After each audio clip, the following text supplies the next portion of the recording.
Good evening. We're ready to begin. This Planning Commission meeting is called to order. This meeting is improperly noticed and posted in compliance with the open meeting law. These proceedings are being recorded, video recorded, as well as presented live on KCLV, Cable Channel 2, and are closed captioned for our hearing impaired viewers. Please note, customers CenturyLink and Cox Communications can view this program in high definition on channel 1002. You can also watch the meeting live on Apple TV and Roku on the Go Vegas app. The Planning Commission meeting, as well as other KCLV programming, can be viewed on the internet at www.kclv.tv/live. These proceedings will be rebroadcast on KCLV Channel 2 and the web Saturday of the meeting at 10 a.m., Monday at midnight, and the following Tuesday at 6 p.m. Would everyone please stand for the Pledge of Allegiance? I pledge allegiance to the flag of the United States of America and to the republic for which it stands, one nation, under God, indivisible, with liberty and justice for all. Madam Clerk, would you please call the roll? Chair Cherry. Present. Vice Chair Quinn. Here. Commissioner Schlottman. Present. Commissioner Toussaint. Present. Commissioner Roush. Present. Commissioner DeSalvio. Present. Commissioner Williams. Here. Thank you. I call your attention to the information printed in your agenda concerning our actions in the appeal and review process. If appropriate, please read this carefully. If you have any questions, staff is available. Also, the second page of the agenda contains our rules of conduct. We appreciate you adhering to these rules so we can have a smooth meeting. There are some agendas left I see here on the podium if anyone likes. Public comment during this portion of the agenda must be limited to matters on the agenda for action. If you wish to be heard, come to the podium and give your name for the record. The amount of discussion, as well as the amount of any time any single speaker is allowed, may be limited. All comments made under this item for specific action will be cross-referenced to those items. Are there any members of the public who wish to speak under this portion of the agenda? Seeing no one, we will move on to item number 5 for possible action to approve the final minutes for the Planning Commission meeting of June 12, 2018. Is there a motion? Mr. Chairman, I have a correction to the minutes, please. I'm sorry. Okay. On item number 49, it states that Commissioner Toussaint disclosed that she knows the architect, and actually that should be Commissioner Roush, myself, disclosed that I know the architect on item number 49. I also know the architect, so that was correct. Oh, okay. Thank you. Noted. Thank you. Commissioner Schlottman. Yes, Chairman, through you, I move to approve the final minutes for the Planning Commission meeting of June 12, 2018. Thank you. There's a motion on the floor. Please cast your vote.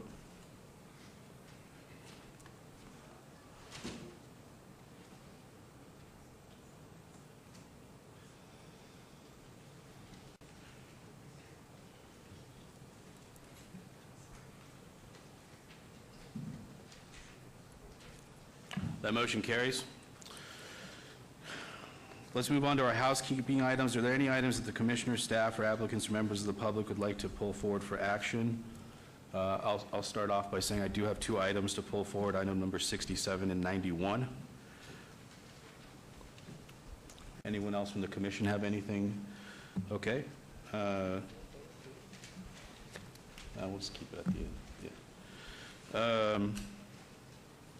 Yeah. Okay. Does anyone wish to speak on these items? If yes, allow discussion to determine if you should stay under the housekeeping items or be heard as scheduled.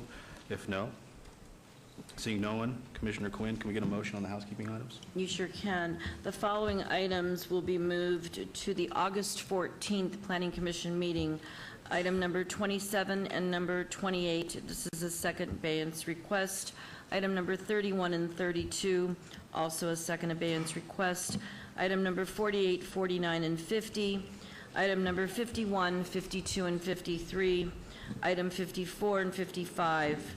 57, 58, 59, and 60. Item number 76. Item number 80.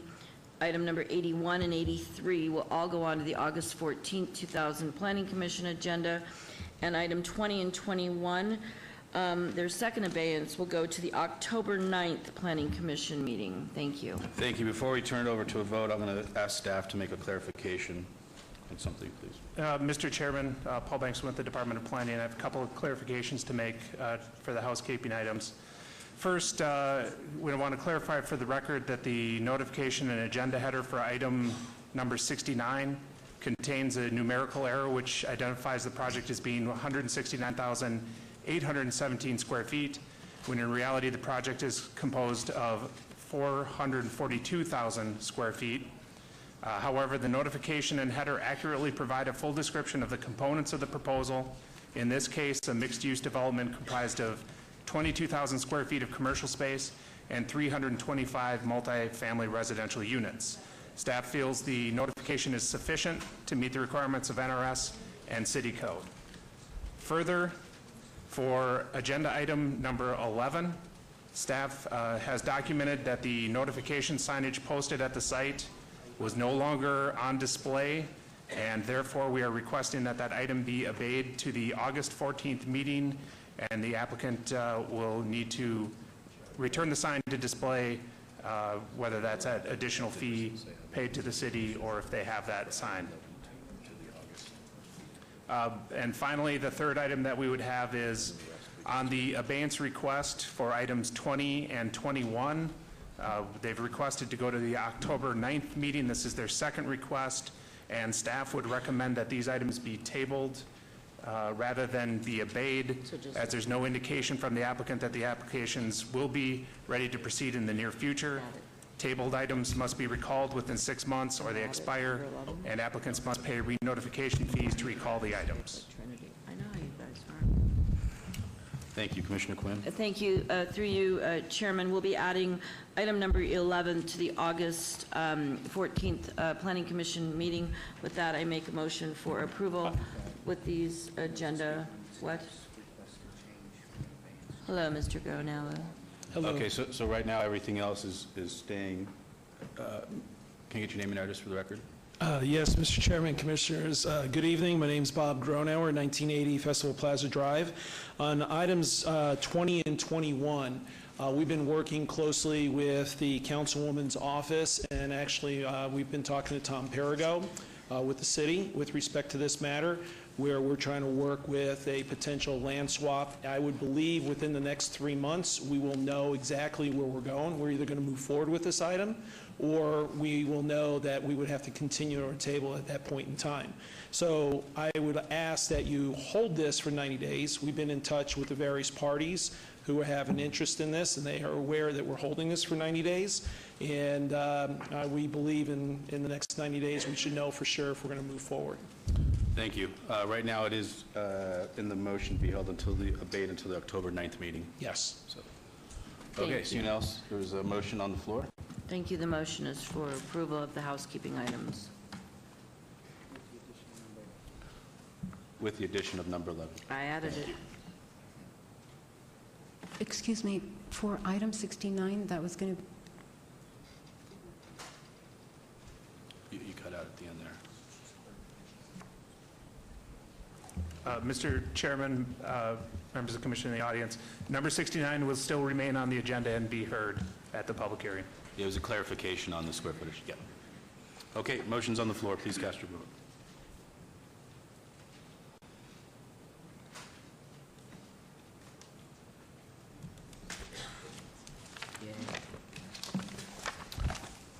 And that motion carries. Moving on to the consent items. Consent items are considered routine by the Planning Commission, may be enacted by one motion. However, any items may be discussed if the commission or applicant so desires. Anyone for the commission or any applicants? Seeing no one, can we have a motion on the consent items? Thank you. I make a motion for approval on the consent agenda items 7, 8, 9, and 10. There's a motion on the floor. Please cast your vote.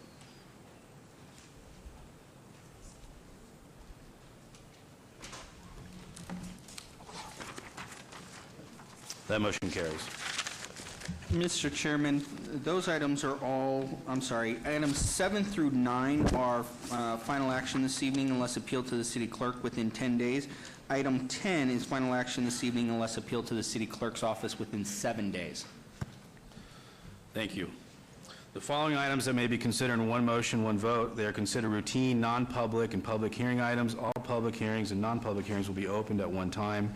Any person representing an application or a member of the public or a member of the Planning Commission not in agreement with the conditions and all standard conditions for the application recommended by staff should request to have that item removed from this part of the agenda. Item number 11, GPA 73547, applicant owner, Square Trades Holdings LLC, for possible action request for general plan amendment from PF to, oh, we just debated one, excuse me. Item number 12.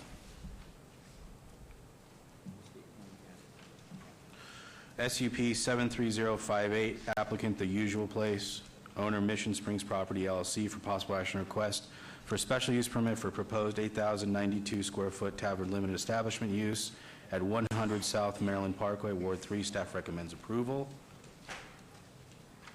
Item number 13, SUP 73522, applicant Salvador Ibarra, owner Desert Sky Investments LLC, for possible action request for special use permit for proposed open-air vending transient sales lot at 2401 Searless Avenue, Ward 3. Staff recommends approval. Item number 14, SUP 73543, applicant owner 1015 Huntridge LLC, for possible action on a request for a special use permit for proposed 2,010 square foot beer wine cooler on sale establishment use with a waiver to allow 150-foot distance separation from a city park where 400 feet is required at 1144 East Charleston Boulevard, Ward 3. Staff recommends approval.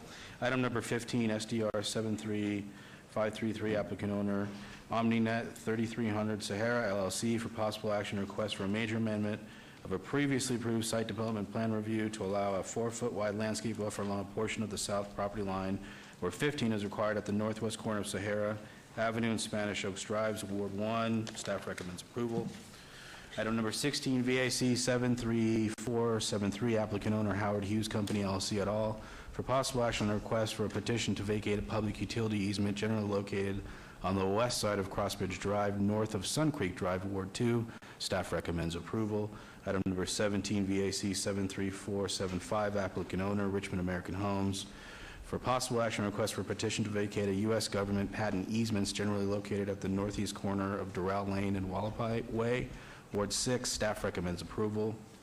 Item number 18, VAC 73556, applicant KB Home, owner WFP, receivership of QSF Trust, for possible action on a request for petition to vacate a portion of Rainbow Boulevard north of Vegas Drive, Ward 5. Staff recommends approval. And item number 19, VAC 73600, applicant owner Toll South LV LLC, for possible action on a request for petition to vacate right-of-way grants for temporary turnaround easements in Tudor Arch Drive and Sky Racer Drive, generally located on Crossbridge Drive, west of Sky Vista Drive, Ward 2. Staff recommends approval. Thank you. Through you, Mr. Chairman, I make a motion on the one motion, one votes, items number 11 through 19 for approval. Mr. Chairman, point of clarification on the one motion, one vote items. On item 14, there is not a distance separation waiver required for item 14, as the distance separation requirement is only associated if the use is approved as a conditional use. So it was notified as requiring a waiver, but that is not the case. But it doesn't change the ability of this body to act on it. Thank you for the clarification. Mr. Chairman, I also have a comment on item number 14. I drove by the property yesterday in my tour of properties, and I noticed that there was not a public notice sign on it. And I called Director Summerfield about that item as well as item number 11. And item number 11 was held, so that was not an issue, but item number 14 has no sign. I don't know how you want to treat that, but I would ask the sign Director is- for compliance and able to vote on the item tonight. Mr. Chairman, as the Commissioner indicated, number 11 did not have signage. However, we did send staff out. Number 14, we were able to identify the signage. The signage was in the place as indicated by the affidavit of posting, so that item is in order for action this evening. Okay. Thank you. Getting back to my motion for approval of the one motion, one vote, items 12 through 19, my motion is for approval. There's a motion on the floor. Please cast your vote. And Mr. Chairman, just one comment before it's posted. I'm going to abstain on item number 12 as I have a financial relationship with that business owner. Noted, thank you.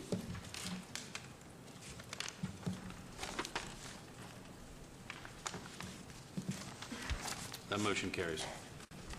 Mr. Chairman, items 12, 13, 18, and 19 will move forward to the City Council meeting on August 14th. Items 14 through 17 are final action this evening unless appealed to the City Clerk within 10 days. Thank you. Moving on to the public hearing items, I'm going to ask applicant number 91, and then we'll hear 67, and then on to 20. So applicant number 91, which is the City of Las Vegas.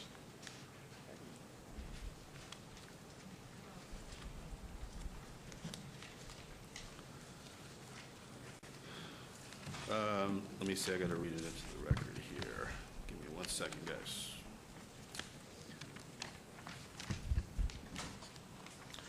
'91 is text amendment 73545, applicant owner, City of Las Vegas, for possible action request to amend LVMC Title 19 Unified Development Code of the City of Las Vegas to introduce LVMC 1909 form-based code and to provide for other related matters. Staff recommends approval. Is there a staff report? Good evening, Chairman Cherry, Planning Commission. With your permission, I'd like to present a brief informational. What's your name and address for the record? Oh, I'm sorry. Michael Howe, Long Range Planning Manager, City of Las Vegas Planning Department, and with me I have Lorenzo Mastino.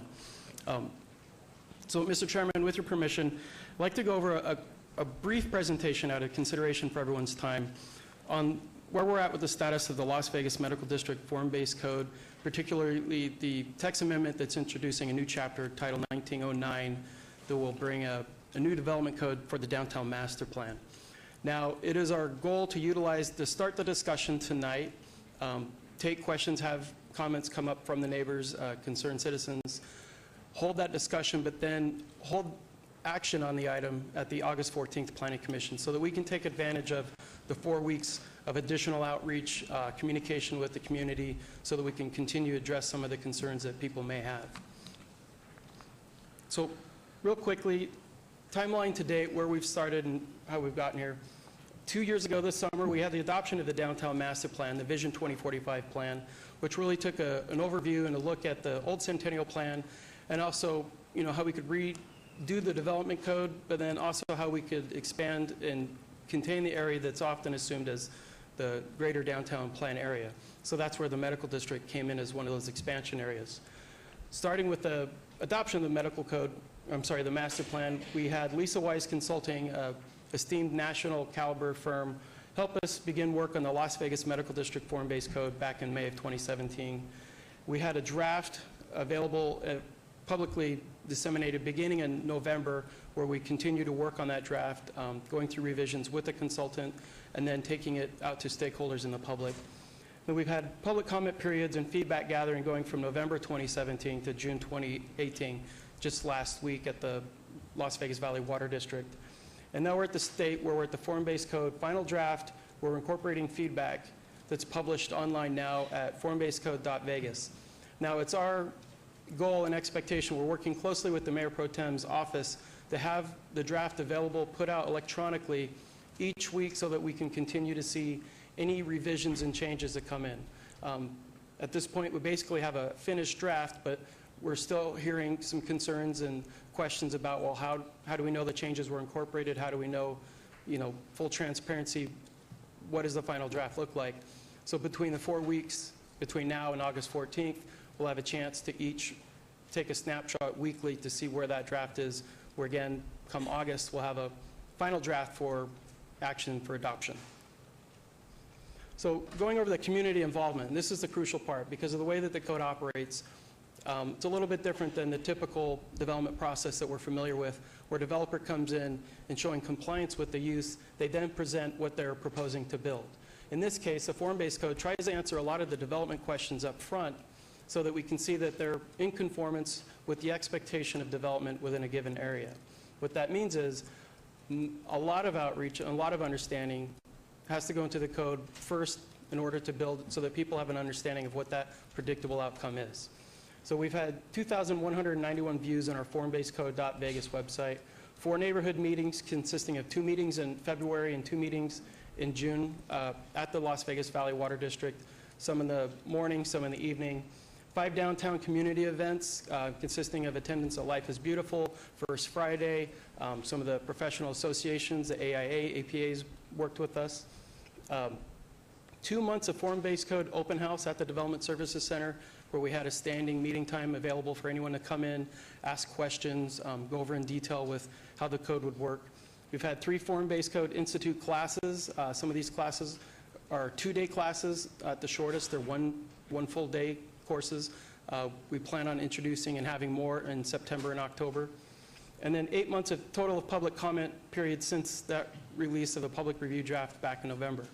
But we are still learning that our outreach could be more. And full honesty, when we had our neighborhood meeting last week, it was at the recommendation of the neighbors that were in attendance.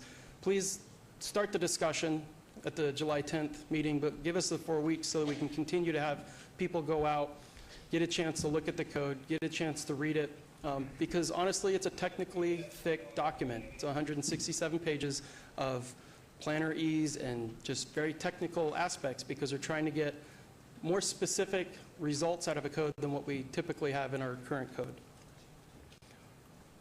So again, starting with the kernel that started this, where did this come from? The 2045 Downtown Master Plan, the chief priority that came out of that plan amongst the many top implementable issues was adopt a form-based code that offers procedural clarity and implements the master plan through place-based standards, which really means get a code that starts visualizing and building the physical form that we want to see in the city so that people know we're building what people are expecting. Sorry, go back to that. Those 4 districts that are circled, you'll see in the light blue is the medical district on your left side. The brighter yellow on the top is Historic West Side. Purple district over on your right side is Fremont East District. And then the blue district in the center is the Historic Arts District. It's our goal and intention to start with the Las Vegas Medical District, considering the amount of development activity going with Project Neon, the UNLV School of Medicine, and pretty much the overall goal and desire to have the regional medical facility for the entire valley. We want to capture that by making sure that we have a development code that offers procedural clarity and quick response to the type of development we want. Following the medical district, if all things go well and there's full support and understanding, we've moved to the Fremont East District, the Arts District, and Historic West Side, working closely again with the consultant Lisa Wise Consulting. So going into the Las Vegas Medical District, what are the issues? Why did we start with the medical district? If we're trying to rapidly get this regional jewel of a medical and health facility for the entire Las Vegas Valley, we realized that the current plan in place, one, the scope was too limited. It was a small 214 acres.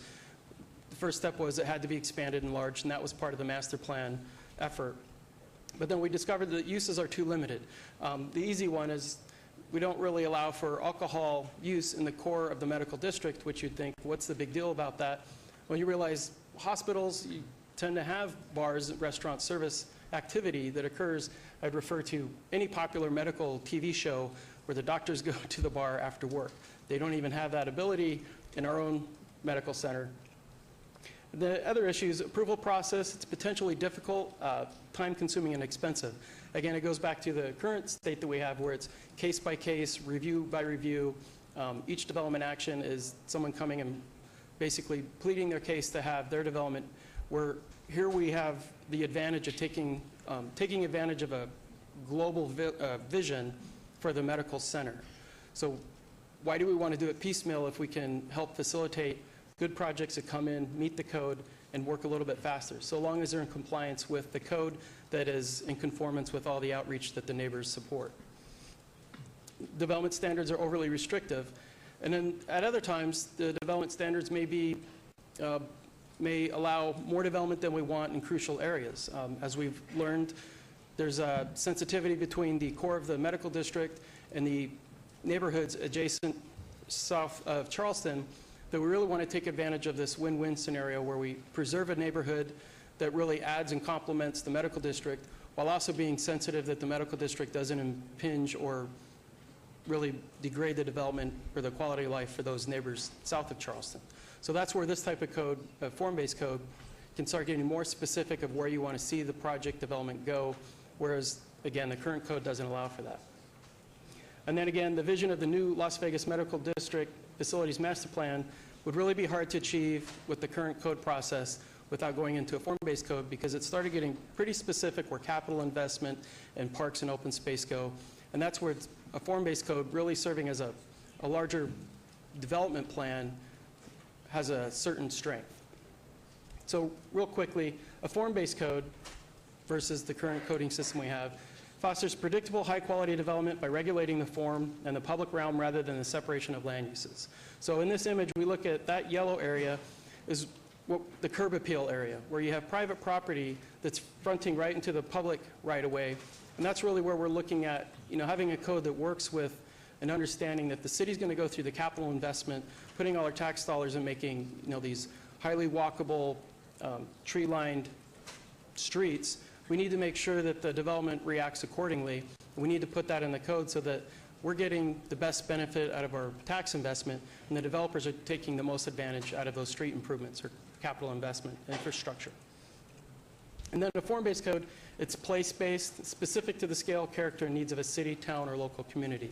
So that means with our consultant, the first step, you go out, you document, you measure, you photograph, you sketch. You get a real understanding of the precise lot by lot, block by block district, so you understand what is the expectation of building, how feasible are these future visions, and then you start building your code towards that. You start building the parameters in the box that the developer will fit into. So in contrast, I want to quickly highlight the typical use code-based code that we have right now, the conventional coding approach that's used predominantly throughout Las Vegas. It's what we know and familiar with. It's the colors on a map, the bright red being the commercial uses. You separate those uses from the low-density residential, which are the yellows and greens. You keep the industrial uses away from pretty much all the rest. And the tool for doing that is dispersion, and dispersion is solved by basically motor vehicular connections. You have to drive to bridge the gaps of all those spaces. So in an urban environment, when we talk about walkability, we're really trying to compact and put the uses together, but mitigate those uses by using design, whereas a use-based code doesn't really have that advantage. So the regulations that are geared to suburban developments, we've learned, don't really work in the downtown area. And for a good example, this image shows the Target Flamingo in Maryland, a typical Target that we're familiar with on the left-hand side. That is the C2 general commercial red on a map. Now the key distinction is the other building on the right-hand side would be C2 general commercial as well. So both of those buildings in a use perspective are identical. Now the issue we have in a form-based code, those are two completely different zoning districts, where we'd have what we would call a T4 urban district handling the suburban target, and we'd have a T6 zoning district handling the more urban target. So now we're beginning to talk about a code that's really built on the scale and the character and the context and the development impact. And those are the things that people visualize, that tend to have an expectation when development's coming. They speak in terms of coming development, how big is it, how much volume, how much lot coverage, where are the entrances, what does it look like? Less so than what are they doing in the building. And so by that, we build a code off what we call the transect, and it goes from the most undeveloped, natural type of outer lying peripheral areas, going up from T1 to T2, T3. And when we get into T4, T5, T6, those are the more urbanized zoning districts that we're looking at applying in the Las Vegas Medical District and throughout downtown. And with some areas using the T3 suburban zone for neighborhood preservation. What it does translate to is it is still a zoning tool. It's still colors on a map.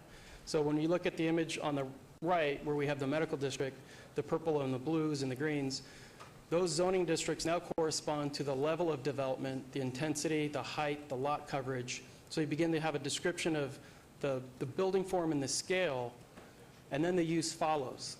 So that's kind of the important part, is that you start with the scale and the development, and then once you have the box, then you have the discussions of what are the uses that go into that box.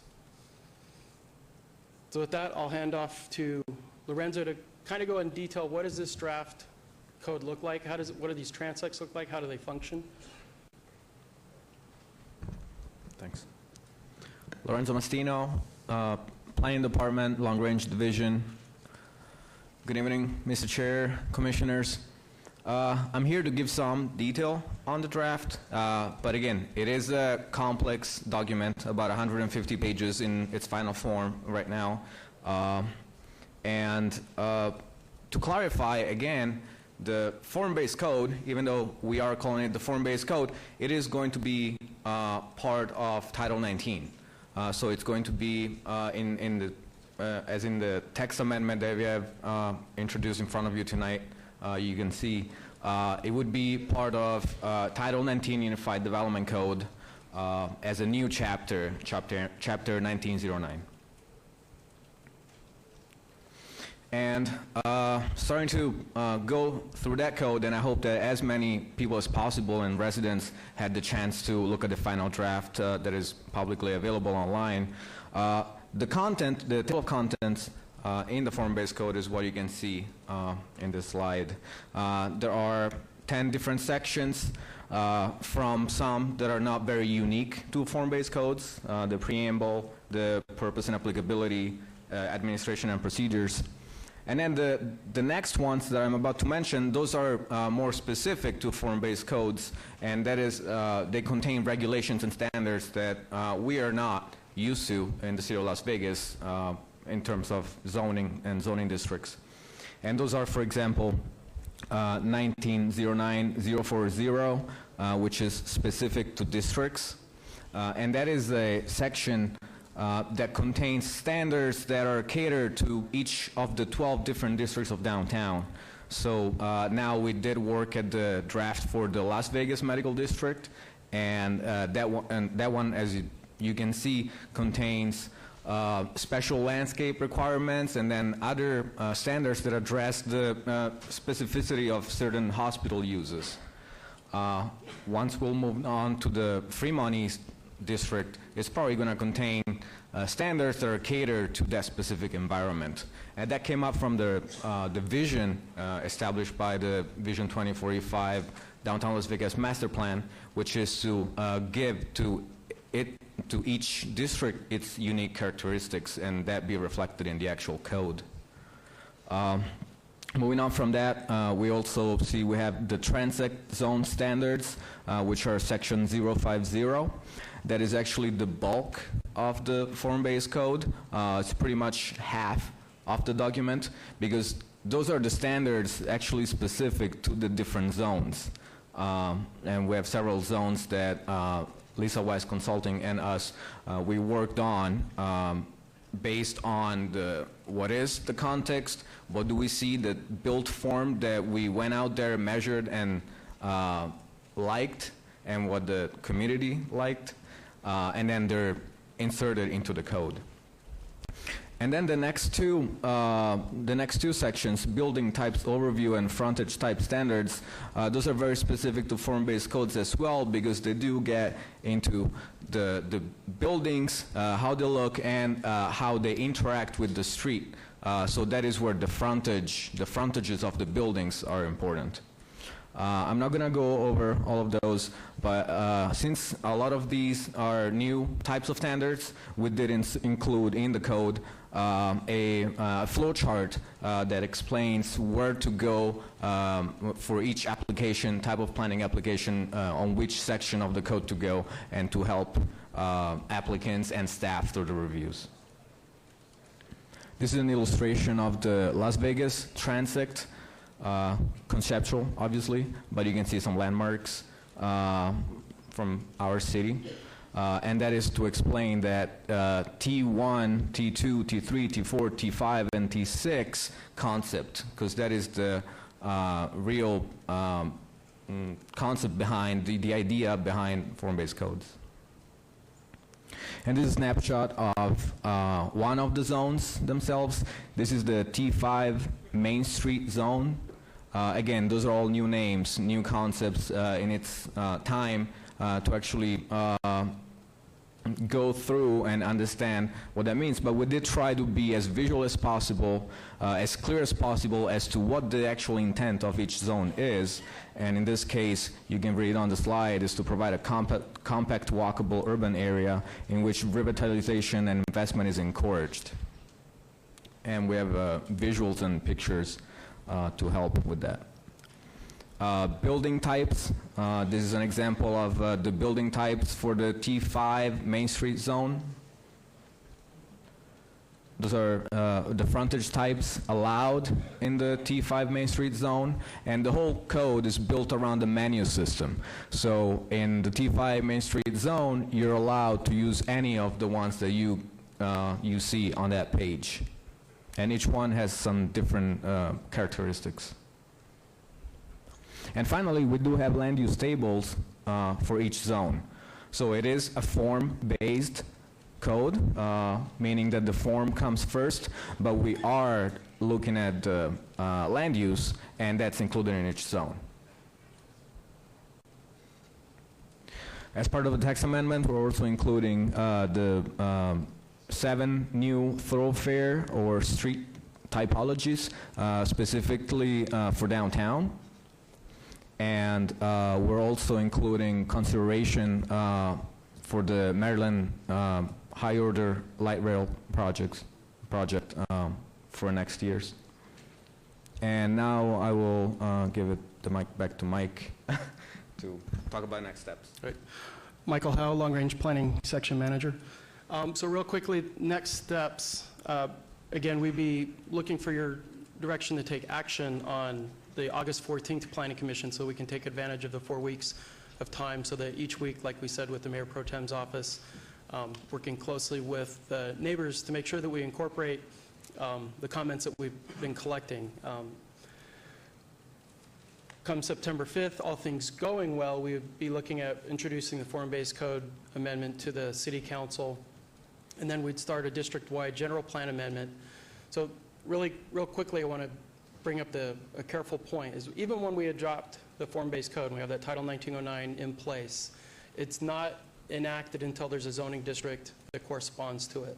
So having the draft code doesn't really do anything until the land has been rezoned with the corresponding zoning districts. So the first thing we have to do is we have to change the underlying land use. We have a PD district and multiple other surrounding districts that would then go into a form-based code land use. As that's moving along, it starts to get complicated, but we'll have the form-based code to City Council for adoption on October 17th, and then we bring in the district-wide rezoning effort starting November 13th. Now that'll be an ambitious task that will again re-kick a considerable public comment outreach because through the general plan amendment process we're legally required to meet with the neighbors, but really the crucial component is once a property owner realizes that the zoning district that they're familiar with is being changed to a new zoning district, that's where the outreach is critical because it goes again back to how we started with the base code. We analyzed and assessed all the current existing uses that are in place, and we started characterizing what the development was. And we want to make sure that the uses that are in place today, when the form-based code is adopted and the land has been rezoned, are, for the most part, the same uses that will continue tomorrow. The bigger concern is what is the development that's actually going on the site? How do we make sure we're building that healthy lifestyle, the walkability, and the critical elements that we want to see in the medical district? And so then from November 21st, we get to the district-wide GPA, again, that land use amendment. And then we have finally December 19th, we would anticipate having the rezoning going to City Council. And from that date, we'll have the draft code in place and the rezoning in place. And then again, to mention, the code only takes action when new development occurs. So the day after the code's adopted and the land's been rezoned, that doesn't mean that your property that you're actively operating as a flower shop or McDonald's or what have you, doesn't mean that the code applies only until the part where you redevelop, where you decide that you want to tear down and rebuild, and then the code will then have the standards as applicable. So what happens after this form-based code's adopted and we're in that state, one of the critical things that we've learned, in the full transparency, is we have to continue to monitor and maintain the code. So as it's adopted, we're going to learn, we're going to get feedback. We tried to hopefully get everything as right as possible, but we may learn that there's some key things, and we need to be open and not naive about that, so that we'll have a process that we're anticipating a biannual, every 6 months. Let's revisit the code. Let's make sure that it's on a consistent date so that all the neighbors, all the stakeholders know when we're opening up the code if we need to, and then they can see what those changes are. And they also have the ability to, maybe propose changes if things aren't working quite right. Also with that is that we publicly make available the interpretations, because we now have this new code. We're calling things by different names. We have these typologies, this whole new vocabulary. Well, we need to make sure that we're consistent with how we're interpreting that, and that we're sharing those interpretations with the developers and the stakeholders and the business owners. So with that, trying to stay really concise with the time, and I don't know if we have some of the neighbors that may have some questions. I'd propose that if they have questions, bring them, but then we would continue that discussion utilizing the next 4 weeks to take those discussions offline and then follow up through that process. Mr. Chairman, if I might, just real quick to piggyback on their presentation before the Planning Commission deliberates. So a couple things. I want to highlight what Mike said about we do hold an open house at the DSC to discuss form-based code. He can give the hours and the dates that we do that. Anyone is welcome to come by for that. Additionally, I want to make sure that the Planning Commission, that you as commissioners all have a really good grasp on this. And so while we do have our standard briefings coming up, I would invite the commissioners, if this is something that you would like an individual briefing on this particular subject, please reach out to the office, and we will get, over the next 4 weeks, we'll get you scheduled for an hour or so to just kind of dive deep. We're working very closely with Mayor Pro Tem's office on that very subject, and so I want to make sure that I extend that to all the members of the Planning Commission. As mentioned, this is a pretty involved subject, and so it can take a little while to get your head around it, and so we want to make sure that everybody has that opportunity. Thank you. Great, thank you. Thanks, guys, for the presentation. This was noticed as a public hearing. Anyone from the public like to be heard? Go on the record as discussed. Seeing no one, I will close the public hearing portion. And I'm sure people watching or concerned people will go to the workshops, write in online, and work with you guys to move this forward with their concerns. The one question I had on it is on the thoroughfare standard. I guess specific in the medical district, is there going to be an initiative to do some of that since most of the streets are already built out? Is there something, like for example, when the Centennial Plan kicked off, 4th Street was kind of the model street to show what it could be, and it was at the city's expense to go through to see what the improvement would be, which I think helped some development, attracted, I know, us down there to do something. So that's one question I had. So, Mr. Chairman, in response to that, many of the roadways within the medical district are under design and under construction. But with that said, we're also anticipating, fortuitously, if we get the light rail line, considerable amount of construction and design will go in, which we do have a thoroughfare type that accommodates what a light rail line would need. So as new development comes, we'll have that in place. But for the most part, many of the road improvements are being completed downtown. So again, we're at the master plan, we're at a 35 to 40-year scale. As those roads do get re-improved, maintained, we'd have that standard in place for that improvement then. Great. Mr. Chairman, if I might just add to that. So to your point about an example street, so Wellness Way, which is a new street that's being built actually as we speak, that matches these typographies. We worked very closely in the planning department with the Public Works group as they've been designing some of the streets in the medical district, including Shadow, which it's escaping me if Shadow's a lane or an avenue. I can't remember. Lane, thank you. So Shadow Lane would be another example that will meet these new thoroughfare types, as that's under design and actually will be under construction, I think, soon. So the city is actually putting quite a bit of investment, even as we're speaking this evening, in improving those streets in the medical district and creating those examples of what we would expect those thoroughfares to look like in the future. Great, thank you. Are there any other comments? Commissioner Schlotman? Yes, through you, Chairman, this will be an item that comes back to us in another 4 weeks or so for us to vote on. This is just a recommendation tonight? Correct. Just a hearing, so no motion needed? Correct. Okay, I read it, and I've been out in town with both of you guys on to Reno to give a presentation on this for the American Planning Association. So I've read it inside and out. I do have quite a few questions, but I'll wait before the next Planning Commission hearing and not waste too much of our time tonight. But I really appreciate y'all coming up. Thank you. Thanks. Okay. Gentlemen, thank you for the presentation. Appreciate it. Thank you. Thank you. Moving on to item number 67, VAR 73351, applicant owner Frank R. Woodbeck for possible action on a request for variance to allow a 0-foot side yard setback where 3 feet is required, a 0-foot separation from the main building where 6 feet is required for an existing accessory structure Class 2, and a 7-foot tall front yard fence where 5 feet is the maximum allowed at 1225 Strong Drive, Ward 1. Staff recommends. Now, can I get the staff report, please?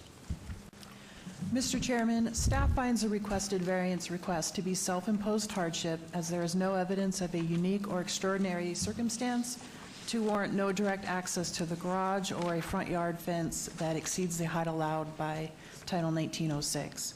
Staff is recommending denial of the application. Please note additional letters of support and protest have been received since publication. Thank you. Thank you. Get your name and address, sir, for the record. Thank you. For the record, Frank Woodbeck, 1225 Strong Drive, Las Vegas. Mr. Chairman, is there a overhead projector? There is, directly in front of you. Is that in front of me? Okay. Yep. The square right in front Yep. of me? That There you works, go. doesn't it? Good. Yep. Thank you. Good evening, Mr. Chairman, members of the commission. 5 years ago, my wife and I purchased the subject property at 1225 Strong Drive in the historic McNeil neighborhood. We thought, following the due diligence of our realtor, the title company, and the Veterans Administration for my VA loan, that this home was without encumbrances. Much to our chagrin, we received a knock on our door January 23rd of this year, and a code enforcement representative informed my wife that our garage and fence surrounding the property were out of compliance, and we would have to remove them. This was apparently the result of a disgruntled neighborhood resident who did not get his way regarding illegal construction he performed on his property, so he sought to find other homes with potential problems. I wrote a very detailed letter to the code enforcement representative, department, and city leadership in an attempt to gain clarity on why this action was being taken and the documentation on which these findings were based. We have not received a response to this day, other than a written demand dated February 12th to correct the violations by February 25th at 5 p.m. In other words, by dismantling a substantial portion of our property. I'm not sure where the statute of limitations comes into play, but this is an unfair finding. There was no building going on the property. We have not made any changes to the property, and we were being cited for alleged violations that we had not perpetrated. We have improved the value of the property with landscaping and additional security lighting since residing there, and I might add, have been good neighbors and responsible residents. We accessed the Clark County Assessor's page and reviewed the assessor's documents regarding the property, including the diagram of our property, which includes structures just as they exist today. And we've been taxed based on this status. Our garage was constructed, and the document I referred to, by the way, is currently on the screen. Our garage was constructed in 1977, 41 years ago, utilizing a permit noted on the residential appraisal record that's in front of you here, with an arrow pointing to it, and is aesthetically consistent with the property and surrounding neighborhood. We consulted the owner who ordered the construction of the fence, and he stated our fence was constructed in 2003, 10 years prior to us purchasing the property, and that he obtained a permit for construction. And the fence is also aesthetically consistent with the home and neighborhood. There have been no complaints or compliance matters brought by the city or on any portion of the property. The height of the fence, for example, at its tallest point are the 12-inch by 12-inch brick and stucco pillars that frame the wrought iron. The wrought iron bars are at least 6 inches apart and comprise more than 90% of the fencing, vehicle, and pedestrian gates, completely providing visual observation of the property by emergency responders. The garage goes to the lot line rather than the prescribed 3-foot setback, and the neighbor's garage comes to the property line as well. Regarding the garage construction, we have an application from October 1976 in which Mr. Arthur Adams requested a variance for a 5-foot setback for construction of the garage. However, the application was withdrawn in a subsequent letter from Mr. Adams, which I have here, dated October 26, 1976, to Mr. Richard Williams in City Planning, stating, "I would like to withdraw the application," this is a quote, "I would like to withdraw the application for a variance which I have requested for 1225 Strong Drive. As I understand it, I can build a garage to the property line as long as I have a breezeway between the garage and the house, being that the house is a corner house. I would appreciate it very much if you would return my check for $100. There was a handwritten note at the bottom of this letter, as you can see here, stating, "I informed Mr. Adams he would have to come in to get his money, signed Rick." I would consider this to be a tacit agreement to the contents of the letter. And by the way, there is a 6-foot covered breezeway between the house and the garage. Quite frankly, as an historic neighborhood, innocuous infractions such as these can be found in numerous places throughout the neighborhood. And as our neighborhood association president, I am well aware of the fear needless and aggressive actions such as this code enforcement ultimatum can bring to our residents. I'm sure the same holds true for Scotch 80s, Glen Heather, Huntridge, and every other historic neighborhood which formed the foundation for historic preservation in Las Vegas. Past association presidents and several other neighbors. Mr. Woodbeck, I got to stay on task and keep this meeting rolling, so if there's anything more specific to the application, I'd like to hear it. I am going to also show a picture of the fencing around the home.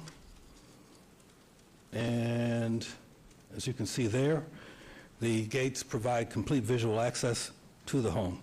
So I'm respectfully requesting your support of this variance application without restrictions or conditions, and closure of this matter without prejudice, recourse, or further demands.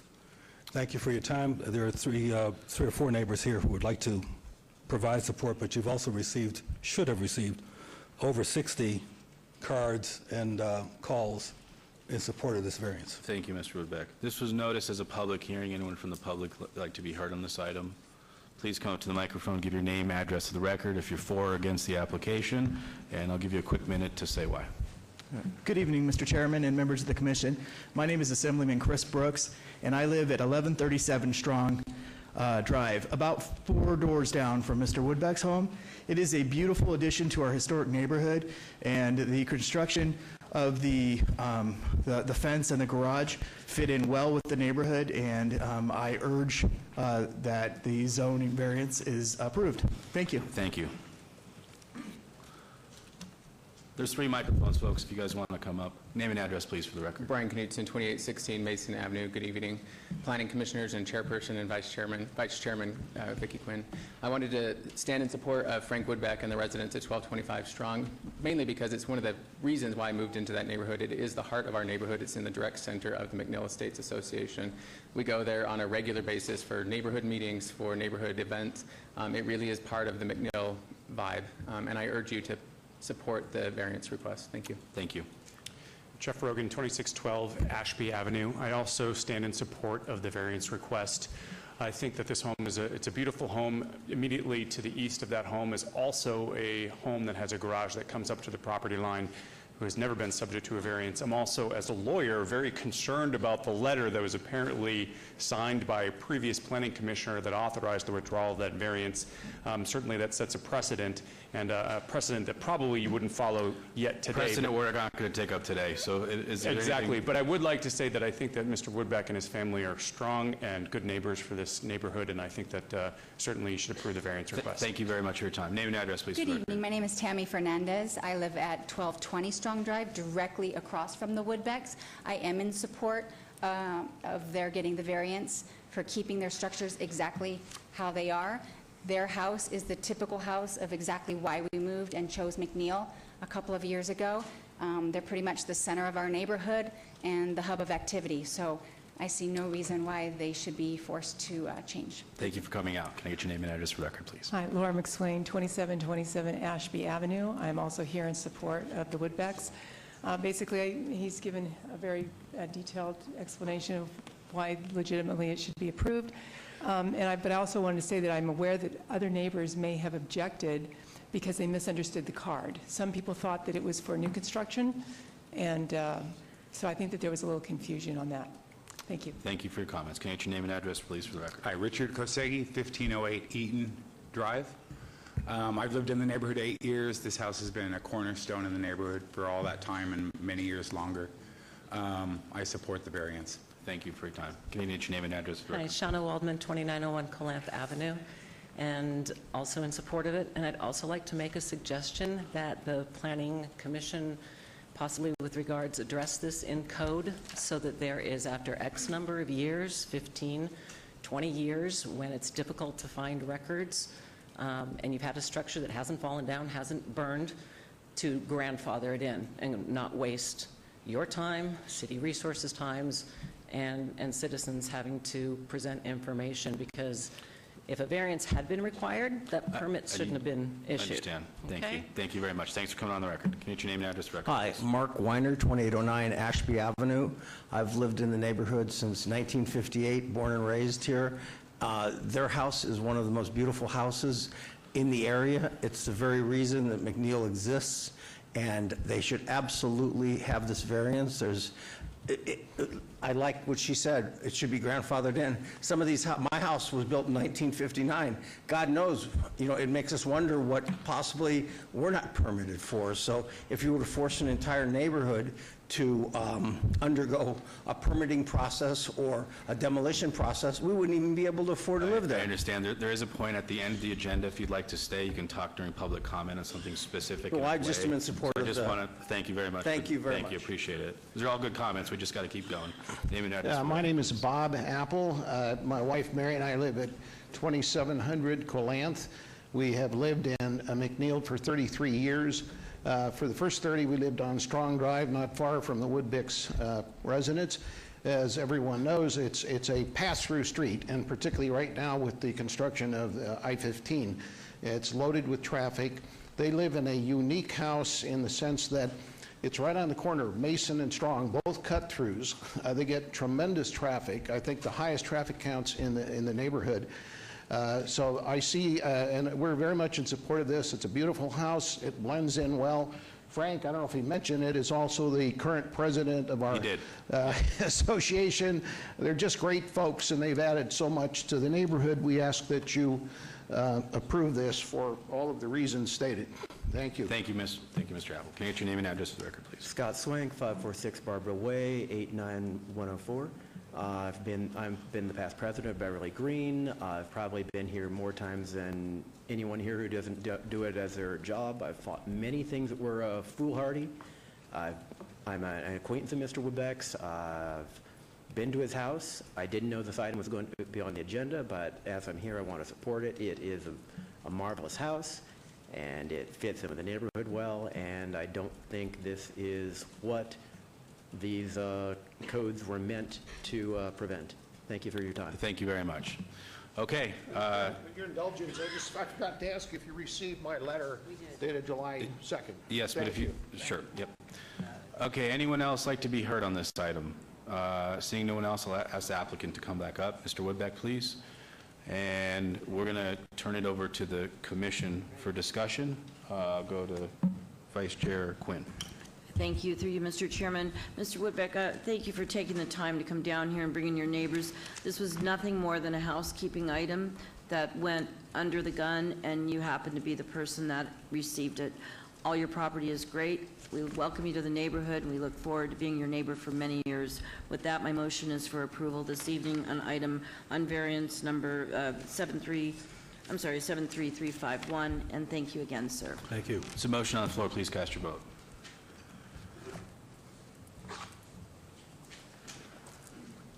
That motion carries. Thank you, Mr. Woodbeck. Mr. Chairman, that item is final action this evening unless appealed to the city clerk's office within 10 days. Okay. Final action done. Thank you. Thank you. Thanks.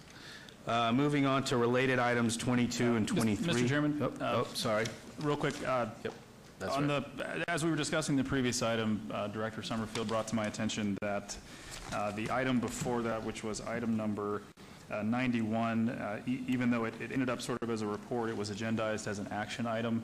My understanding is that the request is to essentially have that obeyed to the next available meeting. So I don't think we need to take action to reconsider it because you didn't take any action the first time. I think you can reopen it, and then if you'd like to entertain a motion to obey that item, we'll have the action we need. Okay, so we will open up 91, and I will ask for a motion. Thank you, through you, Mr. Chairman. My motion is to obey item 91 until the, what meeting, Mr. Summerfield? August 14th meeting. Thank you. There's a motion on the floor. Please cast your vote.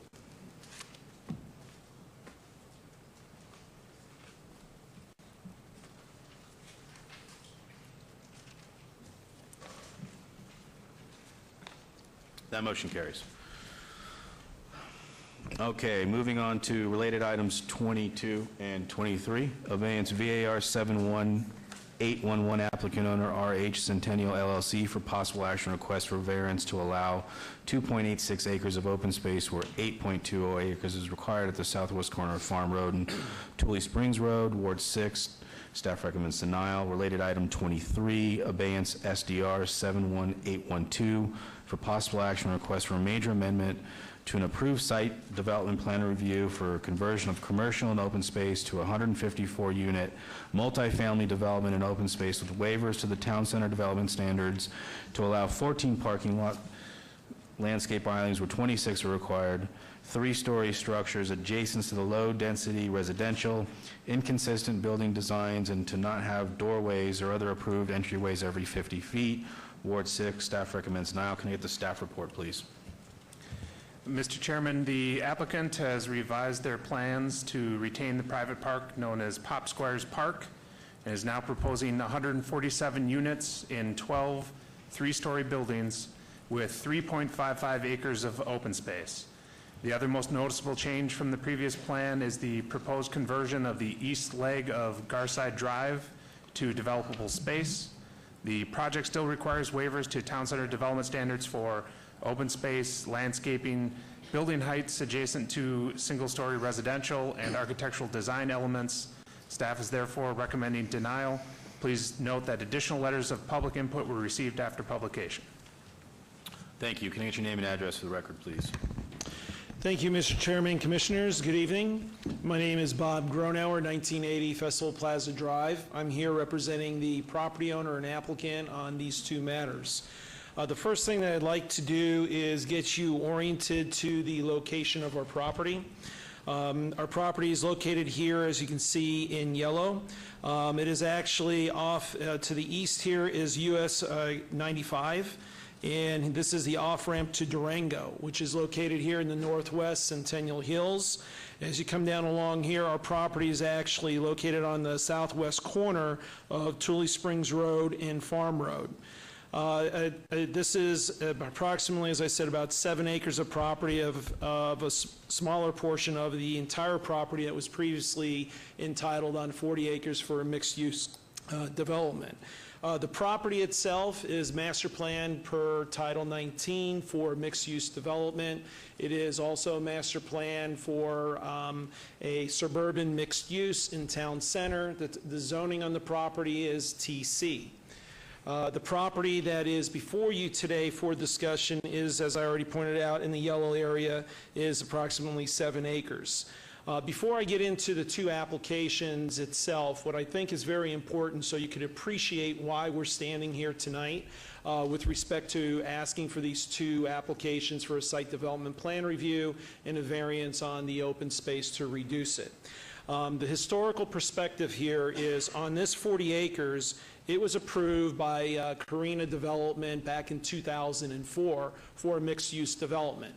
Actually, these are known as small lots. These lot sizes that were approved and existing today are anywhere from 2,200 square feet to 3,000 square foot lots. The density is about 8.77 units an acre. A part of that approval, you had some townhomes in this area that I'm showing you that were approved for multifamily, and you had commercial in this area. Some of you who are familiar with this area may know some of the restaurants in this area, which is Tisha's, which is a very popular Mexican restaurant, or Streets of New York, the pizza place that's located in here that exists.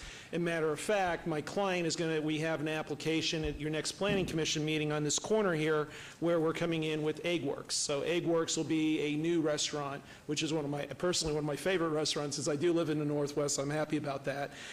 So the Eggworks will be coming in on the property also, but that's an application that will be coming in next month, just to give you an idea of what's happening with this piece of property. So our clients, let me back up. So in 2004, this was approved for 210 units of single-family, high-density homes. And since then, you can see that those have been developed.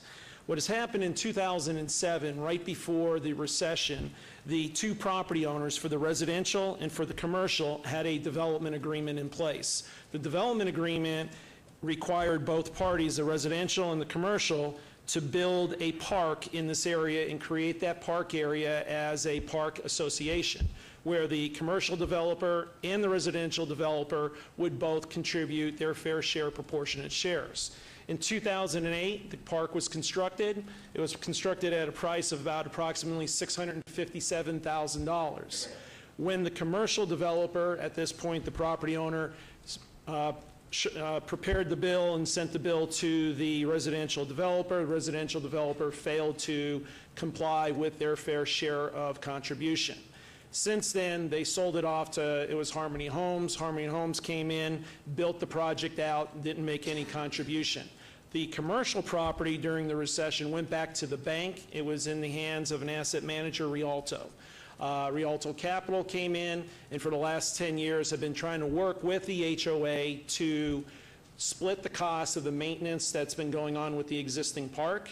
There's options out here to sell the park to the HOA, and many other ideas have come up, and my client, actually at the time was Rialto, came in and looked at various ways to get rid of this park or give the park away, because again, for the last 10 years, the property owner here has been spending about $250,000 a year to upkeep a park that is being used by the residents in the area. So now we fast track to the new property owners that I represent today. Their initial proposal that they came in with, they wanted to get rid of the park, Pop Squires Park. That was several months ago. We had a big neighborhood meeting, and we had a lot of people up and obviously in opposition about us removing the park. I want to show you exactly the first plan that we had before you, and this is a little bit of a zoomed-in version of the proposed brownstones, which essentially we're going to be coming in with the units in the area. This is the existing park area that we were proposing to put some of the buildings along with the park area for the multifamily itself. After the neighborhood meeting, we had several neighborhood meetings with the HOA itself. And I want to thank Nathan Taylor and Eric Moore, Eric Moore is one of the HOA members who sits on this board. We've had numerous meetings. We've shown numerous different layouts and trying to work a deal in place and to get an understanding of how we can move forward. That's one of the reasons why we've held this application in abeyance a couple times, is because we're looking for a resolution in this area. A few weeks ago, several weeks ago, with the help of Councilwoman Fiore, she got involved with the discussions with the neighbors and for ourselves, and she came up with the idea, and this is a site plan that you have here, is the existing park that you see in place she requested that if we wanted to come in and do what we were proposing, that she wanted to keep the park for the neighbors. And the only way that you could actually keep this park for the neighbors and make it work for the neighbors and for us is for the city to be deeded over this property, the park itself. And we leave it in the existing condition, and it go turn over to the city itself and not to the HOA.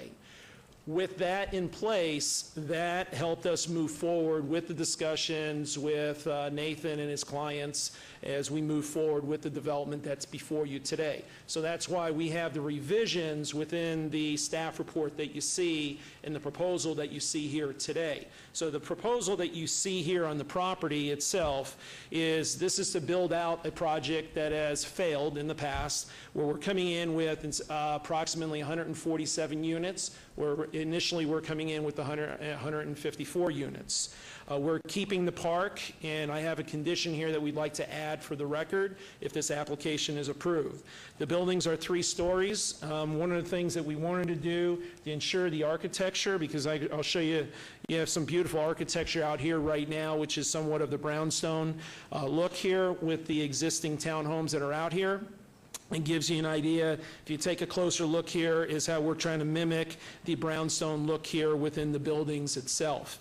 And as you take a look here, that is one of the commitments that we also made to the neighbors, and we made to the councilwoman's office, that we wanted to make sure we came in with an upgraded project in development. With that being said, these type of units will be rented out at $200 a square foot, which when it comes out into the Las Vegas market, you're at anywhere from about approximately $1,400 a month to about $2,250 a month to rent out these type of units. You do already have some of the multifamily townhome or units above the existing commercial in the area that actually rent out fairly well. With that being said, there's a condition that I'd like to add to the application itself, as I already mentioned, and that condition would state that the applicant is required to dedicate the existing park to the City of Las Vegas prior to obtaining building permits. And again, Commissioners, this has been a long process. I respect the neighbors with respect to all the comments. We've gone back and forth in many hours at my office, and Eric has been very kind, and Nathan, to go through the several iterations that we had, but this is the last and final iteration that we have that's before you. We'd like to move forward with the project itself with the understanding that the condition that we proposed, and I'm here to answer any other questions that you may have with respect to the development, and we can go from there. Great, thank you. This was noticed as a public hearing. Anyone from the public like to be heard? Please come up, state your name and address for the record. Mr. Chairman, Commissioners, Nathan Taylor, 8414 West Farm Road, representing the HOA. I prepared some remarks tonight, but I actually don't really know where to start here. This has been a long process, as you all know. We have been working on this. I've been working on this since September of last year. So this is the longest project I've ever personally worked on in negotiating and trying to come to some type of agreement. Before I do make my remarks, I do want to say this, that Bob's been great to work with. We've worked well together. We've had a lot of discussions. We've had a lot of talks, a lot of trying to go back and forth to see what's going to work for the neighborhood. Before I get into my remarks, and I'll try to be as brief as I can because I know you guys don't want to be here all night. But Nathan, I'm going to interrupt you. You're here on behalf of the HOA. Yes, I am, sir. Okay, so I'm going to give you 3 more minutes to go through, and then I see a long line of people that I'm going to give each person a minute to go through as well. But you being a representative of the HOA, I'm going to give you 3 more minutes. So. I can say that not everybody's going to be happy here, and not everybody is happy here. We've talked with everybody there is to talk to in the neighborhood. We've worked with Commissioner DeSalvio, we've worked with the councilwoman, and I can tell you that there's probably some neighbors here tonight, and they're free to say whatever they want to say. That's their right, it's a public hearing. But I know there's a lot of neighbors who have expressed to me that they're just not happy with apartments, period, okay? Now, those weren't part of the discussions that we had with Bob. We did talk about certain things we didn't want, and before I forget to say it, we're not okay with this. These right here units across from these homes, we're not okay with that. So I just want to make that clear. So we're not okay with this. Whatever the neighbors want to say about this, that's what they're going to say. But I can tell you that we're not okay with these units right across from single-family homes that people bought and invested money in. So I just want to make that clear.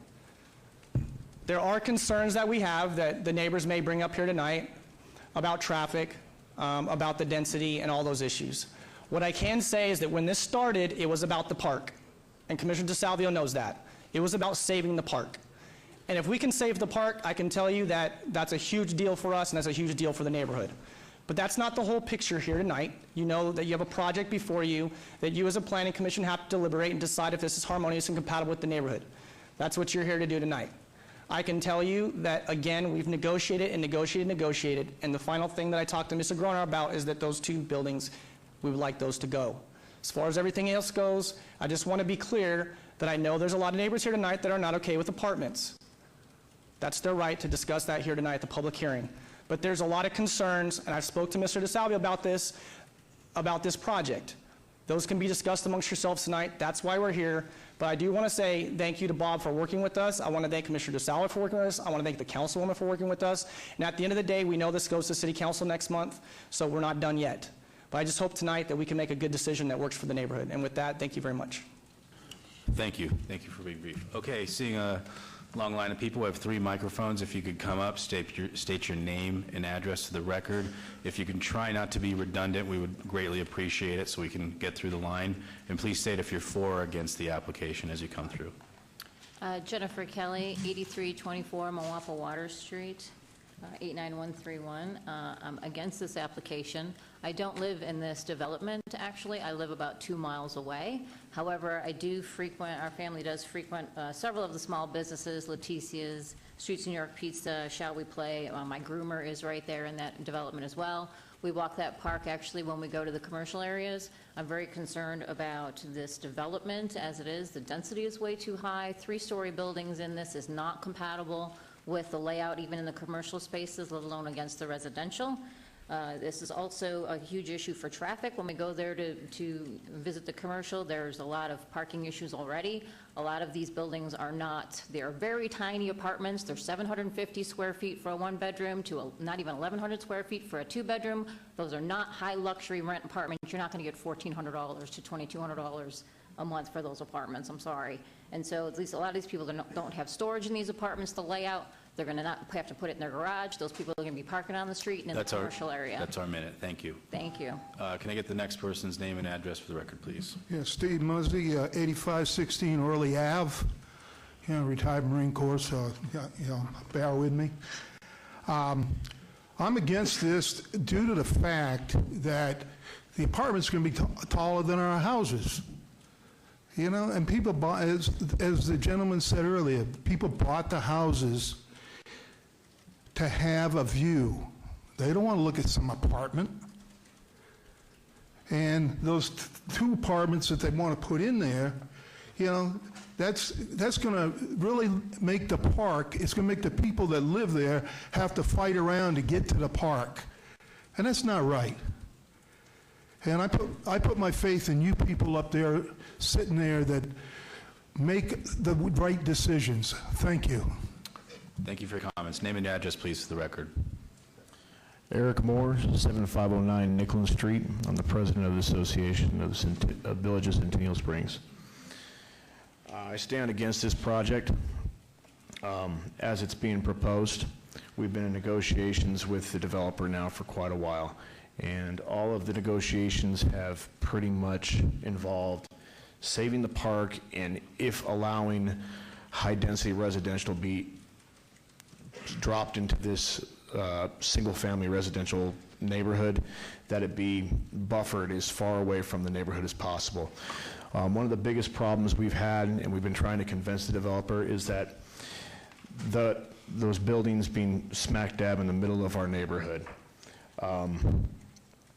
We feel that that's just too close to the neighborhood for high-density residential. We've made suggestions that they actually move their apartment complex toward the corner of Farm and Tule Springs. However, they've not been eager to do that because they have another project in mind with a restaurant, which you've heard about before, the Egg Works.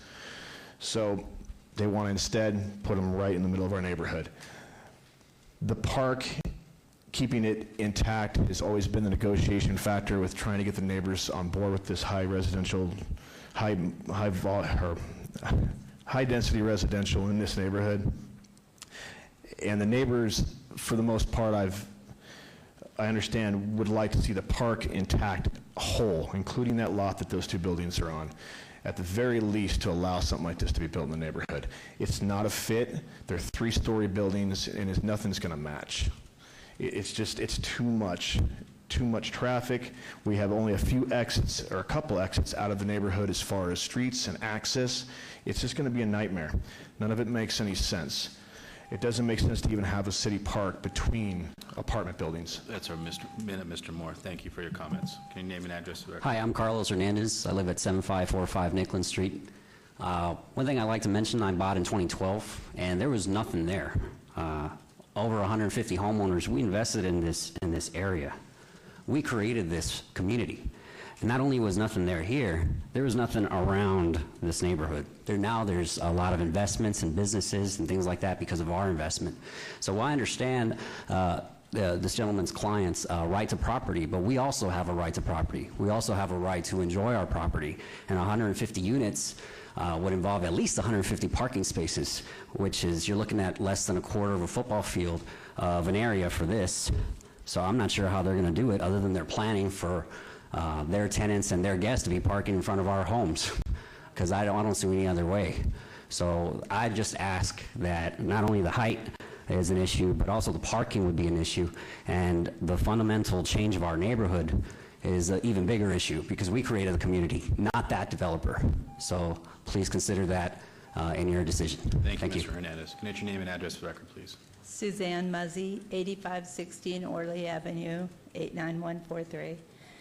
And I agree with what has been said, but I just want to emphasize the fact about the streets, because the streets are just regular two-lane streets, and they come out on Tule Springs, and the concern is you're going to have to add some street lights and stuff, because right now there's a school, there's a church on there, and it's sometimes hard to get out in the afternoon. And if you add another 140-some cars to that, it's going to cost the city more money, too. Thank you. Thank you for your comments. Can you get your name and address for the record, please? Mary Beth Moore, 7509 Nickland Street. I'm very much opposed to this project. Those two buildings don't even maintain the fluidity of their project. They interrupt ours and don't maintain theirs. It's completely different lots. There's a whole, I think, 8 acres between those two buildings and the rest. The high density is a problem. The parking is a huge issue, because as a former apartment manager, I know that it's almost impossible to enforce that a vehicle park in their garage when a motorcycle counts as a vehicle and your car is another one. If your motorcycle is in the garage, your car doesn't have to be, because it's already being used for its dedicated purpose. You can store 100 boxes around it, park your car on the street. Take one car for each apartment. It's 147 cars and no place to put them. Where are the traffic dumpsters going to be? Where are the children going to go to school? Ingress and egress from the neighborhood will be compromised with the closing of Garside Drive. Norman Rockwell is going to become grossly congested. The business traffic is congested enough. And additional residences are going to make it even harder. That's our minute, Mary Beth. Thank you. Thank you for your comments. Can I get your name and address for the Hi, record, my name please? is Linda Gizzi. I live at 8473 Orley. If you look at those Can I two get buildings... your last name again? I'm sorry. Gizzi, G-I-Z-Z-I. Thank you. Okay? If you look at the two buildings, I live directly across the street from them, where they're being proposed. I'm against this completely. I moved there 8 years ago. We're in a group of model homes. The other homes hadn't even been built yet. Just imagine, all I have to say is just imagine yourself. You wake up one morning. You've bought your home. I've retired here. I've invested in my home. And I wake up one morning, and I'm looking at these 3-story buildings glaring back at me, congesting my neighborhood. That's all I have to say. Thank you. Thank you for your comments. Can I get your name and address for the record, please? Patrick Izzy, 8473 Orley Street, Orley Ave. Our buildings in our community are very consistent designs.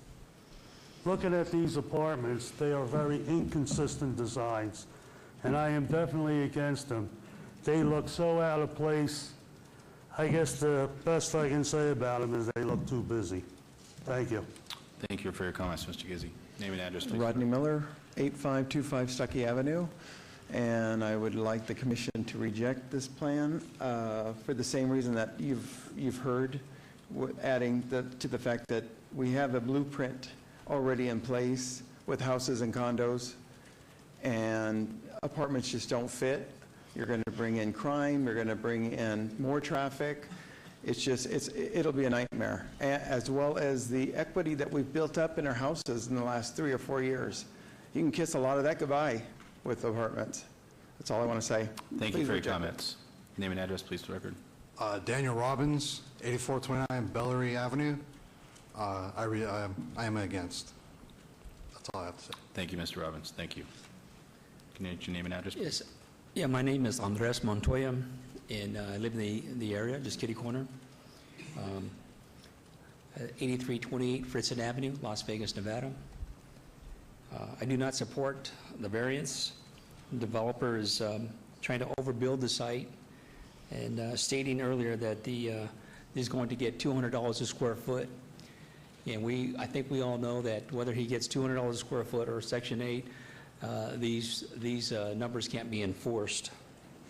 The surrounding neighborhoods have complied with the required open space, and he should adhere to these codes as well.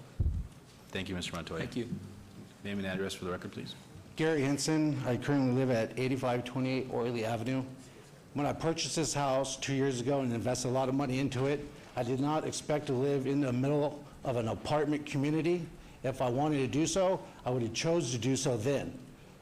I don't agree with this development and this plans, what they're proposing. I think it's absolutely ludicrous.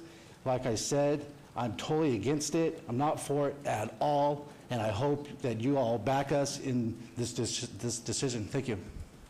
Thank you.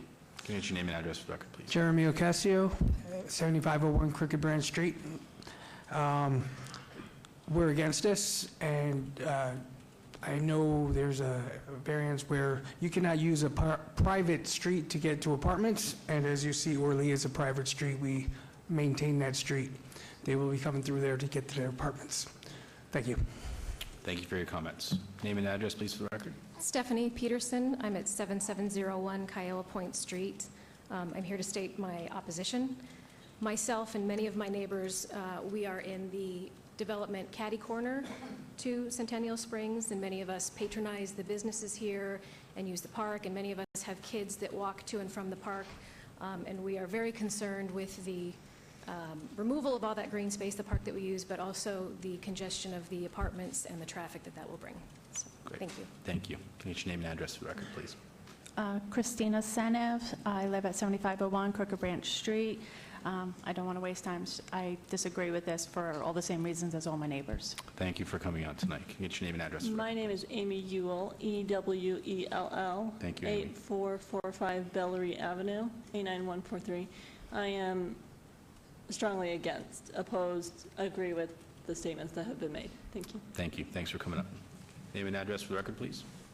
Anthony Cardona, 8481 Trudeau Avenue, and I'm against this. I've been a victim of crime 3 times since living in Las Vegas since 2000, and all 3 times were in upper scale apartment complexes that were gated that I was paying a good deal of money for, and so I'd just prefer that we didn't bring additional crime into the area. Thank you. Thank you for your comments. Name and address, please. Judy Bolaños, 8325 Fritzen Avenue. I oppose it. Let's just keep things simple.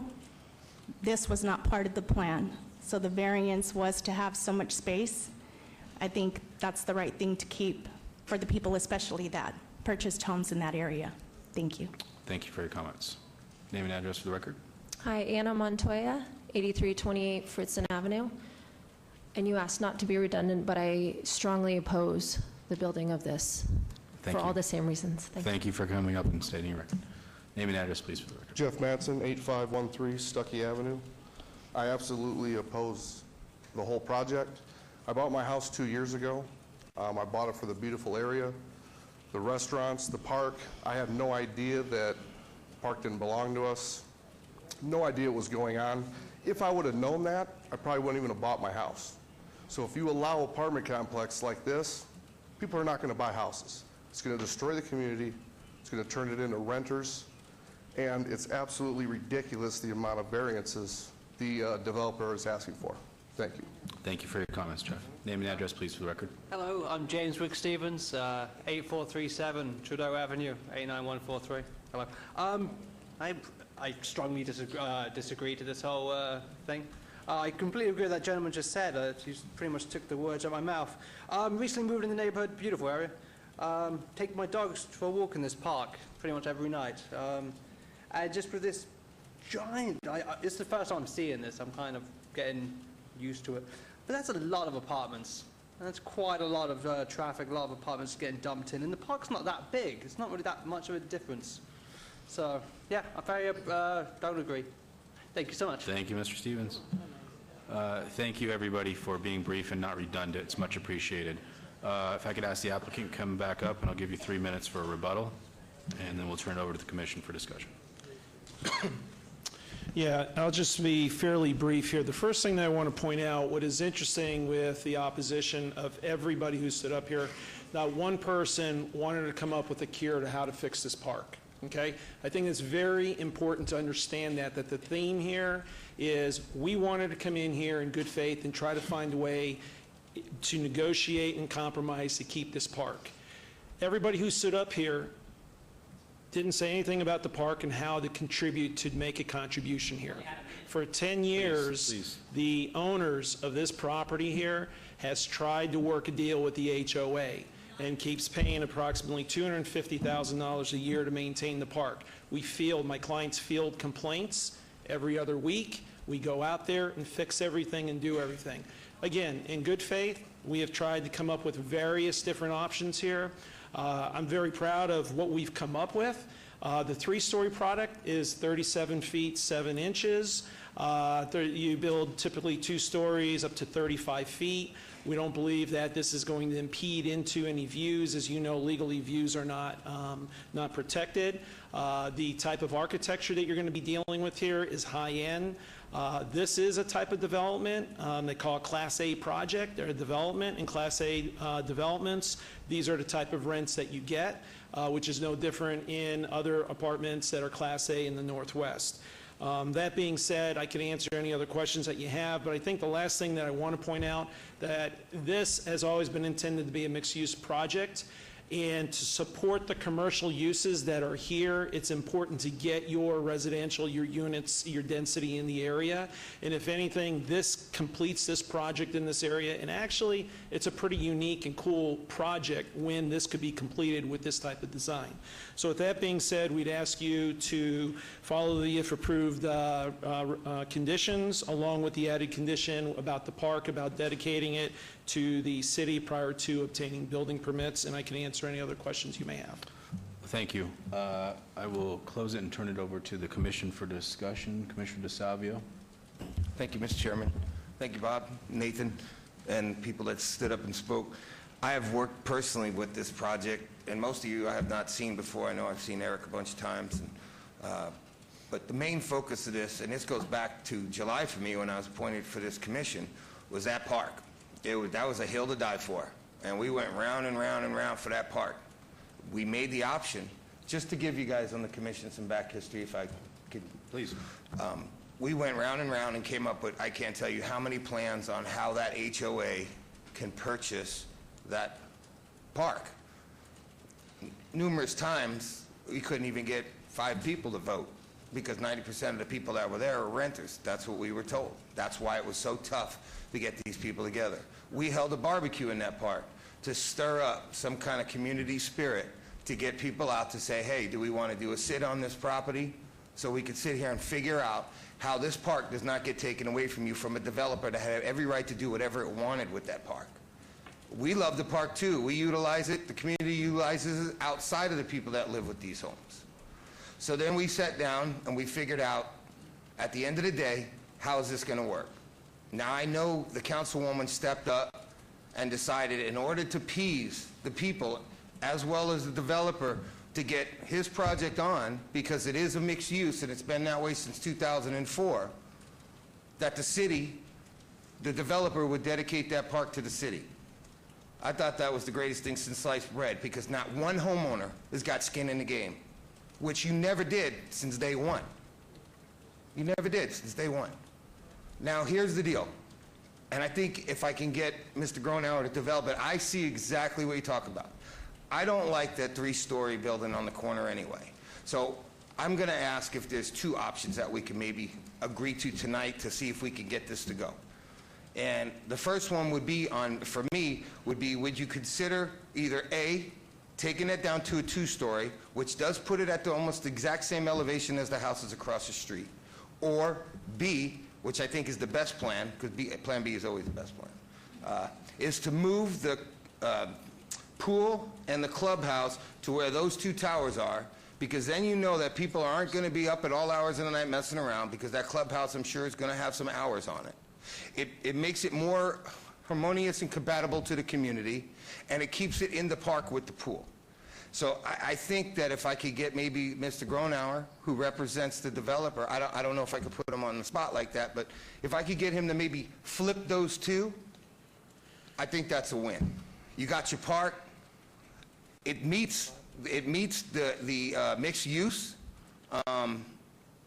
And I'm sorry, if he does that, I'm going to have to make a motion for approval. I have a list of conditions, but that would be where I'm at with this. If I'm going to take that in the form of a question, I'll answer. One of the two things, I don't have the authority to move buildings, but I have no problem in looking to move buildings to make it a better layout for everybody. What I'd like to do is take that as a recommendation and take that through the city council, because I'm going to still meet with Mr. Moore and Nathan Taylor and the other neighbors as we go through this. And this is good to flush these issues out. The 3-story to 2-story, we need the 3 stories to make this balance and work out. But I will take your recommendations and take it up to the city council and address those 2 issues between now and then. So I guess then my question for the chair would be, or whoever staff might be able to answer this, although we know it's going to be subject to dedicating the park to the city. Yes. Prior to building permits, right? Yes. I want the buildings to consist of brownstones. Yes. Okay. And that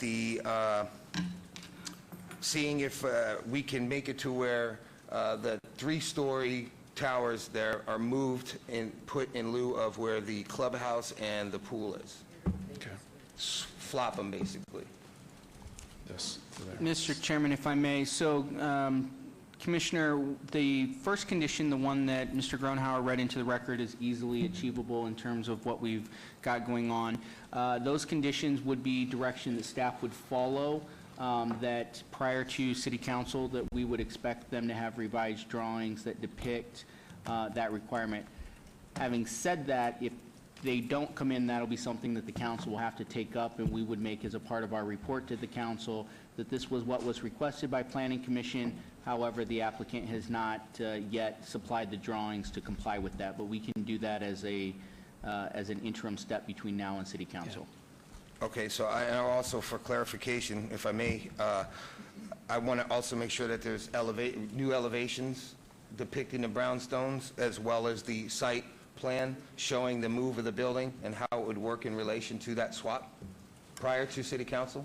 So, Mr. Councilman, or Mr. Chairman, if I might, so I would just ask that if the motion continues, that it be a motion to add the condition with regard to dedication of the park and direct staff, or and the motion would be to include that the applicant update their site plan and elevations to depict the discussion with regard to moving the apartments in the pool clubhouse area, and then elevations depicting a brownstone,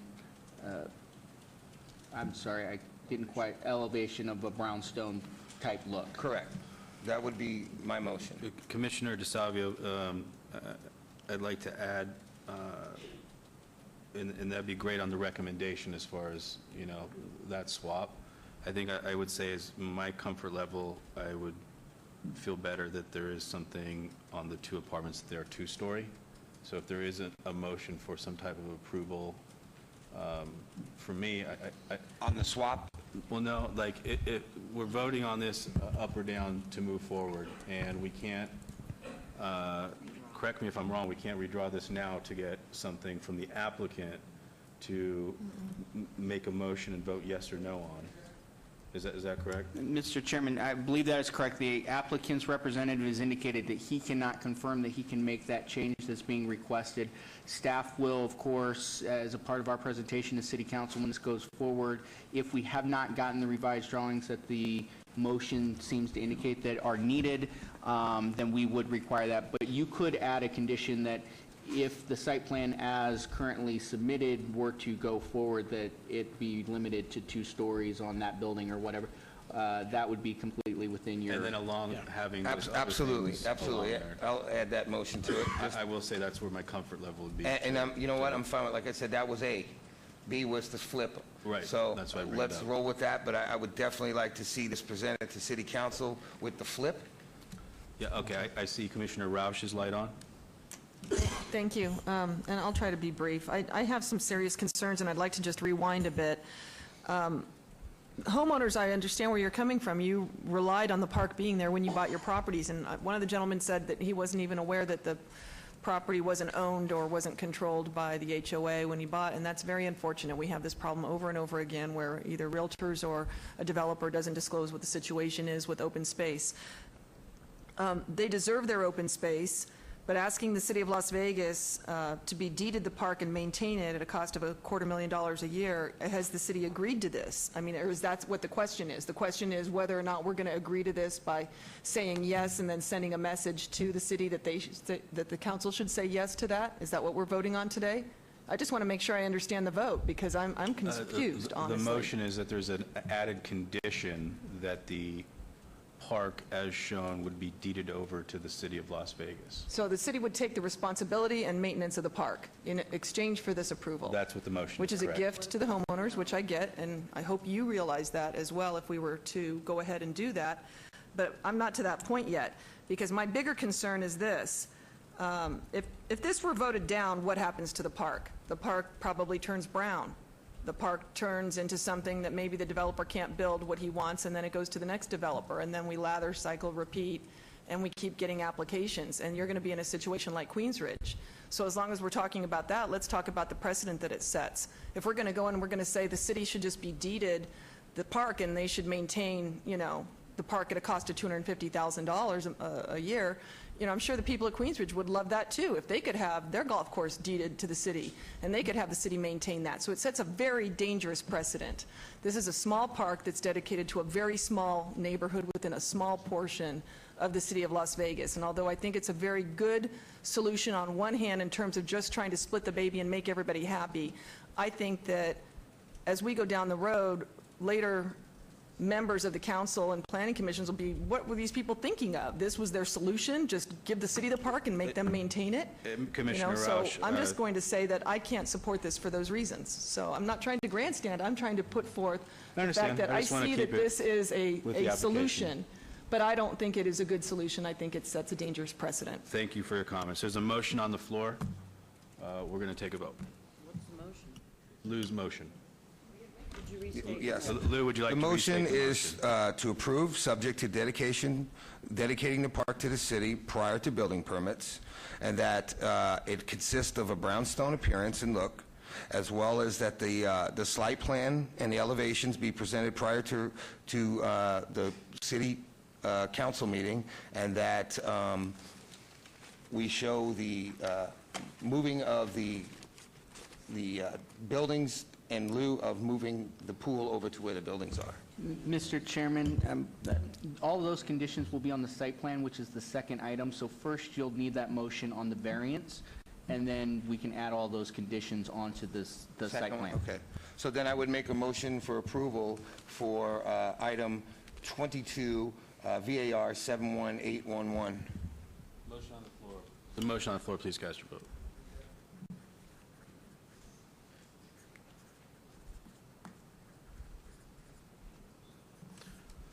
That motion carries. And with the conditions as presented in the motion, I would like to apply that to item number 23, which is SDR 71812. There's a motion on the floor. Please cast your vote.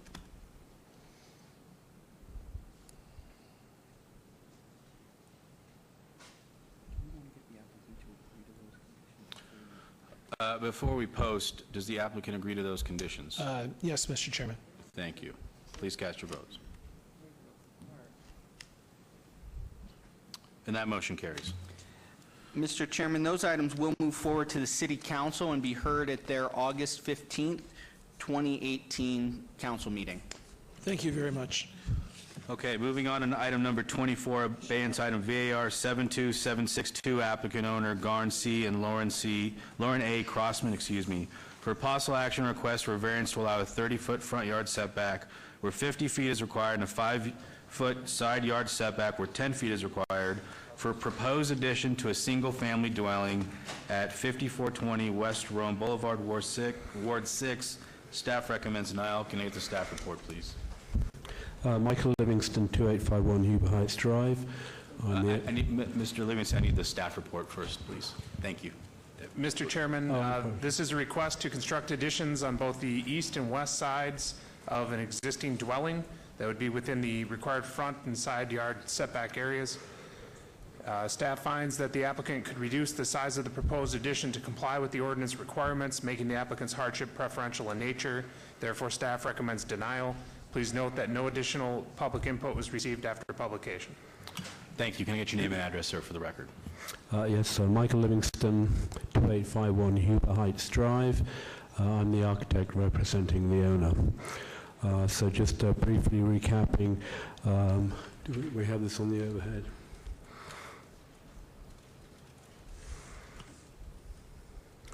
Might want to zoom in a little bit if you can.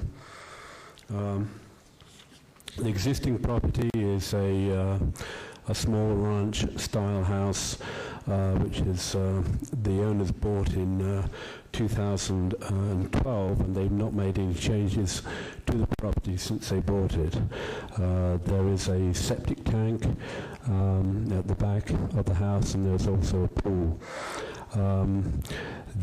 Also, the lot is smaller than a lot of the other lots in the area, which does impose a restriction.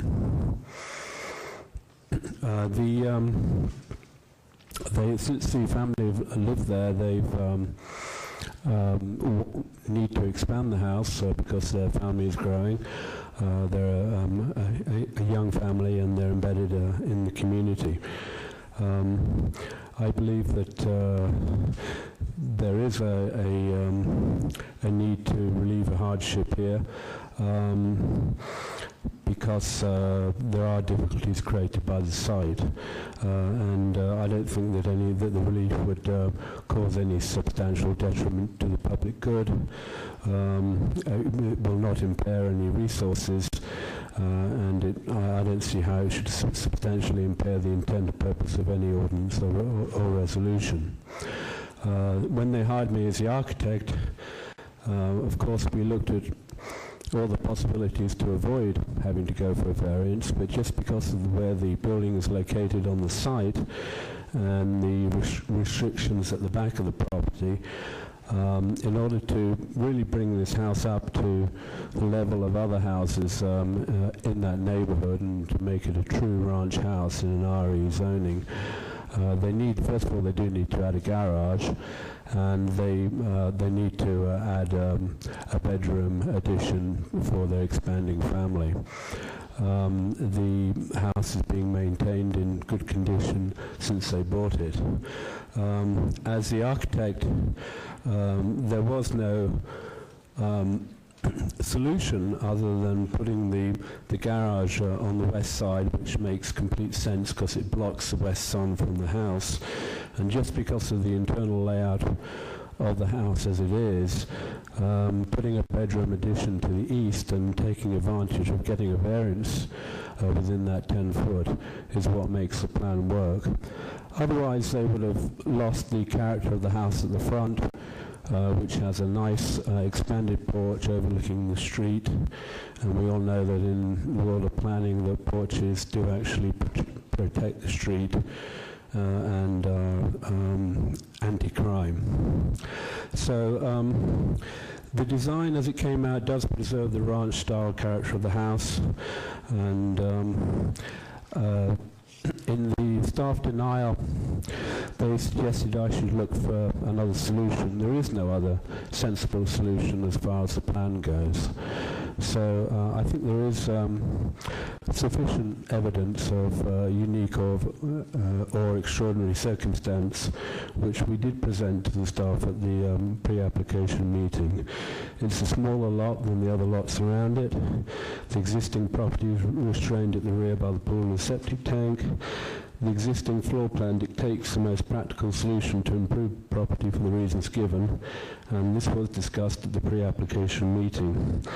And per 1916-140L2, the existing condition of the piece probably does result in peculiar practical difficulties too, or create some exceptional undue hardships upon the owner of the property.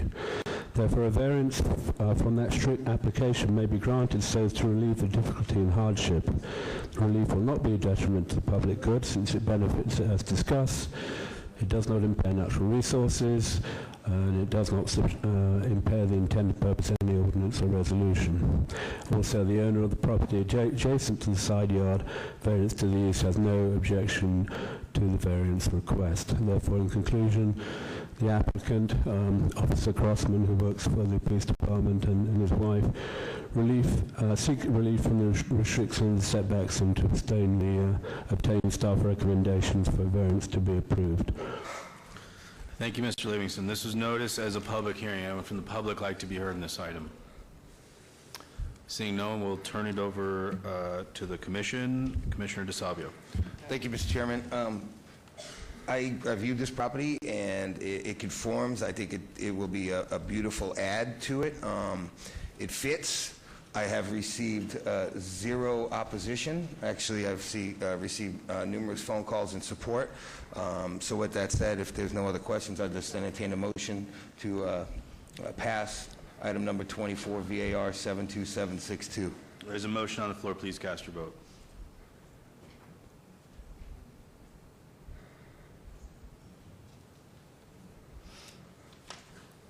That motion carries.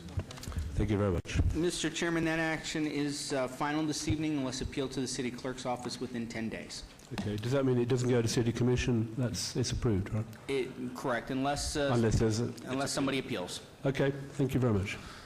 Thank you. Moving on to related items number 25 and 26. Abeyance ZON 73294, applicant Rancho Village Partners LLC, owner Tabar 12 LLC, for possible action on a request for rezoning from RPD 19 use area to R3, medium density residential on the west side of Rancho Drive, north of Smoke Ranch Road, Ward 5. Staff recommends approval. Related item 26, abeyance SDR 73295 for possible action on a request for a site development plan review for proposed 738-unit multifamily residential development in Ward 5. Staff recommends approval. Can I get the staff report, please? Mr. Chairman, the proposal is for a multifamily residential complex that includes 45 2- and 3-story buildings to be completed in 3 phases. The development meets all Title 19 design and parking standards. Staff supports a waiver of the perimeter buffer standards, as Smoke Ranch Road is a 100-foot wide major arterial street, and the impact to the adjacent residential development to the south would therefore be minimal. The proposed rezoning conforms to the general plan land use for the parcel. The multifamily residential land use will complement the adjacent commercial uses and will not negatively affect traffic flow on the major streets in the surrounding area. Therefore, staff recommends approval of the request. Thank you. Thank you. Can I get your name and address for the record, please? Yes, good evening. Liz Delk, 1980 Festival Plaza Drive, here on behalf of the applicant. As you know, this application was before you last month. First and foremost, thank you for allowing us the additional time to both meet with Commissioner Williams and to hold a neighborhood meeting. We were able to do both. So I'll just quickly go over the project again for you. There were a couple issues that we ran into at the neighborhood meeting that we will be addressing. I'll discuss those as well. And there were also a few questions raised by the board that were not answered at the last meeting, so I'll answer those as well. So as you know, the property is located on 34 acres, located on the corner of Rancho and Decatur. Directly across Rancho is the North Las Vegas Airport. We are currently zoned RPD 19. We are requesting a zone change to R3 to allow for 22.04 units to the acre, so just a little bit above the 19 that it's currently zoned for. If you remember, Mr. Thistle went over this project last month. It would be divided up into 3 different projects, each having, phases, each having its own clubhouse, parking. We were going to do the solar panels on that parking to keep this energy efficient as much as possible. We are only providing studio, 1-bedroom, and 2-bedroom units only. We'd like to try to keep the families down with the 3-bedroom units, so we are only doing the 1 and 2 studios, excuse me. The product is a mix of 2 and 3 stories with a maximum height of 35 feet, which meets the limitation of this area and with the airport. We've also discussed since our last meeting that we would like to reach out to both Texas Station and Fiesta to see if they would be willing to work with us, if any of their employees were wanting to live here, to see if there would be any incentives that we could work with them. They wanted to stay close to their employment. We did have a neighborhood meeting last week. We had about 20 neighbors show up, so thank you again to the neighbors. I think there are some of them here for showing up. There were 2 main requests from the neighbors that we would like to address. First and foremost, the question of whether or not we could put crash gates on both the Decatur exit and the Smoke Ranch exit to try to limit vehicles coming out to where the existing residential is. I have reached out to both Public Works and Fire.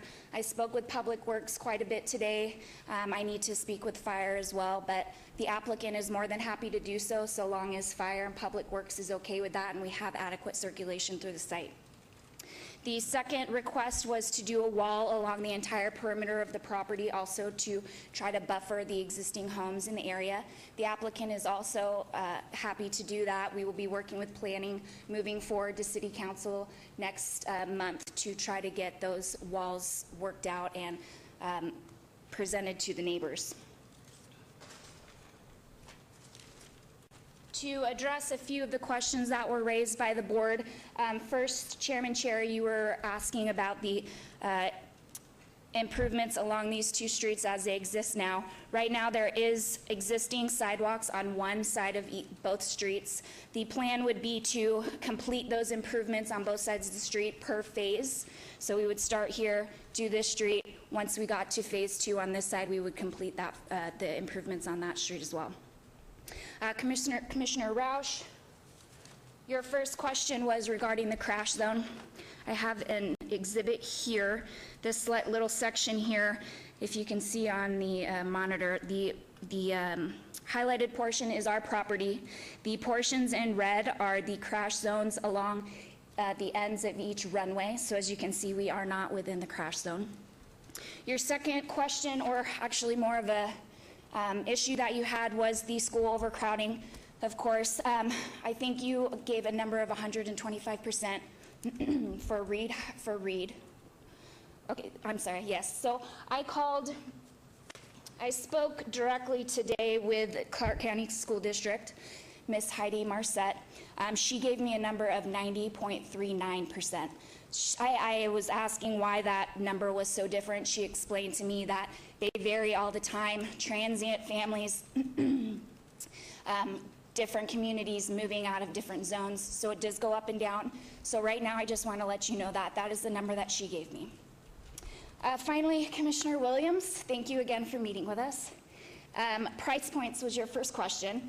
Price points would range from about $875 to about $1,200. So I also would like to put on the record that this will not be Section 8. I know that the neighbors and yourself were concerned with that, so that will not be, and I hope that the price points help with you a little bit.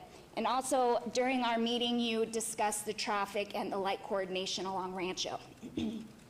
I did talk to Rick Schroeder at Public Works Traffic Engineering, and he went to the correct section of RTC to discuss this with them.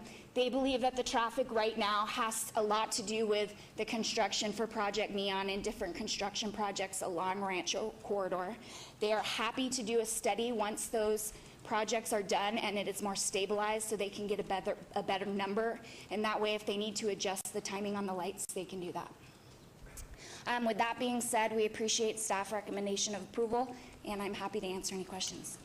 Thank you. This was noticed as a public hearing. Anyone from the public like to be heard on these items? Please come up to the microphone, state your name and address for the record. I see one person coming up.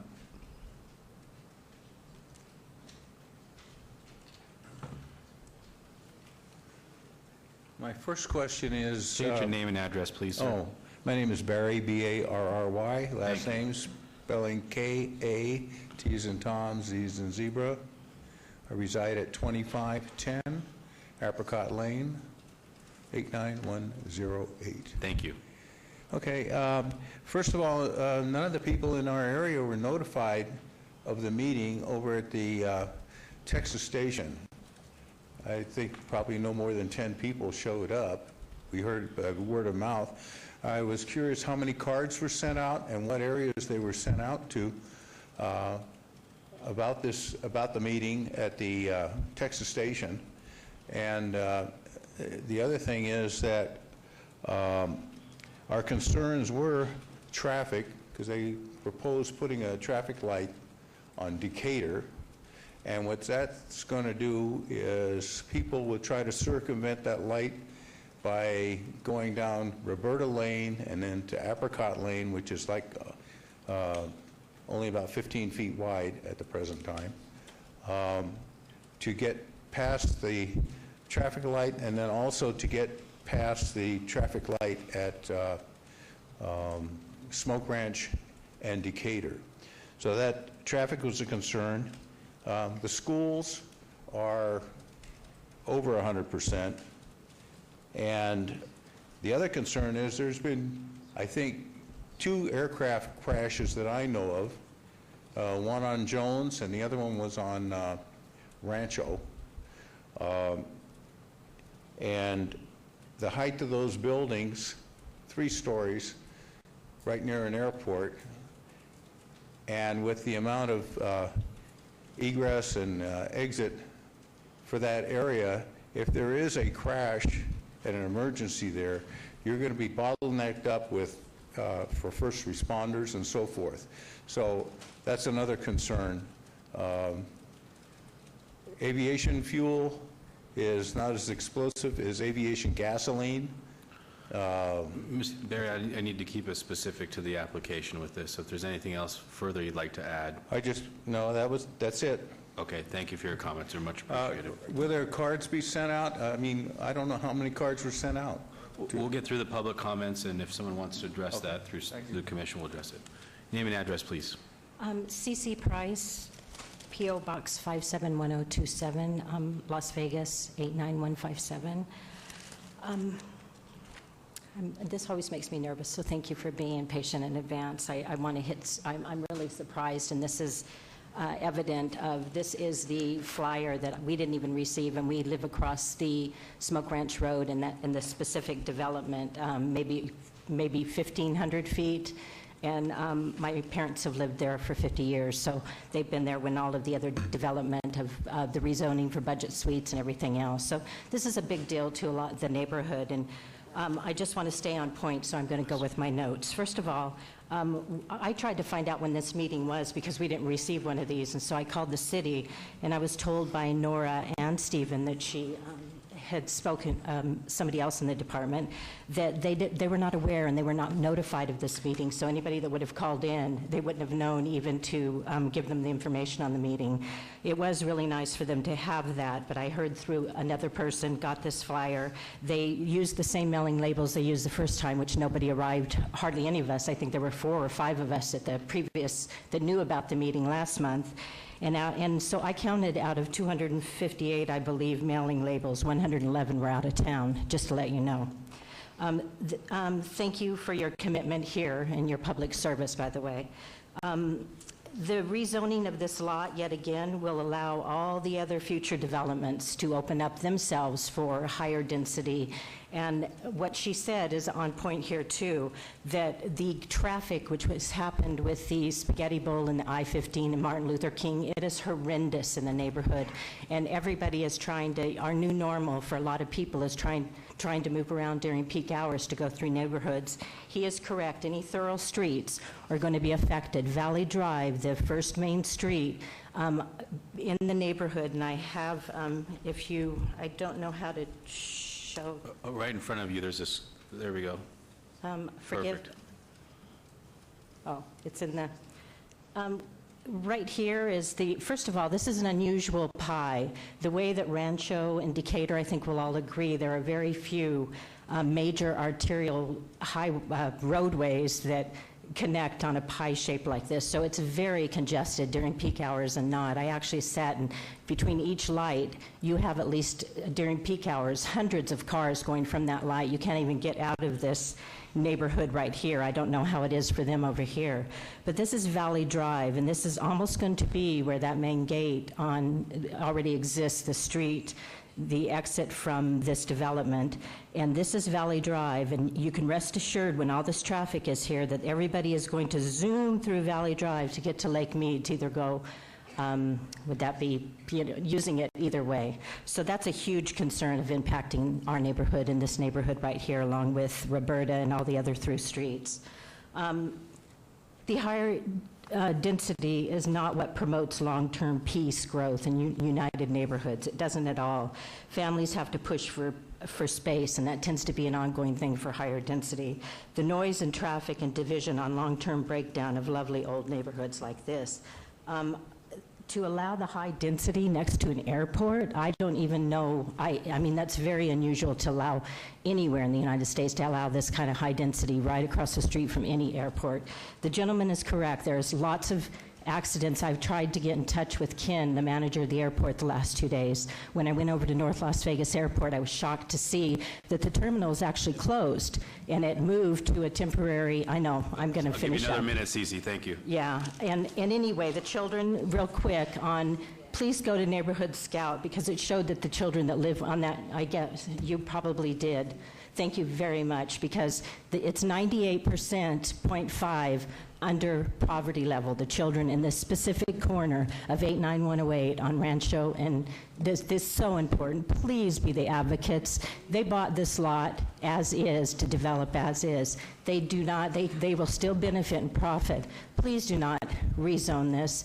The traffic, what it will do to our quality of life, our health, our wellness of families and schools and children, it's long-term, and they're probably redoing the airport to facilitate our teams and everything else that's going to benefit Las Vegas. But we already have helicopters. The pads sit right there on the corner across the street. The police helicopters, the rescue, they're using steel in these buildings, stucco and steel, the echoing. Is there anything else specific to the application you'd like to add before we move on? All of this, I think it all is, but thank you so much for your consideration to just allow the people to be notified. Please have them. We have hundreds and hundreds of neighbors that have no idea because they're not notified, and you would have heard from them. If you have another point you wanted to add on the record specific to this item, to this site, please. Yes, please.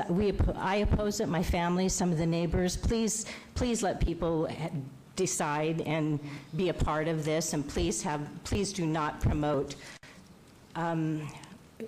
rezoning this. Please leave it at the RPD, I think that is 19, please, for all of us. Thank you. We deserve to have peace. Thank you. Thank you for the comments. You're welcome. Seeing no one else from the public, I'll turn it over to the applicant for a quick rebuttal. I would like to just address the notice issue real quick. We did request new notices prior to our neighborhood meeting, and I received those from Hildemar Cruz. I am happy to submit that email on the record. We also notified the councilman's office, so he was aware of the meeting as well. This was for the public hearing? For the neighborhood meeting. For the neighborhood hearing, yes. Excuse me, that you held. Okay, thank you. Anything else you'd like to add? No, thank you. Okay, we will close the public hearing portion. I'll turn it over to Commissioner Williams. Thank you, Chair Cherry. I had an opportunity to meet with Mr. Thistle, the owner, everybody, and I was impressed. After we talked and I looked at what they proposed to do on that property, and I thought it was a good fit, the land use. I thought it was conducive to an upscale, more upscale apartment units. The elevations were beautiful, more than required parking spaces, landscaping was outstanding, energy conservation to the extent that every covered parking spot would have solar panels, so that would reduce the tenants' solar costs. I don't have anything that I have asked from this applicant that has not been done. And I think that they have bent over backwards to come to an agreement with all of us. And for that, Mr. Chair, I motion to approve both ZON 73294 and... We'll take one at a time quickly. Okay. So there's a motion that's been cast on the floor. Please cast your vote.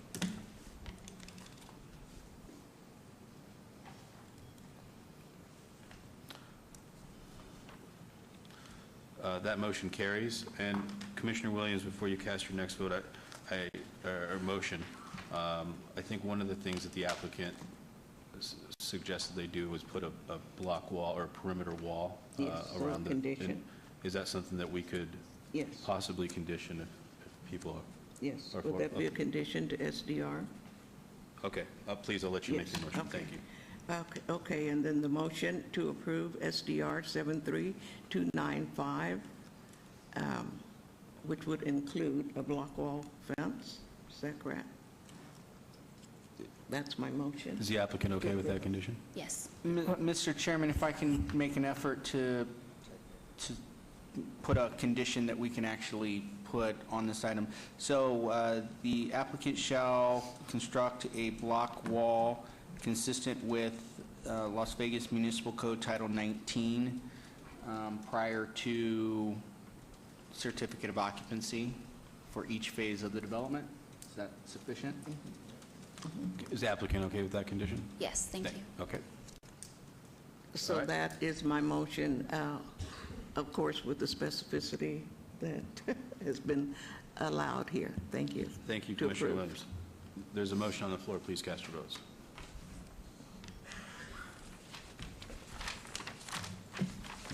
And that motion carries. Okay, Thank you. we've been going, Director, did you want to do your thing? Thank you, Mr. Chairman. Items 25 and 26 will move forward to the City Council and be heard at the August 15th, 2018 City Council meeting. Okay, we've been going 2 hours. We're going to take a quick break and be right back. Thank you, thank you, thank you.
All right, we are going to continue our meeting. Moving on to item number 29, abeyance SUP 73239, applicant Joe Cervantes, owner of the Cervantes Family Revocable Living Trust, for possible action request for special use permit for proposed short-term residential use with a waiver to allow a 492-foot distance separation for a similar use where 660 square feet is required at 6809 O'Bannon Drive, Ward 1. Staff recommends denial. Can I get the staff report, please? Mr. Chairman, the subject property contains a 4-bedroom, single-family dwelling, is zoned RD, single-family residential restricted, and is subject to Title 19 requirements. However, the proposed use does not meet the conditional use regulations requiring it to be owner-occupied during each period the unit is rented and to contain 3 or fewer bedrooms. In addition, a waiver has been requested to allow the use to be 492 feet from an existing short-term residential rental use, where 660 feet is required. Code requirements are intended to discourage the oversaturation of short-term residential rental uses within residential areas. Therefore, staff recommends denial. Thank you. Thank you. Can I get your name and address for the record, please? Joe Cervantes, 6809 O'Bannon Drive, 89146. Thank you, Joe. Okay. Thank you for letting me have this time. Sometimes I'm a few fries short of a Happy Meal, so I wrote it down. I timed it and I condensed it twice. I was here at the last meeting on June 11th. It went till 3:30 in the morning for me. I know it went till 6 for you. I'm here to make this as fast as possible. I'm going to start reading and get it over with. Thank you, Mr. Cervantes. All right. So I'm applying for an SUP for an STRR in the city limits of Las Vegas. I believe I am in the minority here, but I firmly believe in licensing and interviewing every person looking to operate an STR here in Las Vegas. I attended the last city council meeting on June 12th, and I sat here till 3:24 a.m. My eyes have been opened to what the city is up against when any person who thinks they can just get a license and make money from people booking online to stay at their home. I was floored at the applicants that came through. I understand more now than ever on how important it is to vet each and every applicant before granting a license. I've been operating since 2006 as a short-term vacation rental, and at that time there wasn't a license available for an STRR. When I received a letter from code enforcement, I was happy and excited to come down and apply to get my license. I thought this would help finally rid all the party houses from our neighborhoods. After a long, hard day at work, the last thing residents of Las Vegas want to come home to is a next-door neighbor who's up all hours of the night with no regard for the neighbors that they're staying next to. These all-night parties with the loud music, the loitering, the cars lighting up and down the streets, the garbage all over the property as well as in the neighbors' yards. These houses have no place in our communities and neighborhoods. The Strip is more than well equipped to handle these party people, and that's where they should stay. We need to preserve our neighborhoods and keep them quiet out of respect for our neighbors. These party house owners have no regard for the well-being of their neighbors, and it needs to stop. I am not an absentee owner. This is my full-time job, and I take this business very seriously. You cannot rent my home just by clicking to book online, which is how everyone else runs their business. The websites make it very easy to be an out-of-state absentee owner by letting guests book it directly online without ever speaking to an owner, and that's how these party houses come to be. I decline every single online request I get. You can't rent from me unless we have a phone interview first. I decide if I think you'll be a good fit for my home, and then we go over all the rules. And then if I decide to allow you to rent from me, I meet them at my home to let them in to reiterate those rules. I'm surprised I get booked at all, but on the contrary, I'm booked more than any other home in the entire valley. I have over 150 reviews, and all but 2 are 5-star. One 4-star reviewer said that the only person that gets 5 stars is his mother, and the other one said that they loved me in the house, but they were afraid to be too loud because I was so strict, which to me is one of the best reviews I could ever get.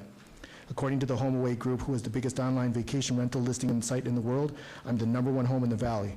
And you want to know how I know? They tell me every single time they call me to suspend my account and drop my place farther down in the listings because I don't allow automatic online reservations. I've been suspended 7 times in the last year. They have statistics on how many online bookings you take, and I'm usually 1 or 2 out of 10. They want us owners to let guests book online, and they get kickbacks from their merchant account and have extra service fees that they charge guests every time they book a property. Plus, it makes it easier for absentee owners to just let the guests book online and collect a check. And this is not how a vacation rental should be. This method of booking has no regard for the neighbors and communities we live in. I promise you that I'm a sandwich short of a picnic and I'm dumber than I look, but I'm smart enough to know that in order to run a successful vacation rental business, you have to follow one simple rule. Put your neighbors first and your business second. Plain and simple. A good way to determine if you have what it takes and that you're ready for prime time is to evaluate your relationships with your neighbors. If you can't establish a good relationship with your neighbors, chances are you're not going to have a good relationship with your guests.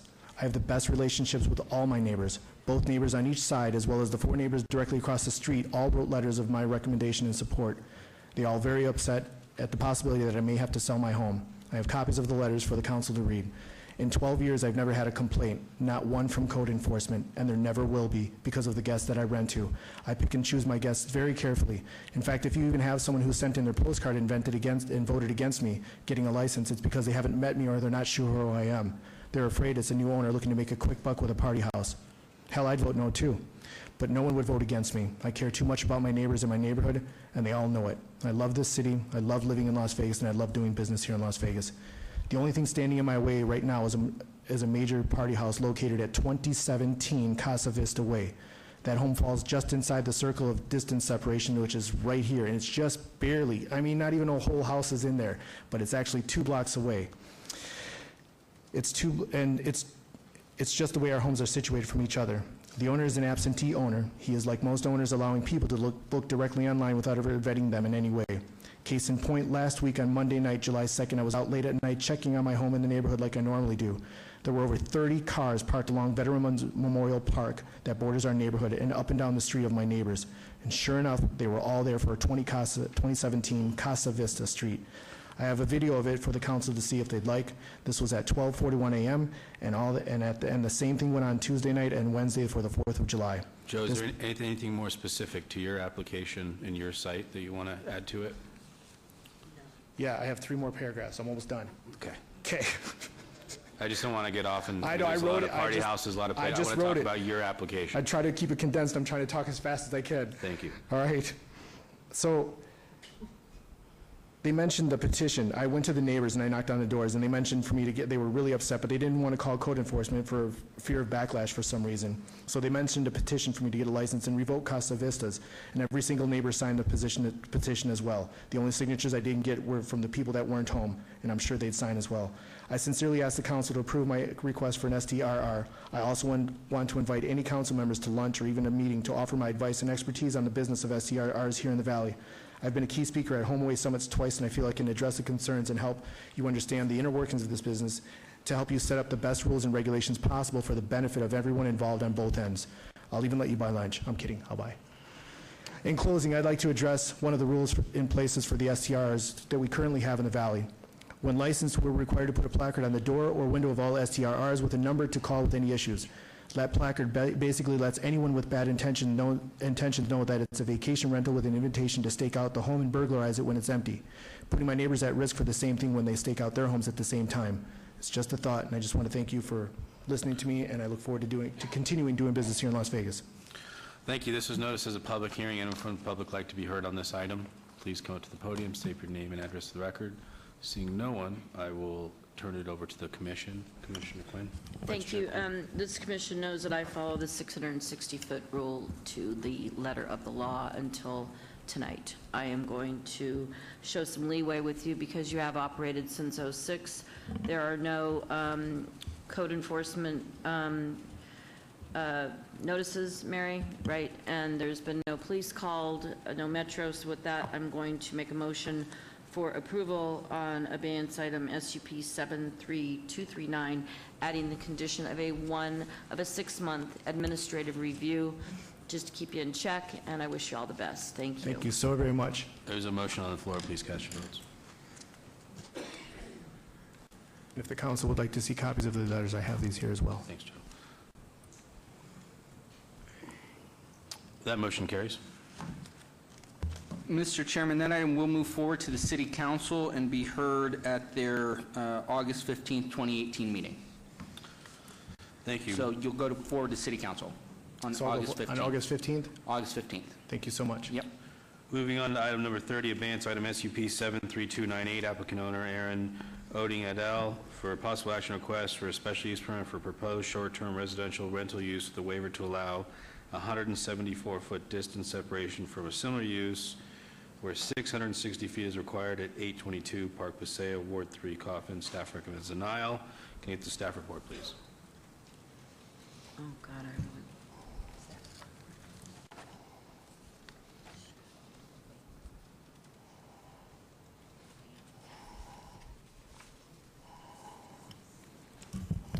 Mr. Chairman, since the submittal of this application in April, the short-term residential rental use across the street from the applicant located at 801 Park Paseo has closed their business license as of 6/14/18.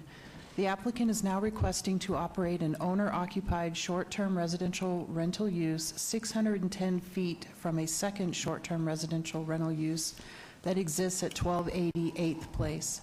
Due to the waiver request, staff is recommending denial of the request. Please note additional letters of support and protest have been received since publication. Thank you. Thank you. Can I get your name and address for the record, please? Aaron Oding, 822 Park Paseo. And I am Sarah Oding, 822 Park Paseo. Thank you, Commissioners, for letting us speak before you today, especially those that took the time to meet with us beforehand. We really appreciate that. I have some packets with some additional information. If someone wants to hand those out to the Commissioners, I'd appreciate that. Thank you. As stated, we're applying for a special use permit for an owner-occupied short-term rental. Now, to clarify, when I say owner-occupied, I mean the definition that that phrase was originally intended for, meaning my wife and I, we live in the house full-time, year-round, and we want to rent out a single room in our house while we are living there. A more accurate phrase for our application would be a single-room rental. I understand previous applicants have claimed to be owner-occupied, but end up renting out the entire house or doing other activities that do not qualify as owner-occupied. But we're looking to be true owner-occupied renters. We purchased this house 4 years ago as a home, not an investment. This is our house, our primary residence. It is where we live full-time. We're looking to rent out a single room in our home to no more than 2 guests at a time, and only when we are actively living in the home. My wife works from home, so one of us will almost always be present when guests are there. There is ample parking for guests, so they will never be parking on the street. We'll carefully vet each and every guest, as we will have to live with them, so any issues would come to us first. Additionally, as you can see from pages 2 and 3 of the packet, there are neighbors have signed letters saying that they have been encouraged to come to us with any issues that may arise. And now we use the overhead camera, or on page 4 of the packet is the same map, just to show you what we're talking about. So this map was provided by my licensing agent. This is our home here. And as you can see, the original issue was with this home here, which was sold, and they gave up their license a few weeks ago. There's obviously nothing to the north. It's over 800 feet to the east and over 900 feet before the next one on the west. The issue is with this one to the south. It is at 610 feet. This house is currently a CUV permit that has been required to apply for an SUP for over a year and has failed to submit an application. This home is also unlikely to be approved, even if it does apply. The current license is for only owner-occupied, but like most folks, they don't know what that means, so they have both their bedroom listed as 2 separate listings. And as you can see on page 5 of the packet, you can actually see that both those listings there. We were being blocked by a license that is not complying by the original rules that they were asked to apply by.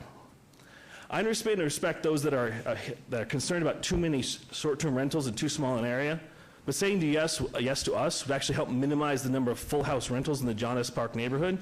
If you look at the map, our house right next door to us is owned by an investment company. This house across the street is owned by a real estate agent who's been trying to flip the house for many years. This house over here is owned by a gentleman from California who owns only in the house 2 weekends a year. He additionally owns the house next door that sits vacant year-round. My street is full of investment properties and snowbirds and people who aren't there. Most of the houses sit empty year-round. There's going to be a short-term rental on my street. There's just too many investment people there. You know, it can either be a full home rental or just a single room in my house. Saying yes to our application will actually help minimize the so-called hotelification of neighborhoods that everyone is so concerned with. And I just wanted to add a little bit about us. As my husband mentioned, this is our first home. Actually, it's the home that we purchased with the intention of raising our children in it. I'm sure you all remember the joys and the heartache of owning your first home. I know from the outside our home may not look like we've done a lot of work to it, but that's because all the repairs to date have been done on the inside. And most of those repairs we actually did do ourselves. Since moving in, we've completed extensive roof work, multiple insulation repairs, we replaced the HVACs, fixed mainline water leak, that was fun, repaired hardwood floor damage, finished off a third bedroom, painted the interior, and installed new major appliances throughout. So that was a lot for us as first-time homeowners. And if you look at page 6 of the packet, you could see the room that we fixed up. That would be the bedroom for the guests. All of these home improvements were quite expensive, and many of them came unexpectedly. But the main reason that we are here and we want to rent the actual room out is due to some financial hardship that we're currently experiencing. The income from the rental would actually be used to help pay for some medical bills that I have that were, caused by some complications with my health that were the result of me not being able to have some children. My husband, he already works 2 jobs, so it's already hard for him, so we need actually income for that. And I'm a small business owner. As you can see in the packet on page 7, you'll see my Nevada State business license. Our intention with the rental is only to rent the 1 bedroom and to pay off these medical bills and to prepare our home for children. So if you look on page 8 of the packet, you can see our license. We are registered foster parents with the City of Las Vegas. And our goal is that once these bills are paid off, we will turn the rental into the room for our foster children. When we have foster children in the home, we will stop renting because legally we are not allowed to rent once the children are in our care. So I'm not sure if you're aware of this, but the Department of Family Services issues regular unannounced home visits to ensure that rules like these are followed. So we purchased this home to be a part of the downtown community, and we hope to stay here. The truth is, if we're not able to rent out this 1 room, I am afraid that we're going to have to sell our house. That's how bad it would be. So a yes from you will help us stay in our home and raise our family here in Vegas. You're not saying yes to a business developer or an out-of-town investor, but yes to us as a family and being a part of your community. So. Can I get your name one more time for the record? My what? Your name and address. Oh, for the- Sarah Oding, 822 Park Paseo. Thank you. Okay. This was noticed as a public hearing. Anyone from the public like to be heard on these items, please come to the podium. Your name and address to the record, please. And if you're for or opposed, give you a quick minute and a half to go through. Good evening. Thank you for having me. It's nice to speak to you before the second day of the meeting. Mike Brown Sestero, 1411 South 9th Street. I run through this neighborhood all the time, particularly on this street, and while I appreciate the sentiment of the applicants, I do not believe there's any way to codify home inspections to make sure the homeowner is present or not present. There's no way to enforce them staying there as a owner resident. We have too many short-term rentals in the neighborhood. I'm sure more are coming, and my concern is if we start allowing exceptions for this variance or that variance or this condition or whatever it may be, that's going to just set the precedent for all the following meetings. Everybody will know the key words to say, and that's when they'll come in. So I oppose this application. I ask that you do the same. Thank you. Thank you. Can I get your name and address for the record, please? David Figler, 1302 South 6th Street, president of the John S. Park neighborhood. This property is in that John S. Park neighborhood. This is extraordinarily conflicting. There's a mandate from the neighborhood association. The neighborhood association as a collective didn't want this to be the experiment. We knew that our neighborhood would take the brunt of it, and as every agenda somewhat reveals, it's Councilwoman Tarkanian, ours, and some in careers. Sarah and Aaron are great neighbors. They're active. They reached out to a lot of people, myself included. I don't have a doubt that anything that they've said to you is absolutely sincere. I would, if I could just have just an extra minute, because this is a little bit different from my normal rant against. I appreciate that, Commissioner Terry. So the way it is, there is a concern about code enforcement. I mean, this is going to be the thing I talk about all the time. And when we go through the adjustment, I think some of the things that Sarah and her husband have done should be incorporated and mandatory. If there are ways, if you're even considering it, and our position is that we can't just start picking and choosing because of great applicants. That's just not how it works. It's about where things are located, and so as a neighborhood, we have to continue to oppose them. But they do bring up some very interesting points about owner-occupied and just the idea of how that is enforced and what happens if someone isn't home when it is being rented and what you do. Now, what's really intriguing about their proposal is the proclaimed non-compliant one that is the 610 feet away, which would set to expire, from what I understand, if they don't meet by the deadline, and which, if code enforcement is up to what it's doing, should have plenty of black marks against them for noncompliance. But I think if you were to go and look at that other property, and I think it's important to talk about it in relation because it is the one that makes them noncompliant, I don't know that you would find those documentations of them not being in compliance, et cetera, which is unfortunate for them, and it's unfair to them. So whatever conditions, if there's ever, and I appreciate Commissioner Quinn breaking from her tradition for a specific owner in the item before, but it's hard for us to say, okay, well, because we love these neighbors and they're good neighbors and we see them all the time, we should give them the break here. And then how does that kind of work with some of the other applicants that are moving around and are coming up with different approaches to it when that 660 is kind of all we have to fight against the tide of it. So with regard to your ability to do conditional, your ability to put on things that can be enforced, or maybe even holding stuff off or giving temporary, if that's even possible, until that could be folded and incorporated into the new set of STR rules that are coming down. I think that'll all be thoughtful. But I think that when we do it as an individual basis by applicants that we like because they're good people and we trust them on some level, even though we can't enforce it, it becomes a difficult position for people like us in the Homeowners Association because they participate in the Homeowners Association. So, so as the Homeowners Association, we appreciate, we care about our other neighbors, but ultimately we do oppose anything that's within the 660. It's unfortunate. We're hoping that there might be ways to fix this in the STR revisions so that these good folks can get what they need and do it in a way that seems to be right. Thank you for your comments. Can I get your name and address for the record, please? Brian Galusha, 2151 Sunswept Way.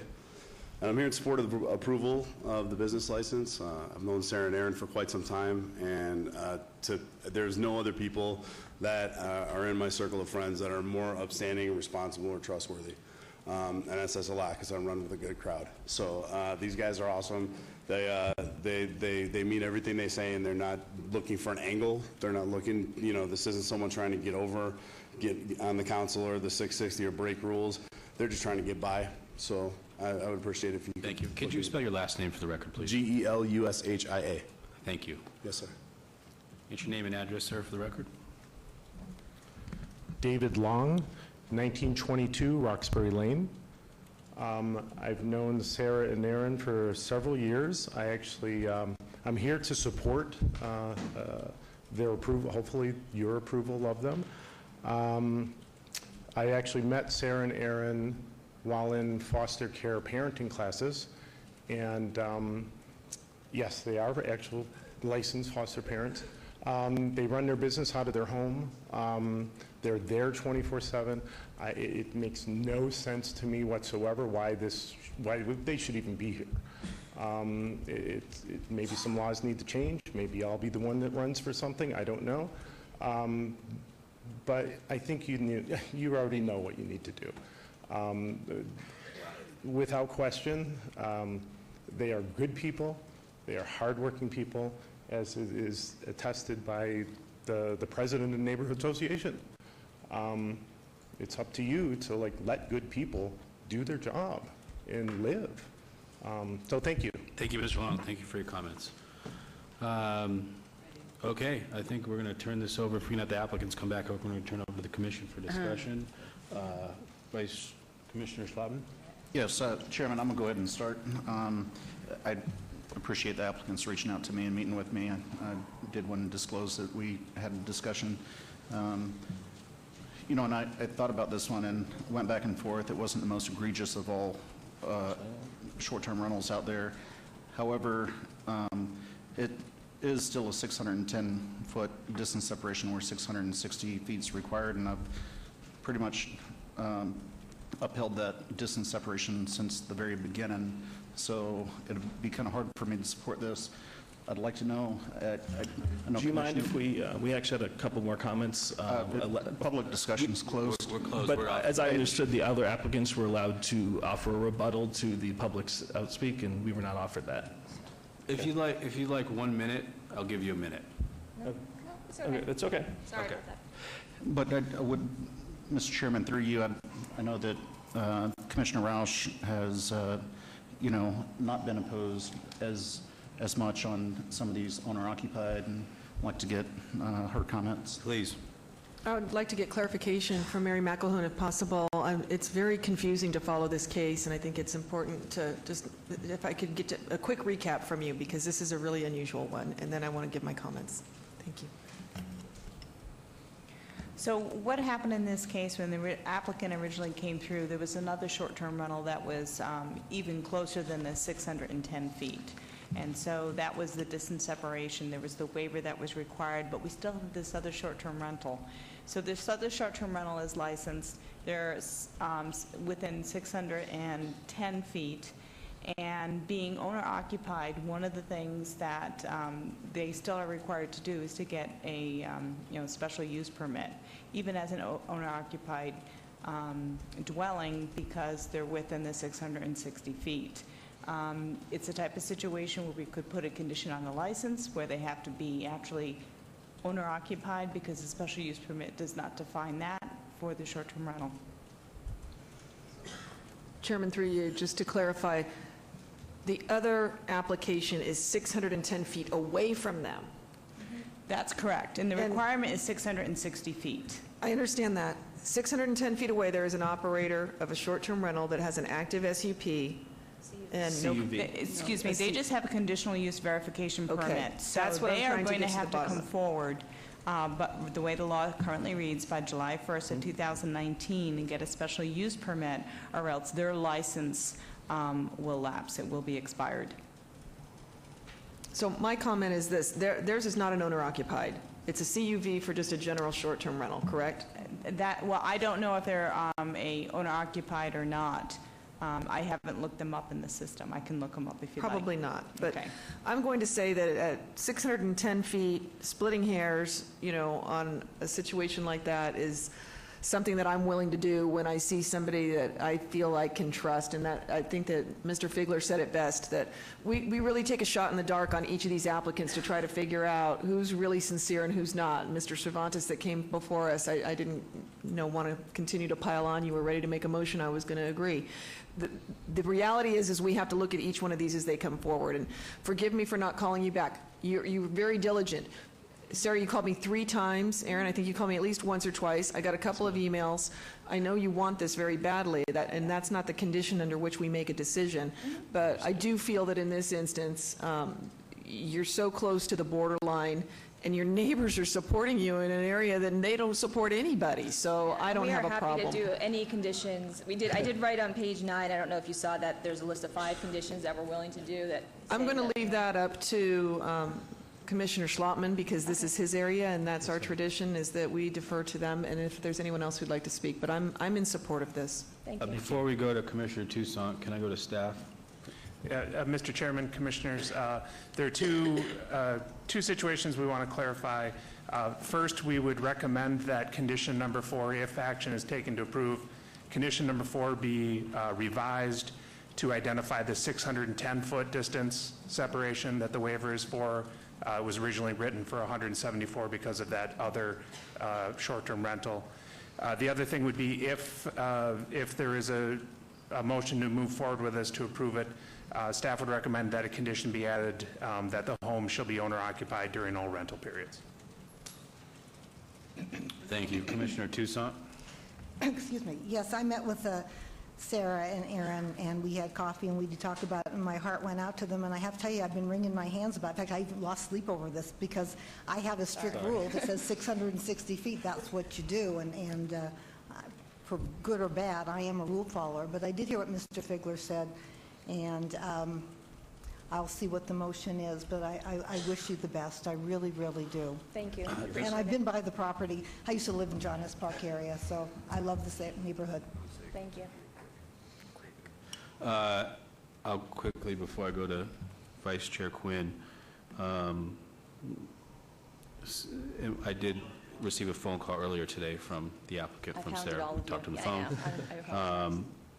And I think Commissioner Roush raises some good points in pointing out that the other short-term rental that's listed on there is just a conditional one that needs to come forward with an SUP still at the 610 feet. I mean, I've always been, quite honestly, a no vote on these that are within the 660, and sometimes even beyond that. I just have been a no vote. But hearing what I'm hearing tonight about the owner occupied and seeing that there's something, that other one's going to have to come forward in the future,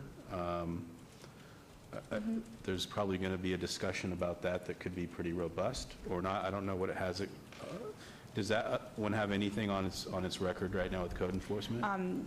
Chairman Terry, I'd have to take a look to see if there's anything on that actual case. And Okay. it's probably not going to be a simple thing to sit here and look that up. Totally understand that. And I just feel like that, with that, and it's knowing that, you know, this would put another place in effect that would stop more that come this way. I feel like I could get behind that on that specific, when I've always just been a hardline no in this area. You know, when it's across the street, I've been a yes to some. I've been a yes to one right next door to where I live. But with that, I'll turn it over to Vice Chair Quinn. Thank you. Through you, Mr. Chairman, I think when downtown Steve gets up here and his quote is, I don't think there's anything that's come out of these people's mouth that's not a fact, says a lot about both of you. I've spoken with you on the phone, Sarah, and I appreciated the call. With that, my motion this evening is going to be for approval. The approval will consist of a revised revision of number 4. Is that correct, Paul? I am going to, even though you say that you can't have foster children in your home with this room being rented, it will be in the condition that no foster children in this home while it's rented, and if it is rented, you will give up your special use permit, and that goes away so you can have your children, which I know that's what you want. Yeah, And then with that, I will add a 6-month review, administrative review to this as well, and my motion then is with approval. Thank you. Thank you. Mr. Chairman, before we vote, if I can ask the motion maker if she could look at page 9 of the applicant's package that they gave us on additional conditions that they were willing to put on the on this application, and Add them. Are you wanting to add any of those or not? Well, yeah, I think what you're talking about is, I'll add a few more conditions. Only one room may be rented in the house at a time. No more than 2 guests in that room at a time. The owners are present when the renters are in your home. Got your administrative review going thing. And you will expunge your license. Well, you say if you sell your property, that's your business. I say you expunge your license when you take in your first foster child. Okay. That's And very I'd good love to to know. hear about that, Okay. so. Thank you. I wish you the best. Thank you very much. We really appreciate it. So I'm hearing that on that last condition that we can't, on the foster child, we can't actually have that as a condition, but we can have it when the property's actually sold.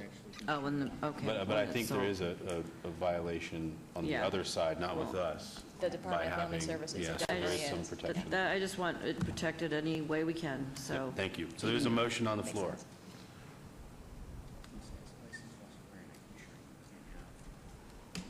I'm sorry, Mr. Chairman, can you clarify which conditions, or perhaps Vice Chair Quinn, if you could clarify which conditions you're adding to this in your motion? I'm adding the condition that there will only be one room will be rented out of this home. There will only be 2 guests in that room at one time. I'm adding the condition that the owners will be present when their guests are renting that room. I'm adding a 6-month review administratively to this application. And Paul asked me to revise number 4, the owner occupied, which we discussed. And I guess that's it, because I can't do the foster Number care 5 thing. was the expense. And then number expense 5 license. is to expunge the license when you sell your property.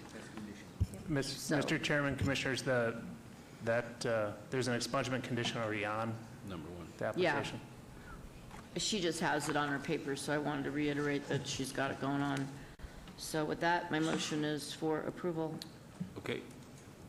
Motion on the floor, please cast your vote.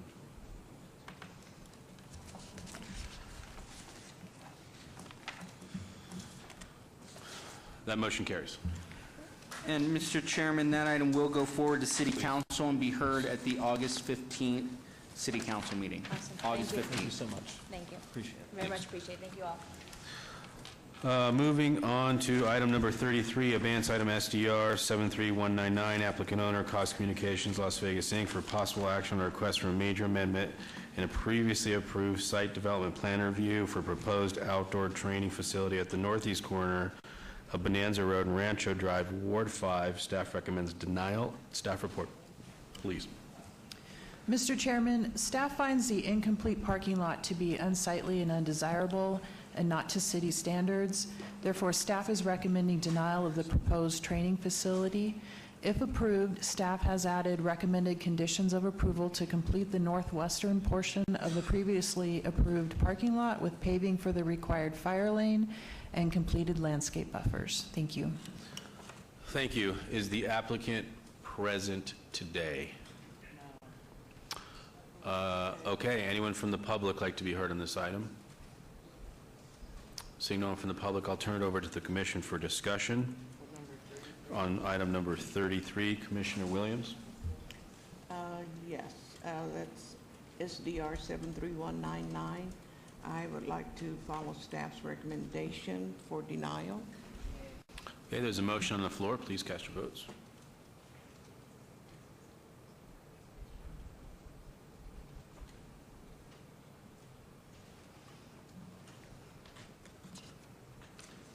That motion carries. Mr. Chairman, that item will move forward to the City Council for their consideration on the August 15th, 2018 council agenda. All right.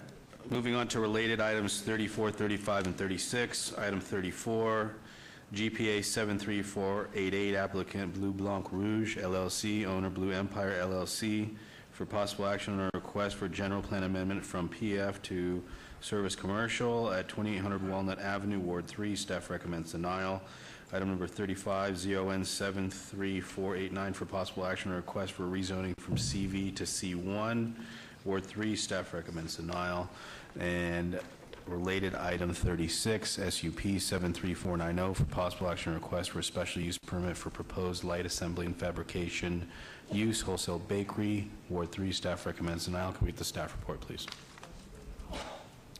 Mr. Chairman, due to the subject site being adjacent to 60-foot wide local streets and not a primary or secondary thoroughfare with a minimum 80-foot wide right-of-way as preferred for the C1 zoning district, staff is not able to support the general plan amendment and rezoning applications. In addition, the proposed use exceeds the allotted number of employees set forth by the conditional use regulation standards for the C1 zoning district, and staff is recommending denial of the special use permit as well. Please note additional letters of support have been received since publication. Thank you. Thank you. Can I get your name and address for the record, please? Yes, Todd Vetalago with Vetalago Petch Architects, 3535 Executive Terminal Drive, representing the applicant. The applicant is here by my side, and they will also like to make a few comments after I give a brief explanation. The project itself has to be listed commercial just because of their use, but they're really somewhere in between a really light industrial and small commercial use. They are not open to the public. They basically are a wholesale bakery that has all the work takes place on premise, and then they have their distribution and delivery trucks that come and go from the property. So the employees that are there all day, there is no movement on their property from their employees other than just the trucks that come and go. So we feel that the vehicular traffic is going to be minimized. There will be no public retail. It's not open to the public. So we feel that that's going to minimize the traffic component, even though we heard that the 60 and 80-foot wide street rule. Also, the applicant bought the property with the intent for a long-term operator. They plan on being there quite a while. Their lease is coming up in their current building, and they're under pressure to move into a new building. And so they've already retained a design team to start moving forward with the improvement drawings, and he needs to have something done here within about 4 to 5 months. So we're already drawing. He's making plans to move, and he is in a certain condition of where he's dependent upon this property to keep operating. I'll let Jean-Philippe give a couple extra explanations about his project. I'm Jean-Philippe Dufoin. The project, okay, the company we have right now exists since 2003, and I'm on that area owned by Station Casino, just behind the city center. With a stadium in construction, I'm pretty sure that area soon gonna change. And in my lease, they have 60 days to kick me out from my rent. So it's why I decided to looking for a building to move my enterprise, and it's what we did. Christian can explain. Christian is my assistant. He's in charge of my company when I'm not there, and he will be probably better than me to explain to you what it is. Get your name and address, sir, for the record. Christian Tierra, 12036 Prada Verde Drive, A9138. Like Jean-Philippe said, we're a wholesale facility. We don't really work with the public. The nature of our lease is that our landlord can give us 60 days notice to have us vacate the property. So that's why we started looking for a new building. Due to the scope of our work, it's kind of hard to find a building that satisfies all our needs. So that's why we have to purchase a building that we can improve inside and build our kitchen with ovens and freezers and whatnot. In addition to this property fitting everything that we're looking for in a building, also most of our employees, I would say over 80% of our employees, live in the area. So when we told them that we were looking at purchasing this building and improving and moving our entire operation there, they were excited because they would be closer to work and they would be able to bike to work instead of drive. We're excited to move into the area. We've had neighborhood meetings. We've met with our neighbors next to the building. It's a Victory Outreach parcel just to the south. The name was escaping me, thank you. And, we explained to them what we're looking to do. We want to beautify the area. We want to improve the landscape.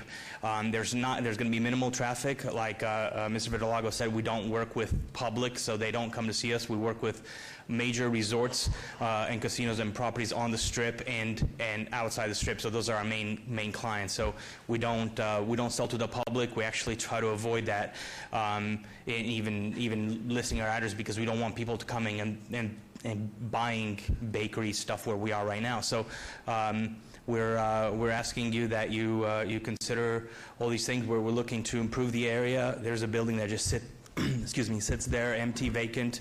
And we want to go there and work with our neighbors. Yeah. Thank you.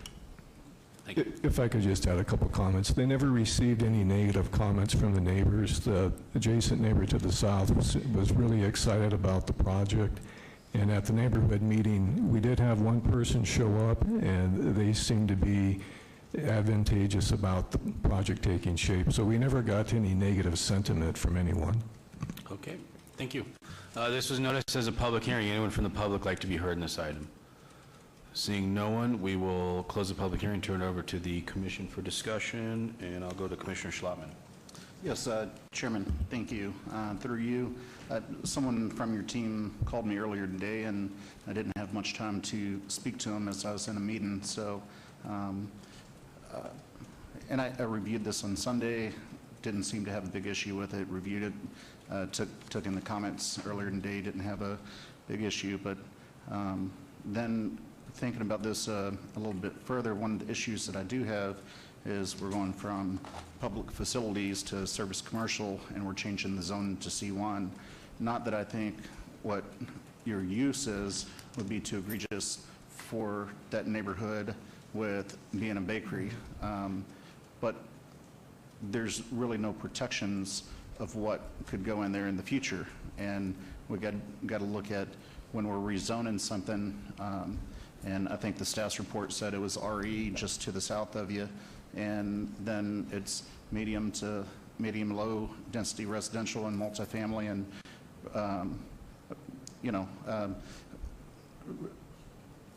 a pretty dense residential neighborhood. And I've been in this neighborhood a couple times. I went to the groundbreaking for the library across the street, and it is a pretty quiet little neighborhood.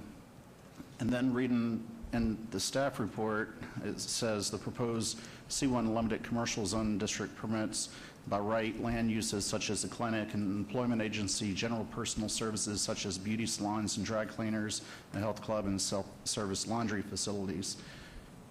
And I just feel in the future, if we approve this today, what could happen in the future. And hopefully you'd be there for 20 years, but I don't know. I don't know if anybody else has any comments, but we could also see. Commissioner Rausch? Thank you. Through you, Chairman, can I ask staff, what did this building used to be? It's a public facility and CV zoning. Somebody must know what it used to be. Mr. Chairman, through you, it was operated by the Housing Authority, and it was a storage warehouse for them. So if it were not CV, civic use, or public facility, because it was a public use, its prior use was basically industrial. So that said, I think that's compatible with this use. I also feel that this is a very unsightly building, and the fact that they want to renovate it, bravo. I'm in commercial real estate. I wouldn't want to have to sell this thing, and so I'm going to support you because I'm glad you're going to bring some improvement to the neighborhood. Thank you. Thank you. Thank you. Anyone else? Any other comments? Commissioner Slavin? Thank you, Mr. Chairman, and I appreciate your comments, Commissioner Roush, and I do agree with that. We'll see where this goes tonight, and we'll see where it goes on City Council. Like I say, it's nothing against the bakery. It's more against what can happen with that in the future. So, May I make one statement? Sure. If and when someone comes in after their business is done, that applicant has to come before you again with their use, and it could be examined at that time. That's not correct. It's already rezoned, and zoning runs with the land, and that's never taken away. The SUP is taken away, but there's other uses in here that wouldn't require SUP, such as a clinic, an employment agency, general personal services, beauty salons, dry cleaners, health clubs, I can go on and on and on, which don't require Plan and Action Commission. Understood, but they still have to come before you. No, they don't, sir. No, they don't. And we're going to close the applicant portion and just limit it to the commissioners. So for now, if there's no other comments, I'm prepared to make a motion. Please do. GPA 73488, move to follow staff's recommendation for denial. There's a motion on the floor. Please cast your vote. Yes is a denial vote.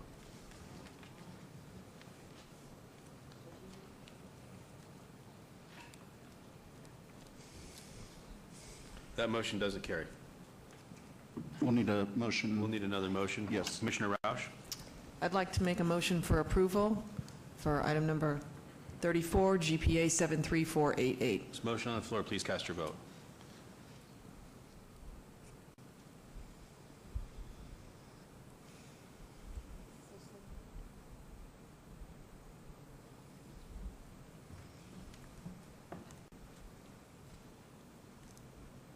That motion carries. Mr. Chairman, if I could just allow Commissioner Roush to make the next two motions. Please. Thank you. Yes. Item number 35, ZON 73489, motion is for approval.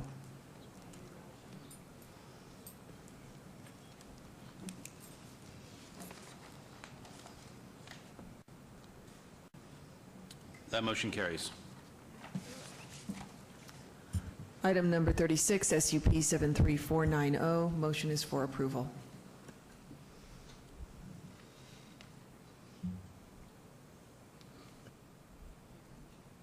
There's a motion on the floor. Please cast your vote. That motion carries. Mr. Chairman, those items will move forward to the City Council and be heard at the August 15th, 2018 City Council meeting. Thank you. Okay, Thanks, gentlemen. Thank you. Moving on to related items 3738, GPA 73550, applicant D.R. Horton, owner Kang Hai Kyung, for possible action on request for general plan amendment from D.R. Desert Real Density Residential to Low Density Residential at the southwest corner of Eisner Drive and Jones Boulevard, Ward 6. Staff recommends denial. Item number 38, ZON 73551, for possible action on request for rezoning from RE to R1, Ward 6. Staff recommends denial. Can I get the staff report, please? Mr. Chairman, the site is located in an area of residential character with varying lot sizes in each direction. The neighboring lots to the north are zoned RE and are approximately 1 acre. Lots to the west and south are zoned RPD2 with lots that average 16,000 square feet, and lots to the east are zoned RPD3 with lots that average 20,000 square feet in size. The proposed low-density residential general plan designation allows a maximum gross density of 5.49 dwelling units per acre, and the proposed R1 single-family residential zoning district would allow a minimum lot size of 6,500 square feet with lot widths of 60 feet. Because of the density, staff has determined the proposed low-density residential general plan designation and R1 single-family residential zoning district are not compatible with the existing residential developments in the area, as the surrounding residential developments have larger lot sizes and are far less dense. Therefore, staff recommends denial of the applicant's request. Please note that additional letters of protest and support have been received since publication. Thank you. Thank you. Name and address for the record, please. Good evening, Mr. Chairman, Commissioner Stephanie Allen, 1980 Festival Plaza, here on behalf of the applicant D.R. Horton. If I could direct your attention to the overhead.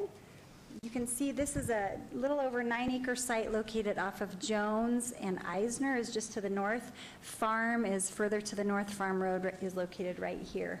As staff mentioned, this area is general planned mostly for rural in the area, and I know that was one of the considerations that the neighbors raised at the 2 neighborhood meetings that were held, was that they didn't find the request for low and the R1 zoning consistent with the area. What we'd like to do today is offer to reduce that general plan request from low to rural. We think that's more consistent with the area.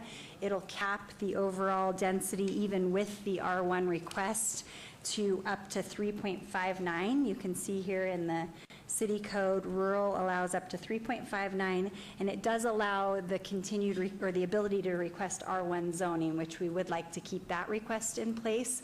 The reason being there's more flexible setback requirements in the R1 district, but the density is still capped at 3.59. So we know there's not a site plan attached to this application, and hopefully this reduction to rural will make the neighbors a little bit more comfortable that when we come back in, which we've said we will do, if for some crazy reason we didn't come back, it would be capped at the 3.59. But we are coming back, and so with that said, I'd like to get into the design that D.R. Horton has. There will be a submittal of a tentative map here shortly. That'll be on a later agenda for you, but I do want to put on the record all of the things that we've committed to do for the residents. We started initially with this site plan that's before you. We had a proposed entrance on Eisner and no access on Jones. The lot count was up to 32 units over this 9 acres, which was a density of about 3.5 units to the acre. The major things, and Tony Celeste and I have been working this case together. He handled the 2 neighborhood meetings, and so if for some reason, I know there's a bunch of neighbors here, if for some reason I misspeak, I apologize, but my understanding is the main issues were the folks on Eisner didn't want an access point on Eisner. They've got RE homes that front onto Eisner Drive, so that was a big deal. They asked us to remove that entrance and to put it onto Jones. They also wanted a reduction in some of the density, and in fact, they were kind enough to draw up this plan for us. One of the neighbors put this plan together, and this had 29 lots instead of the 32 homes, It had an access point on Jones with no access on Eisner, and then they had requested single-story homes throughout this community. So where we're at and what we plan to submit and will represent on the record that we will be submitting is something very similar. This is the site plan that will be going into the system. It will have a gated access point on Jones located here with the similar roadway network around the center. However, it's less lots. It's actually 27 lots instead of 29. The density works out to about 2.9 units to the acre, so we'll be well below that 3.59 that would be allowed in the rural general plan. All of these lots are over 10,000 square feet, some of them much larger than 10,000 square feet, with some side yards over here on the ends for the residents that are to the west. And D.R. Horton plans to do all single stories with this project. So this, I know, will be coming back through the system, but hopefully our offer to reduce it to rural will make those neighbors feel a little bit more comfortable. I know Commissioner DeSalvo has some additional things he'd like from us with construction hours, which we're fine with that as well. We appreciate you working with us, and I'm happy to answer any questions. I know there's some neighbors here as well. Thank you. This was noticed as a public hearing. Anyone from the public like to be heard? Please come on up. We have 3 microphones. Give us your name and address to the record. Give everyone a minute to give us your comments, if you're for or against, and the reasons why. Bill Burgos, 6161 Joe Marcy. Why is it that they're still asking for R1? And will that have any impact if, for whatever reason, they do decide to not go through with this project and it's already been rezoned as R1? We're going to keep going through the comments, and we can Fine. answer. Hopefully that'll get answered. We'll have an answer for you. Thank you. Yep. Tammy Fountain, 6160 Donald Nelson. We've been out there since 1990.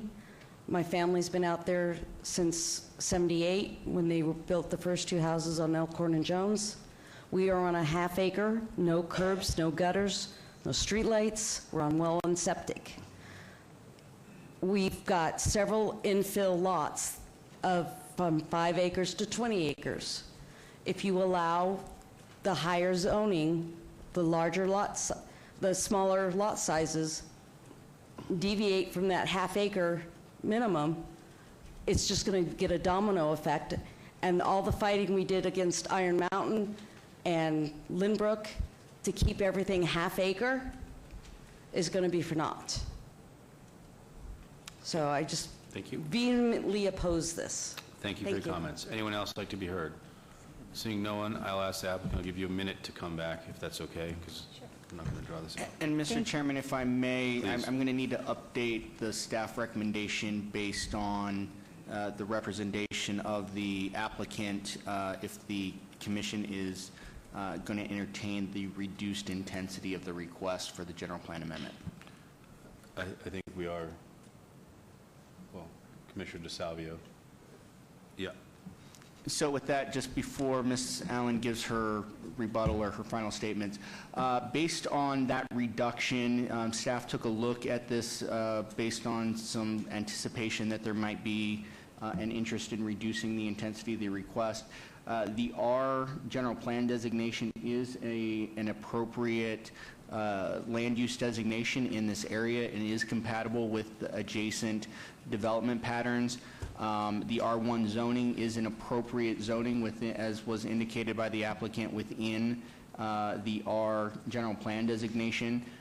The general plan designation will limit the density that would be allowed. The zoning will just indicate the development standards, the minimum development standards.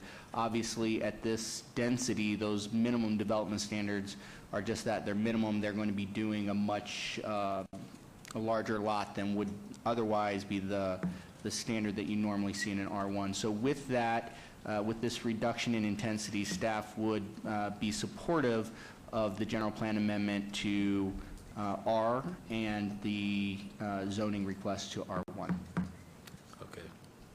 Thank you. Thank you, Mr. Chairman and Mr. Summerfield. Appreciate that. Just to answer the question that they had asked, why R1? The setback requirements are significantly different from RD to R1, and so we can put a nicer one-story home on these lots with the flexibility and setbacks. Most importantly is the front yard setback. There's a 5 foot less of a setback, so you can move the house a little bit closer and have a larger backyard, which gives more of a buffer to the adjacent residents with the larger rear yards. Also, the width of the lot requirements is 80 foot in an RD, where we have a lot more flexibility with R1. Some of these lots are actually 74 feet, so there'd be a possibility we'd be coming back before you with 27 variance requests for setbacks, which is not fun for any of you and is expensive and burdensome on a developer. So luckily in this instance, if we reduce it to R, then we are capped at that 3.59, and we assure you that we'll be coming back with the plan I just showed you, with a density far less than that at 2.9 units to the acre with the one-story homes. So that's our reasoning for that. Thank you. I'll turn it over to the Commissioner. Commissioner DeSavio. Well, thank you, Mr. Chairman. It's pretty much hit the nail on the head. The GPA, just so everybody that's here from that neighborhood understands, putting that under an R, it ties them up. It ties that property up. The R1 is strictly like Ms. Allen stated. It gives it the ability for them to have more of a favorable setback option. So, and that's why we flipped the script on that and did what we did, and been working on that one since 7 o'clock last night. You know, we did 2 homeowners, just to give you some backstory on this, we did 2 homeowners meetings, June 11th and one just yesterday. There was concerns that were totally different on June 11th versus what was yesterday. So we kind of married those 2 together. I believe that D.R. Horton really stepped up to the plate on this one because of the fact that they agreed to all single-story homes, and based on the elevations and based on the monstrous homes that back up to this property, they're all going to be looking down on this community. Okay, then giving them the R1 and giving them the ability to move that yard and give them more of a buffer and more tranquility, I think is another huge asset. And they agreed to do stuff like that. The street lighting, you know, it's required on Jones. We get that. We understand we need it, but we could control what goes on inside that community. That's another huge plus. And then I talked to Miss Allen just a few minutes ago and dropped one on her that, you know, maybe she can agree on record that, you know, from Monday through Friday, and I got with the, of course I got with the affected residents first. Monday through Friday under construction, maybe a 7 to 7 for noise, because this is, if you look at, if you used to put it up again, the original first one, it is pretty much surrounded by horses and all this stuff that worried about the noise. So if we could do it in the area of when there is, you know, traffic and everything, 7 to 7, people are going to work. I'm heading down that road at 4:30 in the morning myself. And then Saturdays, 8 to 5, and I'm really shooting for nothing on Sunday unless, you know, an emergency situation that had to happen, maybe an inspection, I don't know. But I want to try to reduce that because it is very close to a church, and there is that church traffic in the morning, so I'm trying to see if I can also put some type of restriction on that. Mr. Chairman, unfortunately, at this time, we only have the general plan and the zoning requests, which do not allow us to condition those. However, as was indicated by the applicant, she does have to come forward with a tentative map. At that time, many of the things that you've indicated can be a part of the conditions of approval of that tentative map when it comes forward. And I got that. I was just hoping that she could possibly, is it possible for her to agree to that right now on the record, that that would be taken under consideration for this project? Mr. Chairman, through you, yes. So the applicant can agree on the record that that's their intent, and you can hold them to that when the tentative map comes through at your discretion.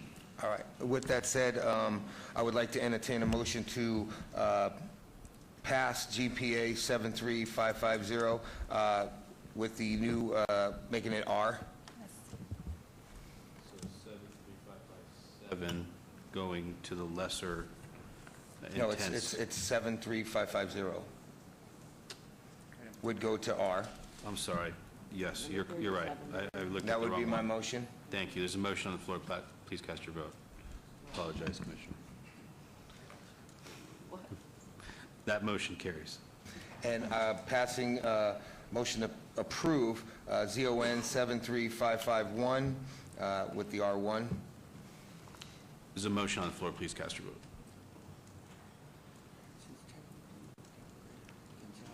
That motion carries. Thank you very much. Thank you, Commissioner DeSalvo, and all the neighbors that have worked with us. Appreciate it. And Ms. Allen, you agreed to the R reduction. Yes, I believe that was- we've offered that. Yes, Yeah, I yes. heard it. I thank just you. wanted to confirm it again. Thanks. Mr. Chairman, those items will move forward to City Council and be heard at the August 15th, 2018 City Council meeting. Thank you very much. Appreciate it. Okay, moving on to related items 39 through 45. GPA 73557 applicant Richmond American Homes owner Omni Family LP for possible action on a request for a general plan amendment from RNP and R to R on the south side of Farm Road and east of Wallapai Way, Ward 6. Staff recommends approval. Related item 40, ZON 73558 for possible action on a request for rezoning from RE to R1, Ward 6. Staff recommends denial. Related item 41, WVR 73560 for possible action on a request for a waiver to allow private streets to not be developed to public street standards behind a gate, Ward 6. Staff recommends denial. Related item WVR 73664 for possible action on a request for a waiver to allow no interior streetlights where such is required, Ward 6. Staff recommends denial.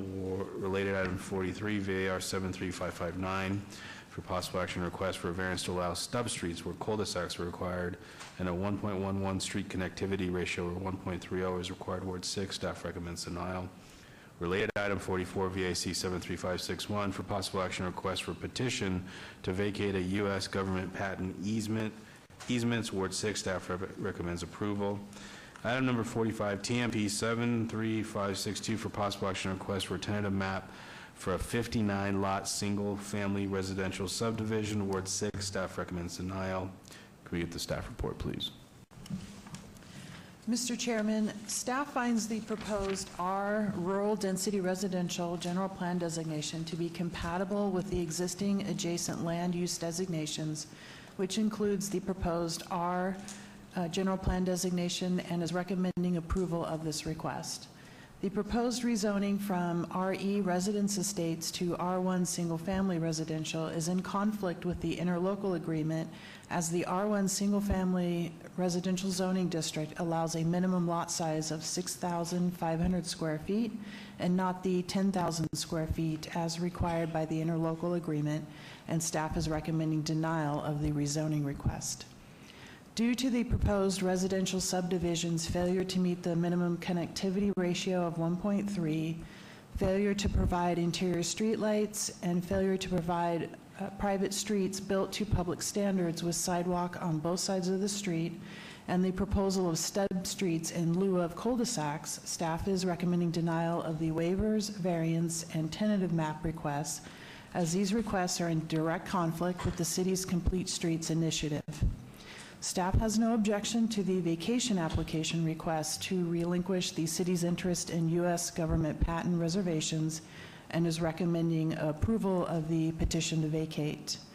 Please note additional letters of support and protest have been received since publication, and revised plans date stamped July 9th, 2018 are included in your backup materials. Thank you. Thank you. Name and address for the record, please. Thank you, Mr. Chairman. Commissioner Stephanie Allen, 1980 Festival Plaza Drive, here on behalf of the applicant Richmond American Homes. If I could direct your attention to this aerial. This is the property. It's about 20 acres. It's located off of Farm, just to the east of Wallapai. You can see in blue, these are all of the other developments Richmond has done out in this northwest part of the valley. They've done quite a few of great projects in this area. This particular property is, as staff mentioned, located in the interlocal agreement. And when I get into the site plan, we intend to honor the spirit and intent of that interlocal agreement with this project. You can see there's a mix of zoning categories in this area. Immediately to the south is R1, which is what we are requesting. There's RPD4 to the east of the property, PD with some smaller lots to the north of the property. And then you can see here that's not colored. These are county parcels. This is an RE development in the county, and then this is an RD development in the county with about 10,000 square foot lots. We have met with Commissioner Brown on this property as well as Councilwoman Fiore because it's in the interlocal to show them what we're proposing. And again, as I mentioned, we are intending to meet the requirements of the interlocal agreement with all of the lots being over 10,000 square feet. This is the proposed layout. We have 59 lots with a density of 3 units to the acre. The access point will be off of Farm Road. As I mentioned, there are some RE homes located here to the south and just to the east of the property, and the intent of the interlocal is that RE lots are buffered by 10,000 square foot lots, so you can see all of these are over 10,000 square foot lots. We are going to do all single-story homes for this project, which is was welcomed by the neighbors at the neighborhood meeting. They were happy to hear that.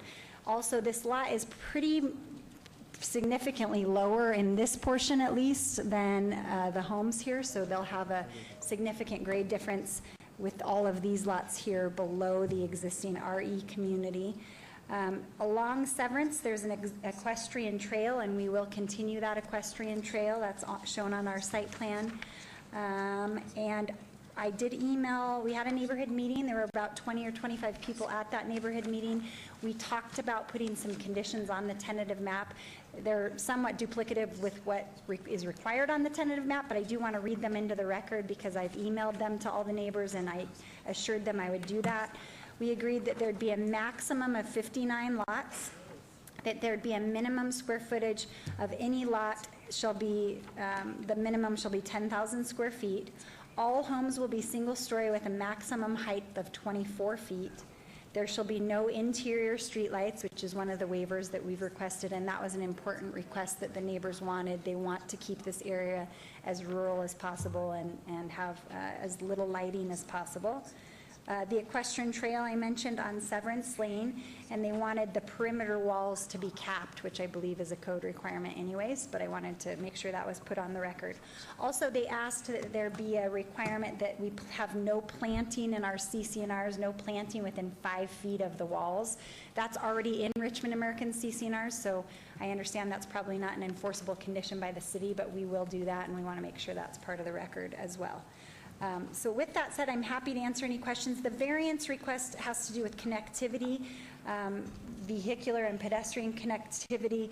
Obviously, we have one vehicular access point. We have pedestrian connectivity on Severance and on Farm over here, but otherwise it's an infill parcel, so it's tough to have connectivity when you're surrounded by homes. So that was the reason for the variance request, as well as the stub streets so that we don't have huge cul-de-sacs there eating into the lot sizes. The R1 request, similar to the last item, it allows for flexibility with these large one-story homes so that there can be put more of a rear yard than in the front yard. These homes will be up to 4,000 square foot single-story homes, so they are large with price points starting in the 600s. So these will be very nice, large homes that should be compatible and, in fact, complementary to what already exists out there. So with that said, I'm happy to answer any questions, and we'd very much appreciate your approval. Thank you. This was noticed as a public hearing. Anyone from the public like to be heard, please come up to the podium, give your name and address to the record. Seeing no one, I will close the public hearing portion and turn over to the commission for discussion. Commissioner DeSalvio? Yes, just for expedition, this totally fixed. It works. I haven't had any problems. This is probably one of the smoothest things that's rolled through. And just to speed up, I just would like to make a motion to approve item 39, GPA 73557. This motion on the floor. Please cast your vote.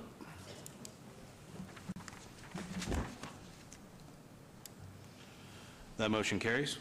Item number 40, motion to approve ZON 73558. There's a motion on the floor. Please cast your vote.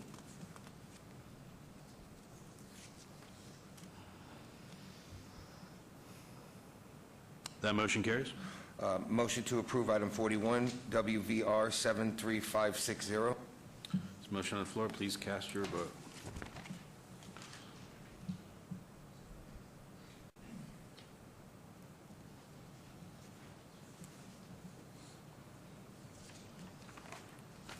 That motion carries.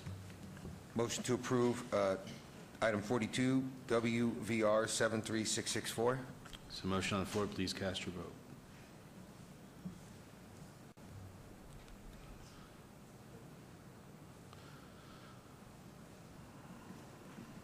That motion carries. Motion to approve item 43, VAR 73559. So motion on the floor, please cast your vote. That motion carries. Motion to approve VAC 73561. So motion on the floor, please cast your vote. That motion carries. And motion to approve 45, TMP 73562. So motion on the floor, please cast Mr. your vote. Chairman, could we add those conditions, please? Conditions, With those added conditions, yes. Thank you very much, appreciate it. and you agree to those conditions, obviously? Yes. Thank you. Staff has a copy of those as well. I know Peter and Nicole, I believe, have copies of them. Right, and I just want to clarify that we will add conditions 1 through 6 of what the applicant has submitted. As the applicant mentioned, condition 7 with regard to planting and CCNRs, that is something that they can do privately, but not something that we would do as a city. Thank you. Richmond agrees to it. Yes, we agree to it. Yep. All right, motion's on the floor, please cast your vote with the conditions. That motion carries. Thank you very much. Appreciate it and appreciate the neighbors working with us. Thank you. Mr. Chairman, those items 39 through 45 will move forward to the City Council and be heard at the August 15th, 2018 City Council meeting. Thank you. Related items 46 and 47, GPA 73566, applicant KB Home, owner Rancho Drive LLC, for possible action request for a general plan amendment from SC to ML on the east side of the intersection of Rancho Drive and Rainbow Boulevard, Ward 4. Staff recommends approval. Related item 47, ZON 73567, for possible action request from rezoning from C1 limited to RCL, single-family compact lot, Ward 4. Staff recommends approval. Can I get the staff report, please? Mr. Chairman, staff finds the proposed amendments to both the land use and zoning maps to be compatible with the surrounding area, as the proposed RCL single-family compact lot zoning district will provide an appropriate residential transition area from the existing larger lot single-family residences that exist in the immediate area to the commercial uses that exist south of the subject site, and staff is recommending approval of both requests. Please note additional letters of protest have been received since publication. Thank you. Thank you. Can I get your name and address for the record, please? Good evening, Laura Drea, 520 South 4th Street. I'm here with Mike Bangan from KB Homes. KB is purchasing this 10.52 acre parcel from the same owner of the 45-acre residential estate that shares the northern property line. Therefore, the northern stakeholder has no objection to this GPA matter. It was the same entity to the north that originally requested the C1 in the master plan, but realized that an 1,185-foot deep by 330-foot wide with only 80 feet of frontage on the road is not ideal for a commercial development. To the south is a car dealership that has no objection to this application. The 4 single-family houses existing on the eastern property line attended a community meeting and asked for revisions. KB has accommodated the request, made the modifications to the tentative map, which staff is currently processing, and we expect to hear this site plan next month as the tentative map. Staff supports this request, and we hope you will as well. Thank you. This was noticed as a public hearing. Anyone from the public like to be heard, please come up to the microphone, state your name, address for the record if you're for or against, and some reasons why. Would you like to refer to that? Do I want to look it up? Hi. Hi, Janice Hunsaker, 4917 Vega Lane. My backyard, it would be adjacent to the property that they're doing. I have met with them. They are trying to help us with giving us more privacy, and they're also going to work with us with the lighting back there. If they put the street back there that we asked for, plus a little parkway, I agree to that, and I just wanted you guys to let you know that. So you are in support of the project? I am supportive as long as they do what we have asked for, the different drawing that they have emailed us. Okay, thank you. Thank you very much, Janice. Thank you. Name and address, please. My name is Sylvia Hines, and at 4921 Vega Lane. I'm a neighbor of hers. The project will be, the new development will be behind my backyard. The first plan I did not approve, but I approved the second plan. Okay. And they worked with us. Very nice people. Thank That's you. nice to hear. Thank you for coming out. Okay. Thank you. Anyone else from the public like to be heard? Seeing no one else, I'll ask the applicant to come back up. And I'm just going to turn it right over to the commission, unless you felt. If you don't mind, I'd like to say one thing. Need your name and address. Mark Bangan with KB Home on Badura. As the neighbors had mentioned, we held a neighborhood meeting. We had an original layout or a tentative map that we had proposed to them that had lots that backed up to theirs. After hearing their concerns, we went back to the drawing board, revised the site plan, lost one lot to make this work and to be a better neighbor to them as well. They've been absolutely great to work with. We love working with them and with staff. Unfortunately, the reason that you have the GPA and the zone change tonight is because we had to swap out the tentative map, and we couldn't get the notices out in time. So that's the only reason that the tentative map is trailing. This that's in front of you on the overhead is the tentative map that is in the system currently and that we're coming to you with at the next meeting. But I just wanted that on the record. Great, thank you. Thank you for working with the neighbor, too. I'm going to go ahead and turn it over to the commissioner. Commissioner Toussaint? Yes, I drove by this property, and it's really hard when you have infill properties, when you're trying to put a new development when there's a surrounding areas. I think this is a perfect application. I think it's a perfect thing for this area. I'm really excited about it. I think once the neighbors see what's going to be there, they're going to be very happy. You've worked well with the neighbors, and you will have my support tonight. Great. Would you like to make a motion? I will. GPA 73566, move to approve. There's a motion on the floor. Please cast your votes.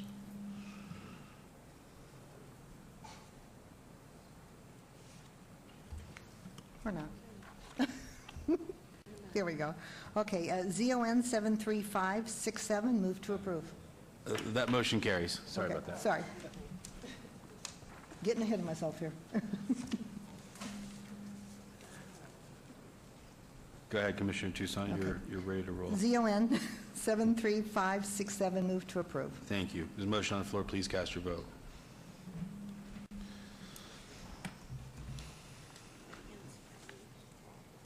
And that motion carries. Thank you, and you have a wonderful night. Thanks. Mr. Chairman, those items will move forward to City Council and be heard at the August 15th, 2018 City Council meeting. Okay, moving on to item number 56, WVR 73636, applicant Neon Museum, owner City of Las Vegas, for possible action on request for a waiver to allow a 1-foot setback where 5 feet is required for proposed freestanding sign and exposed neon to face a residential use at 810 North Las Vegas Boulevard, Ward 5. Staff recommends denial. Can we get the staff report, please? Mr. Chairman, the applicant is requesting a waiver to allow a 1-foot setback for a freestanding sign with exposed neon illumination facing a residential use located south of Encanto Drive. The freestanding sign will be located approximately 40 feet from the residential uses, where illuminated freestanding signs must be located at least 200 feet away from residentially zoned property. Staff finds that the proposed freestanding sign is not compatible with the adjacent residential neighborhood and is in direct conflict with Title 19 and Appendix F interim downtown Las Vegas development standards. This deviation does not support the city's goals as expressed in the Vision 2045 Downtown Las Vegas Master Plan. Therefore, staff recommends denial of the request. Please note that additional letters of support have been received since publication. Thank you. Thank you. Can I get your name and address for the record, please? Good evening, Chair Cherry, Co-Chair Quinn, Dennis Connor, 3329 Mission Creek Court. Nice to see everybody here tonight. Thank you for your patience. I'm here with the Neon Museum, and we're looking for a variance for Andy Anderson. Andy is a historic sign I was born here in 1956. I do remember Andy Anderson from a long time ago. Don't know him personally, but it was a classic sign from the Anderson Dairy. And matter of fact, it's just a short walk from the Neon Museum. Is that right, Rob? Correct. So what we're looking to do is put the sign outside of the wall there. That would give us very good visibility as people are driving up, offer a very good extra light for people coming out of the Brilliant Show. The Brilliant Show is adjacent in the north lot, and this would give us a chance to give us a little extra illumination, and also let people that are not actually seeing the show actually come up and see one of the Neon excuse me, museum's pieces. We're only looking for a short setback difference there. I think it's 5 feet. We're looking for 1 foot. And we don't see the visibility as a problem with the neon. One-sided. Yeah, it's one-sided, and it's the way it's facing, it's really not facing towards the residential. If you look at your map. Okay, thank you. This was noticed as a public hearing. Anyone from the public like to be heard on this item? I have one person. If I can get your name and address for the record, please. Richard Shade, 3738 Berea Court, Las Vegas, Nevada. I'm in support of this. The sign fits well in that area, and it'll be facing away from the residential. So the light source, if you look at the map, it has no real impact on the residents there, and I'm in support of this. Thank you. Thank you. Seeing no one else from the public, I'll turn it over to the commission. I will first disclose I've worked with Federal Heath in the past. It's been many years ago. Don't have any open contracts with them, and we'll be voting on the application as it moves forward. Commissioner Schlotman, I think. Mr. Chairman, I just want to make the same disclosure. I've worked with Dennis with Federal Heath. I don't have any open contracts with him, and I didn't even know Dennis was going to be here tonight. He didn't call me to discuss this. Same. Thank you. Yeah. And that goes for me, too. Commissioner DeSalvio, same thing? You too. Okay. Commissioner Williams. Yes, thank you, Chairman Cherry. I agree with the gentleman about Andy Anderson and the sign. I've been here most of my life, so we ate Anderson Dairy ice cream and milk and drink and all that. However, I drove by the site this morning, and I thought, well, you know, this is a big sign, even though you're asking to move it 4 feet versus the 5. I mean, you want 1 foot set aside versus 5. It still is a neon sign. That's a big sign, and I drove so that I could see where the residents would be able to see that sign. And I'm afraid to set a precedent, because I know as time goes on, other businesses are going to probably shut down, and we're going to be moving even bigger signs there. I would love to see Andy Anderson's sign, but not at that location. The Culture Corridor is beautiful, but I think if you could put it closer towards, well, I can't tell you what to do, but Cashman Field, rather than close to the residents, would be better. So I can't support it because of the neon signs, and I can anticipate at some point, if we set this precedent, that the residences will be overrun with neon signs. Is there? My motion is to deny. There's a motion on the floor. Please cast your votes.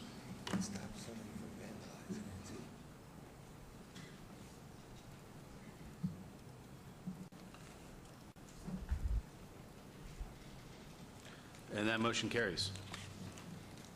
Mr. Chairman, that item will go forward for City Council consideration at the August 15, 2018 City Council meeting.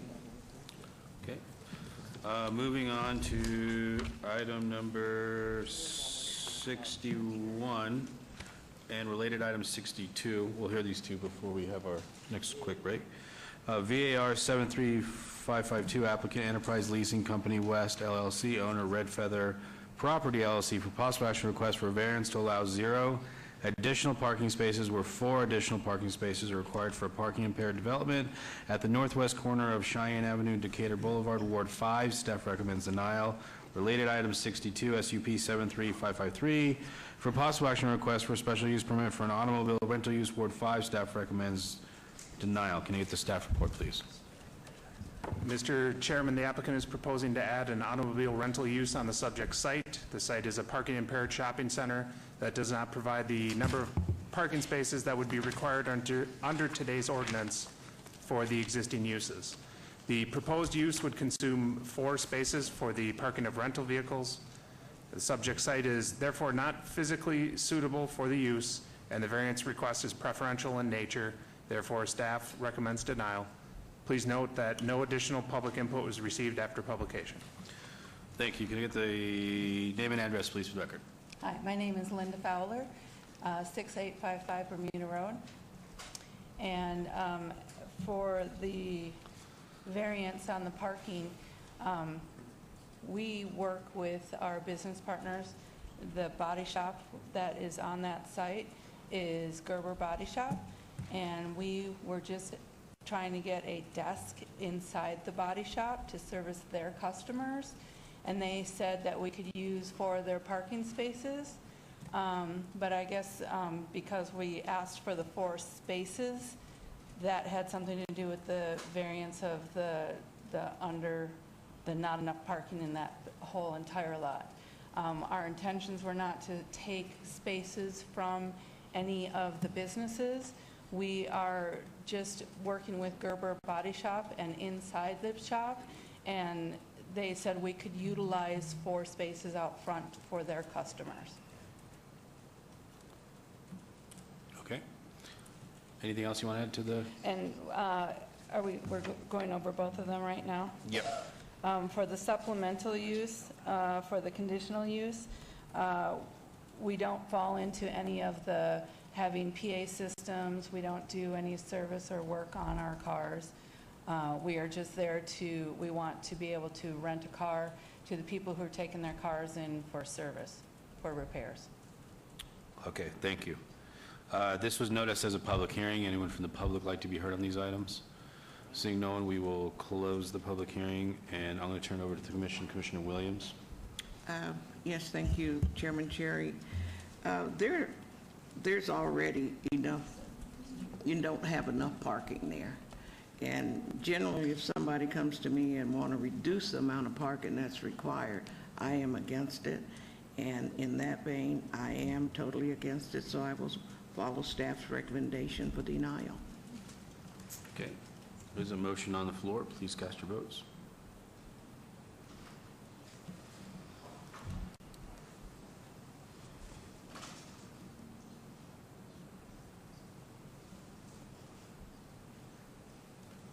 That motion carries.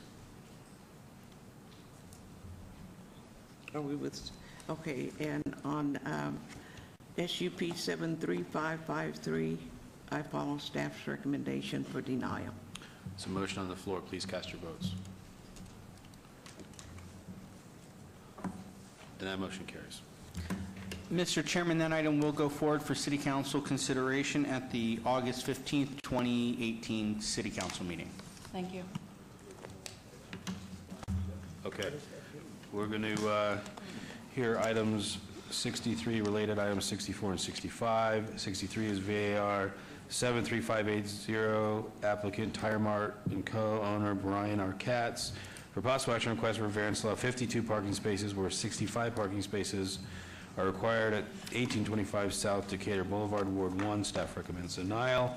Item number 64, SUP 73581, for possible action request for a special use permit for proposed auto parts new and rebuilt use at Ward 1. Staff recommends denial. And related item number 65, SDR 73582, for possible action request for a site development plan review for an existing commercial building with a waiver to allow a service bay door to face the right-of-way where such is not allowed, Ward 1. Staff recommends denial. Can we get the staff report, please? Mr. Chairman, the proposed location of this use fails to comply with the minimum parking standards outlined in Title 1912 for the proposed auto parts land use. In addition, the applicant has requested a waiver to allow a service bay door to face the right-of-way where such is not allowed. As such, the required variance and waiver further reinforce the unsuitability of this site for the proposed auto parts land use. With the surrounding commercial developments in the area, therefore, staff recommends denial of this project. Please note that additional letters of protest and support have been received since publication. Thank you. Thank you. Can I get your name and address for the record, please? Alma Cuevas, 6725 Via Asti Parkway, Las Vegas, Nevada, 89119. We are requesting approval of the variance for the parking. The retail use here is not a traditional use. It is strictly new tire and wheel sales and installation. The Tire Mart has other locations currently in various parts of Las Vegas and North Las Vegas, and they currently operate with a 1.2 ratio. So for example, they have double the size of this building and they operate with half of the parking spaces. Their average customer base is 20 a day, and the majority come with appointments, so we wouldn't have even the need for these 56 parking is excessive. They would never fill the entire parking lot. The second approval of the variance would be for the doors. The door actually faces on Oki, so it faces the north side of the building, and there's an existing roll-up door already there. So they would just place another one. And the neighbor, this is the building, the neighboring building, which is also facing Oki, and they have 12 roll-up doors as well. And with that, we are approving request of the approval for the variances. Okay. This was noticed as a public hearing. Anyone from the public like to be heard in these items? Seeing no one, I will close the public hearing and turn it over to the commission. Commissioner Quinn, Vice Chair Quinn. Thank you, through you, Chair Cherry. For those of you that don't remember, what this corner is, it's the old fabric store. It's been there forever. It's been shut down. Bar, U-Haul. It's the ideal location for what you're about to do. So here we go.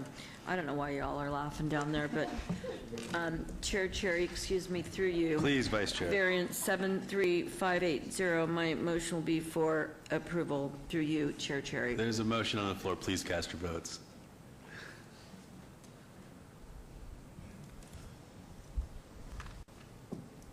That motion carries. Thank you. And also, Chairman Cherry, SUP 73581, my motion is for approval. Thank you, Vice You Chair. get a There's a little motion punchy on this late the at night. chair. Sorry. Please cast your vote. Yeah, we're not laughing at you. They're laughing at me because I called him Chair I'm laughing Cherry. with you, so. It's just a Chair Cherry joke, that's all. Yes. Sorry. And that motion carries. And then moving on to your last item, which is item number 65, is SDR 733. Excuse me, 582. My motion is for approval through you, Chair Cherry. Thank you, Vice Chair. There's a motion on the floor. Please cast your vote. And that motion carries. Mr. Chairman, these items will move forward to the City Council for their consideration at the August 15th, 2018 City Council meeting. Okay, thank you, Commissioners, for your time. Thank you. And with that, we're going to take a quick break. We'll be right back in a few minutes.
Okay, we are going to reconvene. Item number 66, VAR 73148, applicant owner, Winnemore Family Trust, for possible action and request for variance to allow 5-foot side and rear yard setback where 10 feet is required for proposed accessory structure, Class 2 garage at 8311 West Hammer Lane, Ward 4. Staff recommends denial. Can we get the staff report, please? Mr. Chairman, the applicant is proposing to construct an accessory structure Class 2 at 8311 West Hammer Lane. The structure, as proposed, will be located within 5 feet of the south and west property lines. There is no evidence of a unique or extraordinary circumstance which has been presented. Therefore, staff recommends denial of the applicant's request. Please note that additional letters of support have been received since publication. Thank you. Thank you. Can I get your name and address for the record, please? Hi, I'm Neil Winnemore at 8311 West Hammer Lane, Las Vegas, 89149. Neil, what was your last name? I'm sorry. Winnemore. Winnemore. Thank you. Yeah, I'm Cheryl Winnemore, and I live there with Neil, 8311 West Hammer Lane, 89149. Thank you. You're welcome. Please tell us about your application. Okay. Yeah, I'd love to talk about form-based code. That was really interesting, but I think I just came to talk about our backyard. So 1988, we built the house. It seemed like a small house on a big piece of property. And we always had planned to do something good in the backyard, you know, a garage, workshop, or something like that. Come forward 30 years, we've paid our mortgage off, so now we can do something. Our neighbors adjacent to us on the east and west side both have nice big garages in the corners of their backyard at the 5-foot setback. And in fact, I think 5 out of the 6 houses on our block have this similar kind of structures at the same setback because they did it before the code changed. And so we're a little late on that. And now we have to get a variance if we want to be look like the rest of the neighborhood, basically, you know, have it in the same place, have that structure look like it's always been there, like it belongs there. And most importantly, really for us, it's the practical and efficient use of the space, because if you consider the alignment of the driveway, we're trying to get that garage lined up as straight to the drive as possible. So that's the sort of logical reason for putting it in that space. So that's why we'd like to have the variance to put it where we think it belongs. Thank you very much. This was noticed as a public hearing. Anyone from the public like to be heard? Seeing no one, I will turn it over to the commission. I'm sorry, Cheryl, did you want to add something? Oh, well, none of our neighbors could be here, but they did send letters signed in support of the project. Great. Could you turn that in for us? That'd be great. Maybe someone could grab it for us. Lucian. Sure, we have that. They're all on file. Copies of these are in our documents package as well. Thank you. Commissioner Tucson, we'll turn it over to you. Yes, I did drive by the property, and I was trying to see what you were doing. I know you had one home just to the left of you that had a big motor home there, and I was trying to figure out what you were doing, so I Google mapped your property so I could get a better idea of it. And I don't have a problem with this. I think this fits with the neighborhood, it fits with what everybody else is doing, so you'll have my support tonight. Okay, thank you. Make a motion? Yes, I make a motion, number 66, VAR 73148 for approval. There's a motion on the floor. Please cast your vote.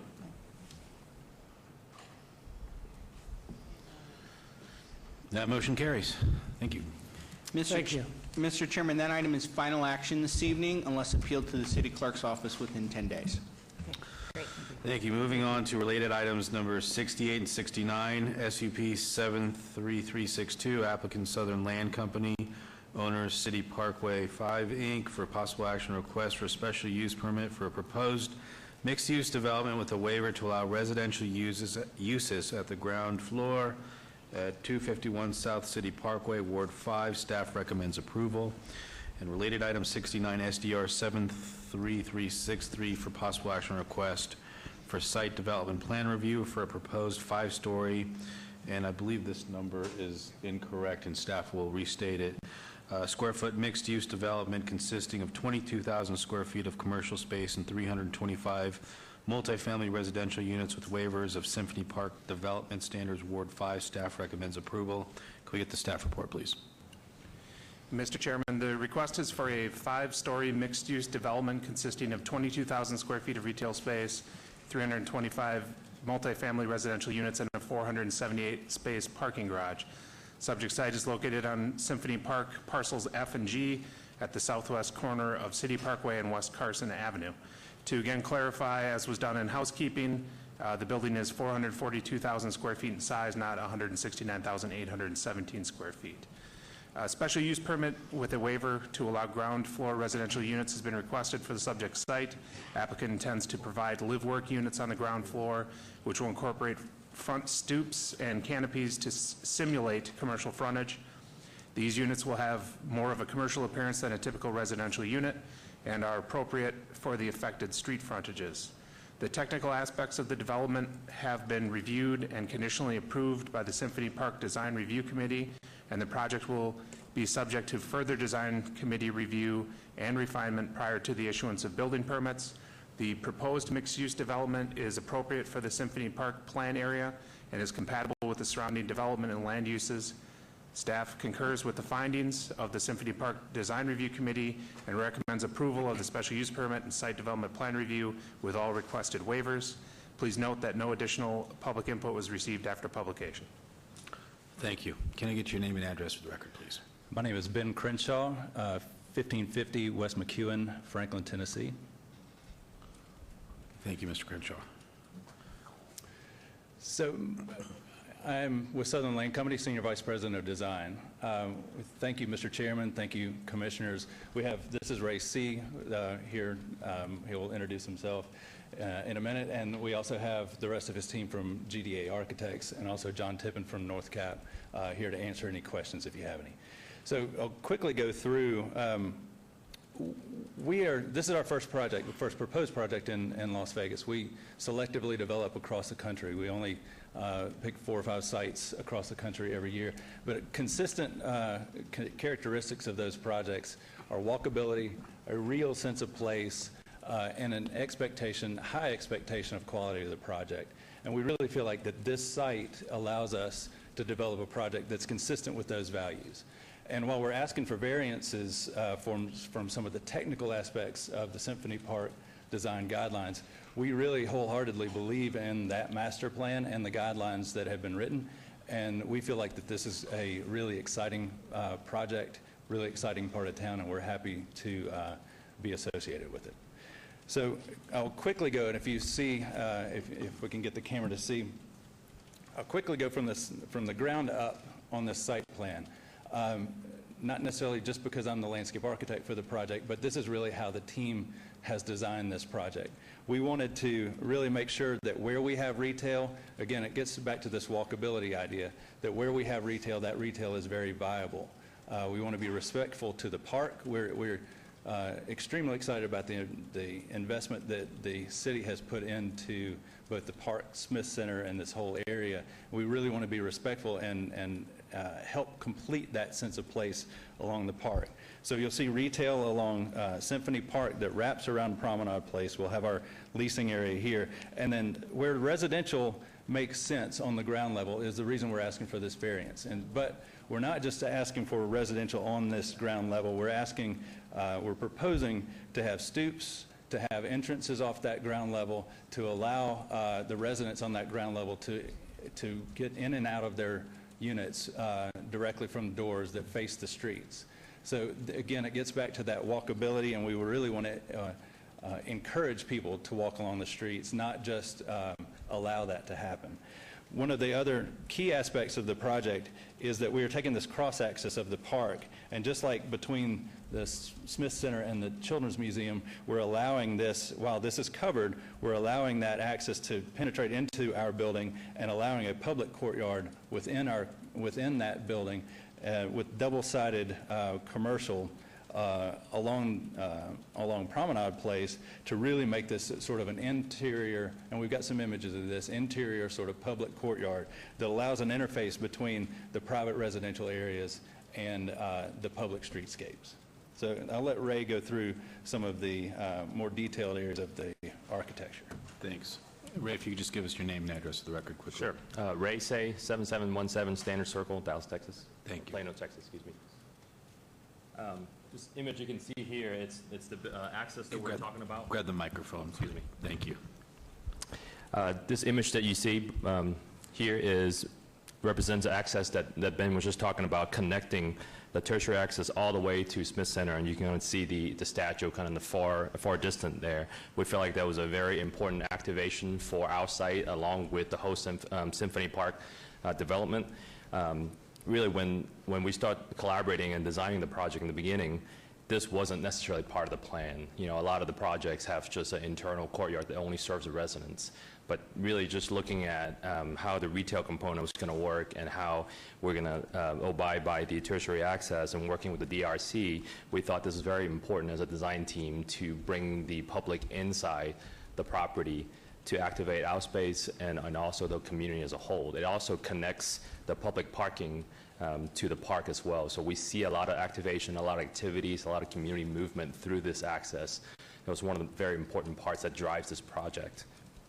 As you can see, some of the blue floating pieces, we're trying to propose fabric canopies, a structure to really help alleviate a lot of the sun coming through from afternoon sun.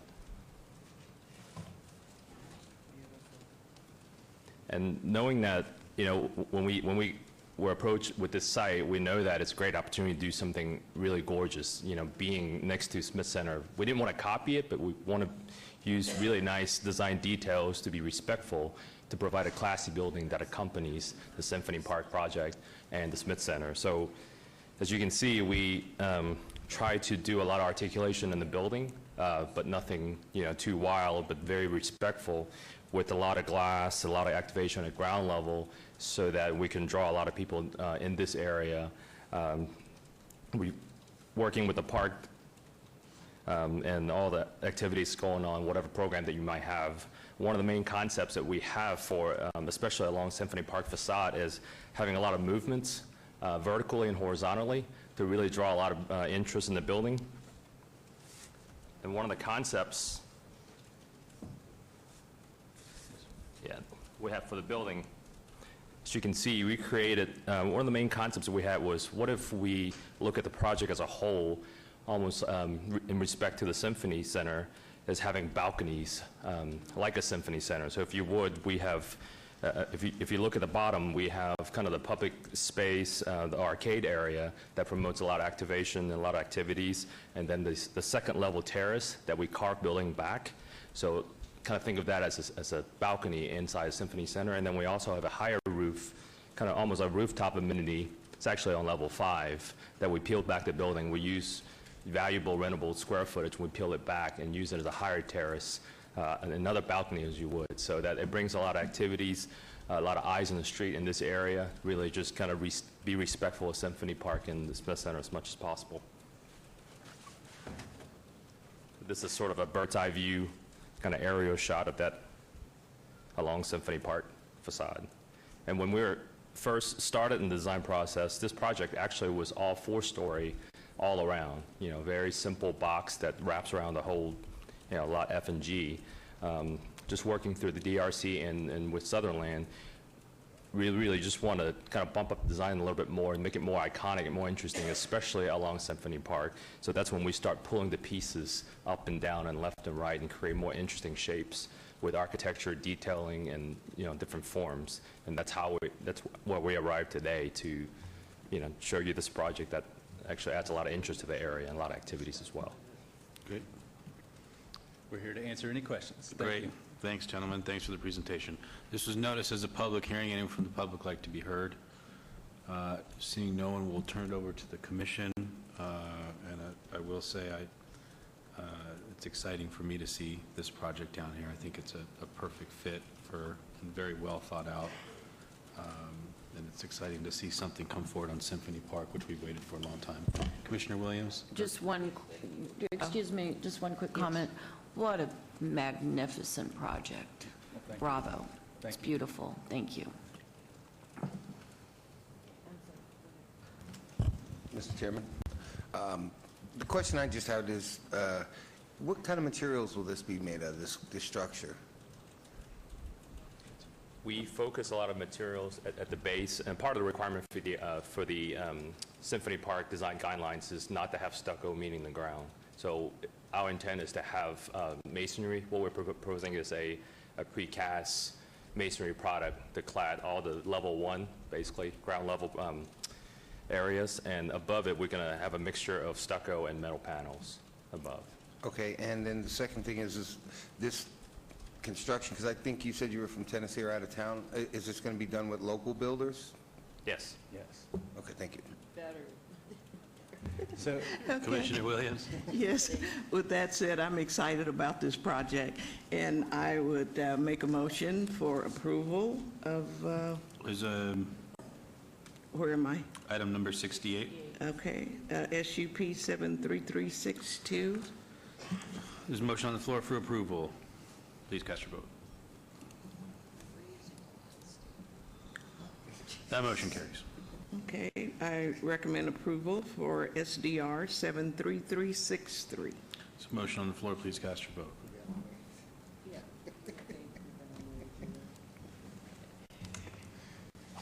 That motion carries. Okay. Mr. Chairman, that item will go forward to the City Council to be heard at their August 15th, 2018 council meeting.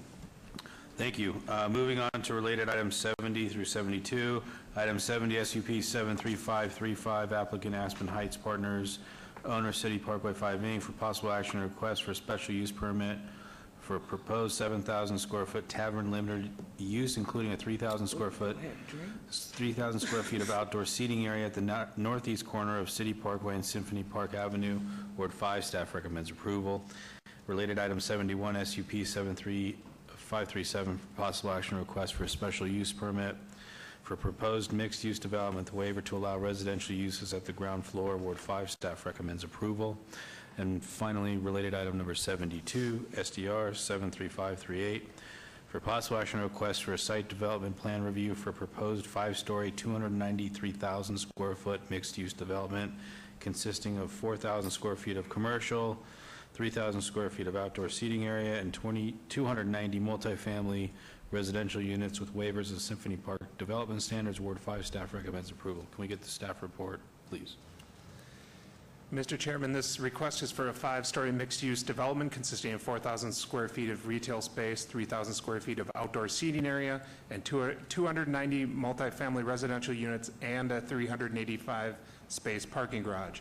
A special use permit with a waiver to allow ground floor residential units has been requested. The developer is providing the required amount of ground commercial space as required by the disposition and development agreement, and the ground floor units will allow greater residential density, which is appropriate for this location within Symphony Park. The Tavern Limited Special Use Permit request is intended to provide future tenants with the flexibility to allow for a variety of eatery types along the City Parkway active frontage. The request includes 4,000 square feet of indoor space and up to 3,000 square feet of outdoor seating area. However, the location of the outdoor seating area has not been determined. The technical aspects of the development have been reviewed and conditionally approved by the Symphony Park Design Review Committee, and the project will be subject to further design committee review and refinement prior to issuance of building permits. The proposed mixed-use development is appropriate for the Symphony Park plan area and is compatible with the surrounding development and land uses. Staff concurs with the findings of the Symphony Park Design Review Committee and recommends approval of both special use permits and the site development plan review with all requested waivers. Please note that no additional public input was received after publication. Thank you. Can I get your name and address for the record, please? Yes, it's Patrick Brennan, and that's 201 Lavaca Street, Austin, Texas. Thank you. And thank you, Mr. Chairman and Commissioners, for letting us speak today. So Aspen Heights, and give you a little bit more feedback. We are a multifamily developer out of Austin, Texas. We work nationwide. We worked in Charleston, South Carolina.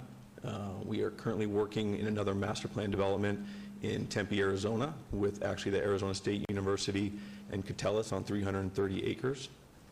And we are very excited about Symphony Park as well. From this standpoint, we, such as Southern Land Company, are looking to put residential units on the ground floor. That's one of the special use permits that we're requesting today.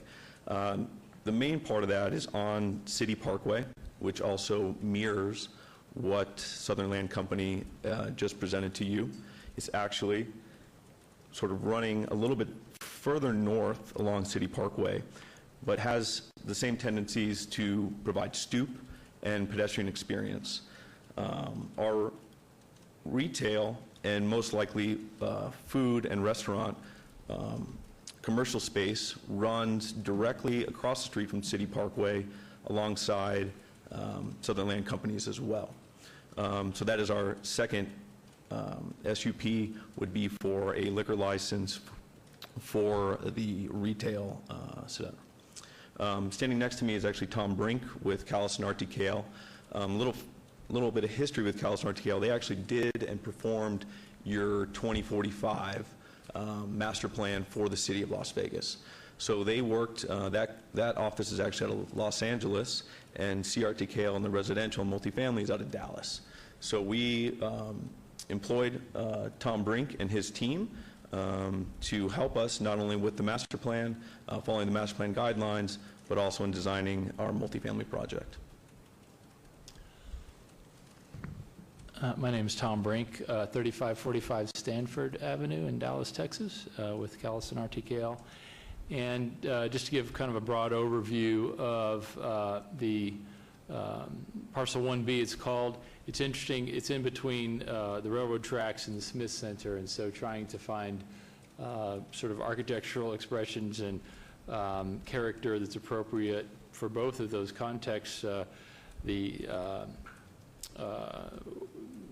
800-foot-long site is something that we wanted to reduce the scale of, and so we've created really a exterior public space that can be utilized by the public. It's not limited access, and it will be filled with trees and greenery and water that you don't see in this image here. But that breaks this long expanse into much smaller pieces, and then we're trying to create a sense of smaller blocks, smaller buildings, somewhat like you might find adjacent to a railroad track or even inspired by that. But also, the city has wanted to see something that's really even audacious from a design perspective, and so wanting to try to understand the character of that and the use of facade materials to achieve that. So there are, I think, some great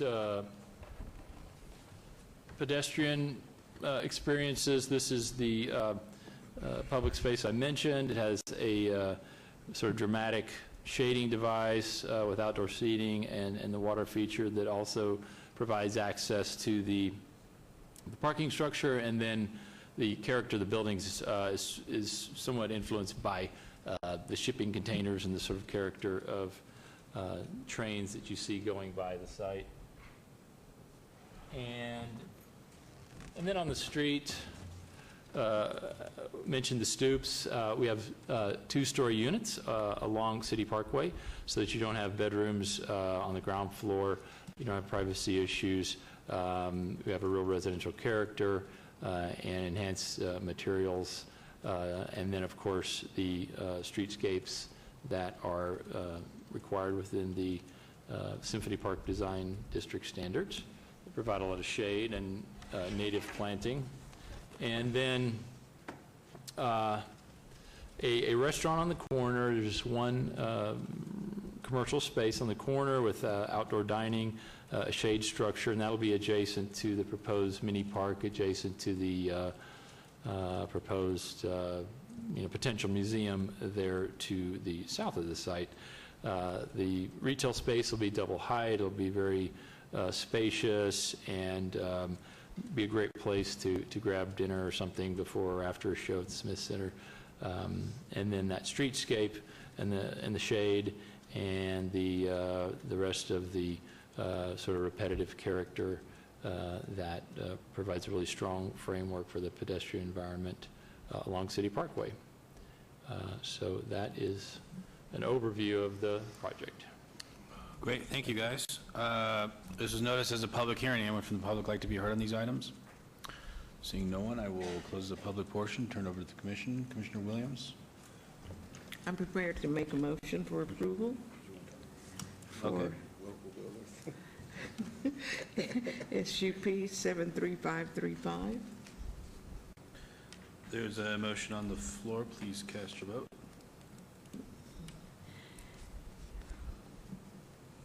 That motion carries. Approval for SUP 73537.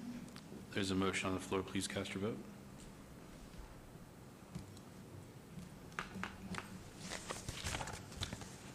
And, okay, That motion carries. approval for SDR 73538. There's a motion on the floor. Please cast your vote.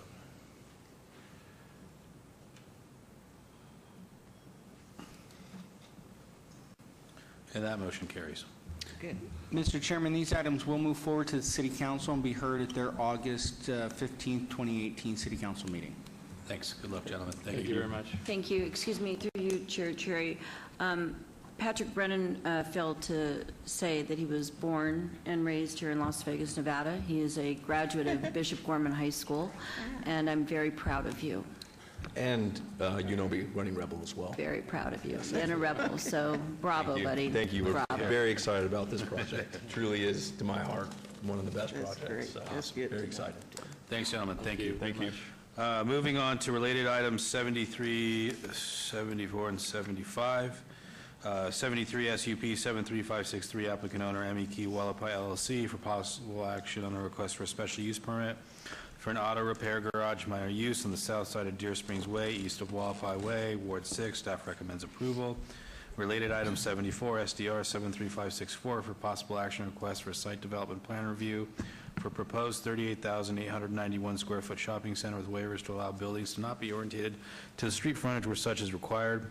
A 13-foot perimeter landscape buffer along the north property line where 15 feet is required, and a 0-foot perimeter landscape buffer along a portion of the west property line where 8 feet is required, Ward 6. Staff recommends approval. And related item 75 TMP 73565 for possible action request for a site development plan review for a one-lot commercial subdivision, Ward 6. Staff recommends approval. Can we get the staff report, please? Mr. Chairman, staff finds that the shopping center development will be compatible with the adjacent commercial development to the west and provides appropriate screening and building setbacks from the adjacent residential property to the east. Therefore, staff recommends approval subject to conditions. Please note additional letters of support and protest have been received since publication, and Public Works will have some amended conditions for the proposed development if approved. Thank you. Thank you. Name and address, please. Thank you, Mr. Chairman and Commissioners. My name is Bob Gronauer, 1980 Festival Plaza Drive. I'm here representing the applicant in this matter. If I could get your attention to the overhead. This property is located out in the northwest. This is just right off the 215 in Wallapai, which is located down here to the south of us. We are up on along Deer Springs. You may be familiar with this piece of property that I'm pointing to here. This is the Albertson Shopping Center that was recently approved. It's currently under construction. I'm representing the developer today for this 5-acre site. It's zoned commercial. It's for commercial uses. Staff is recommending approval.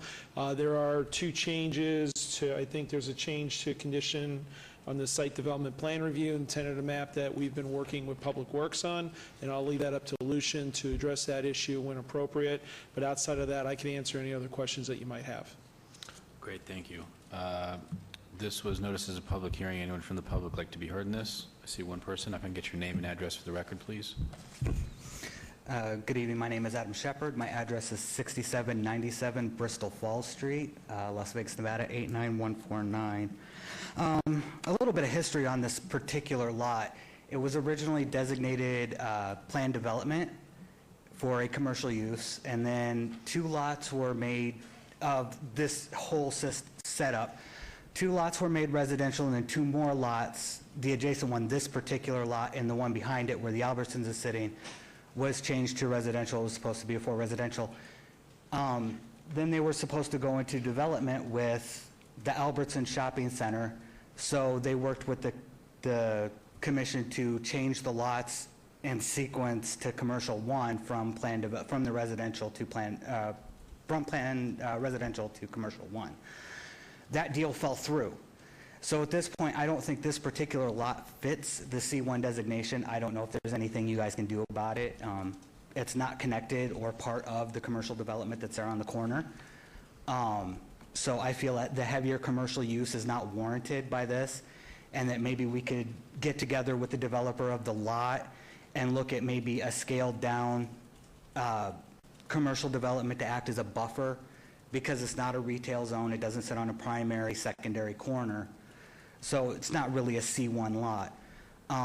Part of the issue too with the garage, while they're saying that the 20-foot fitness center that they're going to put over there by it, that doesn't help the people. For instance, I live right here on the corner. That would be my lot. That fitness center does not screen from the proposed auto repair garage. As you know, most auto repair garages, although they're required to close their bay doors when they're doing work on vehicles, most of them don't. I understand it's 100 and whatever degrees outside, it gets hot in there. So with the extra walls and stuff, there would be an echo from the working in there. I think that it will increase the sound pollution from that, and I don't think that that is a good use for the particular lot.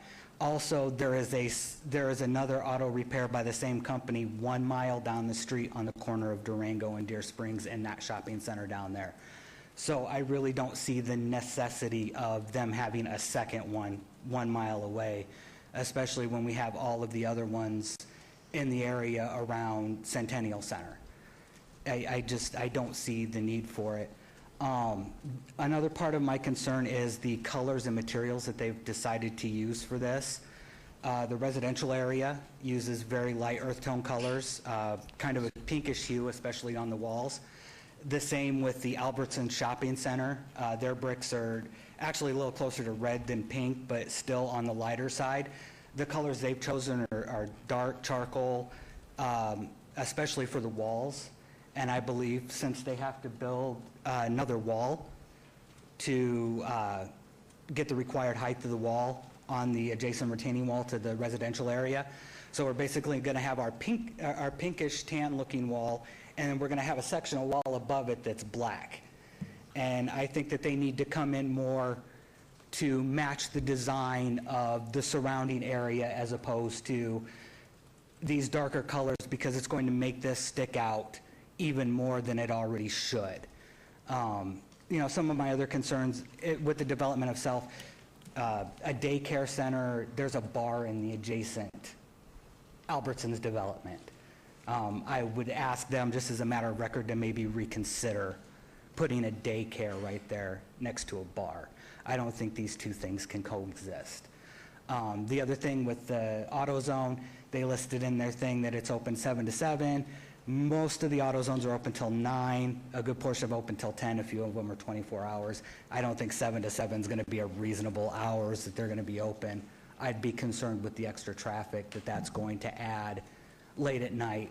And then the other thing with the then one more thing with the auto garage and the AutoZone. People do minor repairs in the parking lots of AutoZones.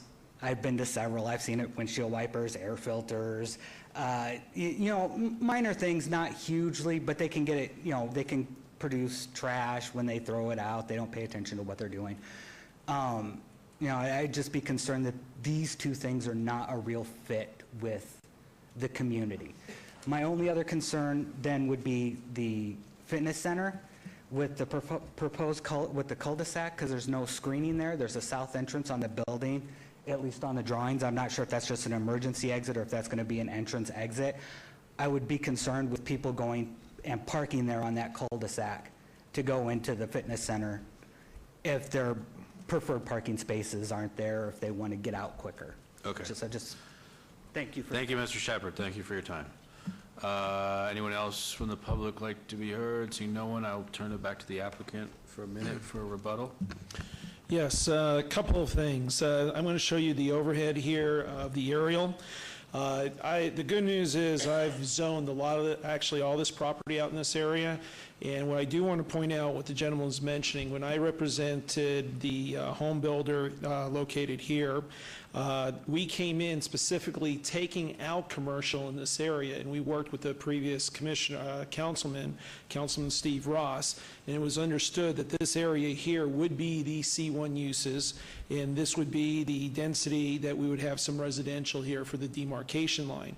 As I zone this stuff over here, I think Richmond American now is building, or most of this is already built out, is so we made the line in this along Deer Springs in this area for residential. We knew that you're not going to have that much commercial up in this area. Turned out to be an Albertson shopping center located here. This is a 5-acre commercial center, so these neighbors knew all along that this was going to be commercial. We made sure when the home builder came in, they built, that was disclosed. Everybody knew that you'd have commercial uses. With respect to, I'll try to hit on a couple of points that was mentioned here. With respect to the site plan itself, we already have tenants ready to come in here, so this is not a project that is being proposed waiting for people to come in. We do have a Planet Fitness that's located on the property over here. We do have a daycare and some retail located over here in this area.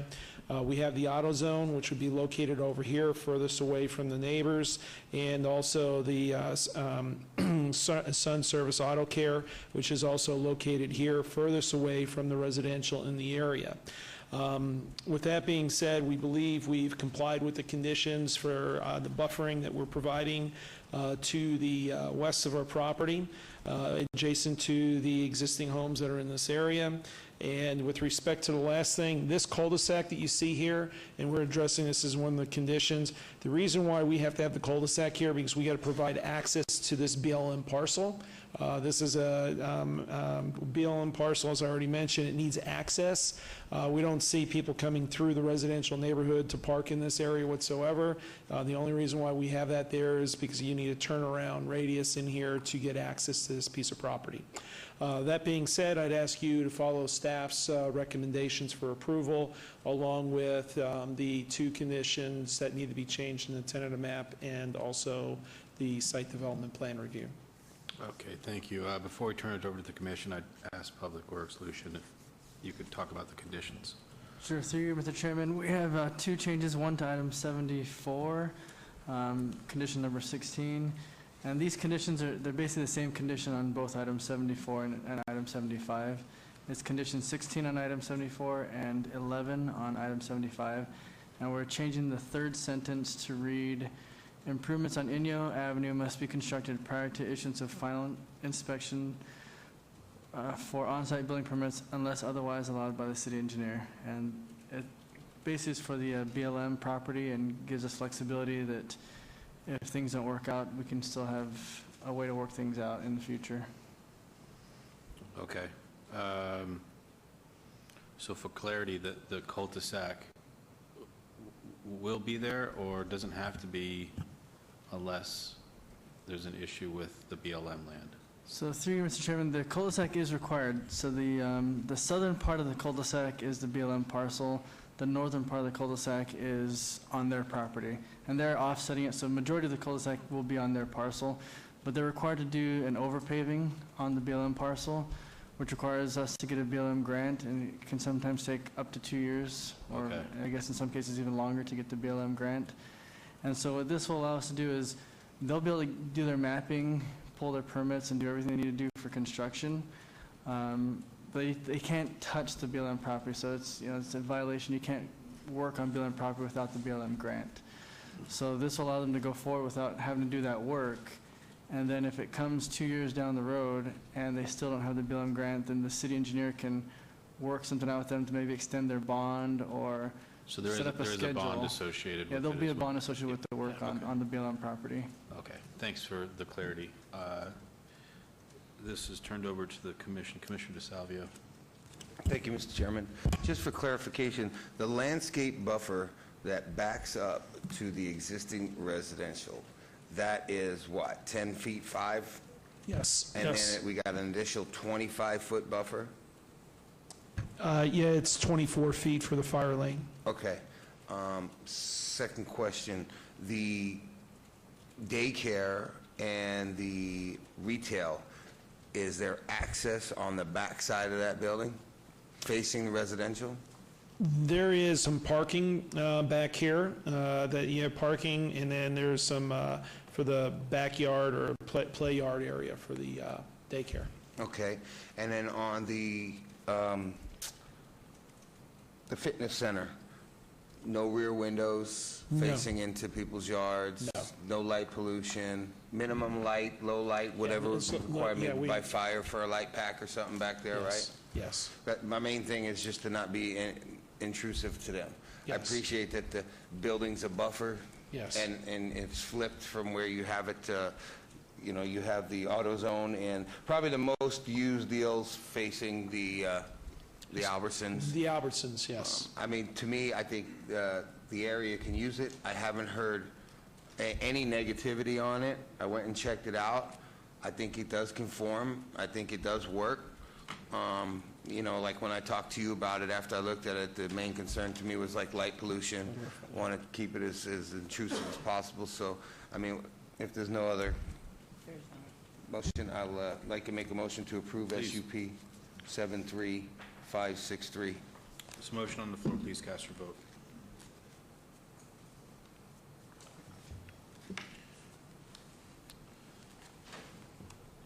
That motion carries. And I'd also like to make a motion to approve SDR 73564. Is that with the amended With the amended. With the amended number 16 condition? Thank you. There's a motion on the floor. Please cast your vote.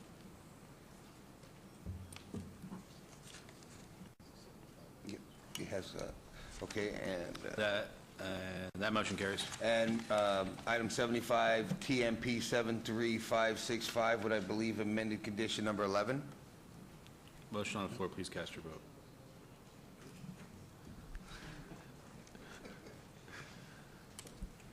That motion carries. Thank you very much. I want to thank Lucian for working on those conditions. Thank you. Thanks. Mr. Chairman, items 73 and 74 are final action this evening unless appealed to the city clerk's office in 10 days. Item 75 is final action this evening unless appealed to the city clerk's office within 7 days. Thank you. Moving on to item number 77, SUP 73364, applicant owner Ocean Properties LLC for possible action on a request for a special use permit for proposed short-term residential rental use at 6209 Bourbon Way, Ward 1. Staff recommends approval. Can we get the staff report, please? Mr. Chairman, the applicant is proposing to operate a short-term residential rental unit out of 6209 Bourbon Way that meets all minimum distance separation requirements outlined in Title 1912. However, the applicant will not comply with the owner-occupied requirement of the conditional use regulations, and therefore, per Title 1912, a special use permit is required. Staff is recommending approval of this use as it is compatible with surrounding land uses. Please note that additional letters of protest have been received since publication. Thank you. Thank you. Can you get your name and address for the record, please? Mr. Chairman, Commissioners, Nathan Taylor, 8414 West Farm Road, representing the applicant. At this late hour, I'll be brief. Just ask that you follow staff's recommendation for approval. And I would also just like to say, like the other applicants that I brought before this board related to short-term rentals, they will be following all the protocols that we've discussed in the past related to security and noise ordinances and all of those other things that I've gone over at length many times with you. So with that, we're here to answer any questions. I've got the property owner here with me. I just wanted to make sure that you knew he was here because he has a vested interest in his community, and he's someone who respects the community and his neighbors and will be a good tenant. Thank you, Mr. Taylor. Thank you for being brief. This was noticed as a public hearing. Anyone from the public like to be heard in this item? Seeing no one, we will close the public hearing, turn it over to the commission. Vice Chair Quinn? Thank you. Regarding special use permit 73364, I'm going to make a motion for approval, putting on a 6-month administrative review. Nathan? We agree with that. Thank you. There's a motion on the floor. Thank you, Please Nathan. cast your vote. I thought you were going to say you didn't agree. Just kidding. And that motion carries.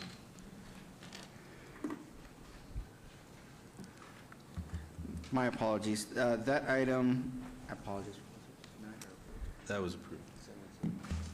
That That item is going to go to the City Council on August 15th, 2018. Okay, moving on to item number 78, SUP 73365, applicant owner Red Mountain Properties LLC, for possible action on request for a special use permit for proposed short-term residential use with a waiver to allow a 302-foot distance separation from a similar use where 660 feet is required at 1701 South 17th Street. Ward 3, staff recommends denial. Can we get the staff report, please?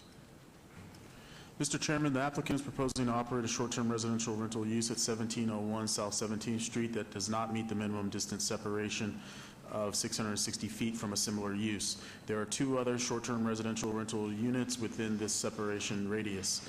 In addition, the applicant will not comply with the owner-occupied requirement of a conditional use regulation, and therefore, per Title 1912, a special use permit is required.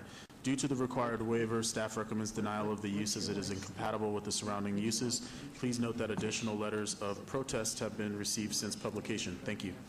Thank you. Name and address for the record, please.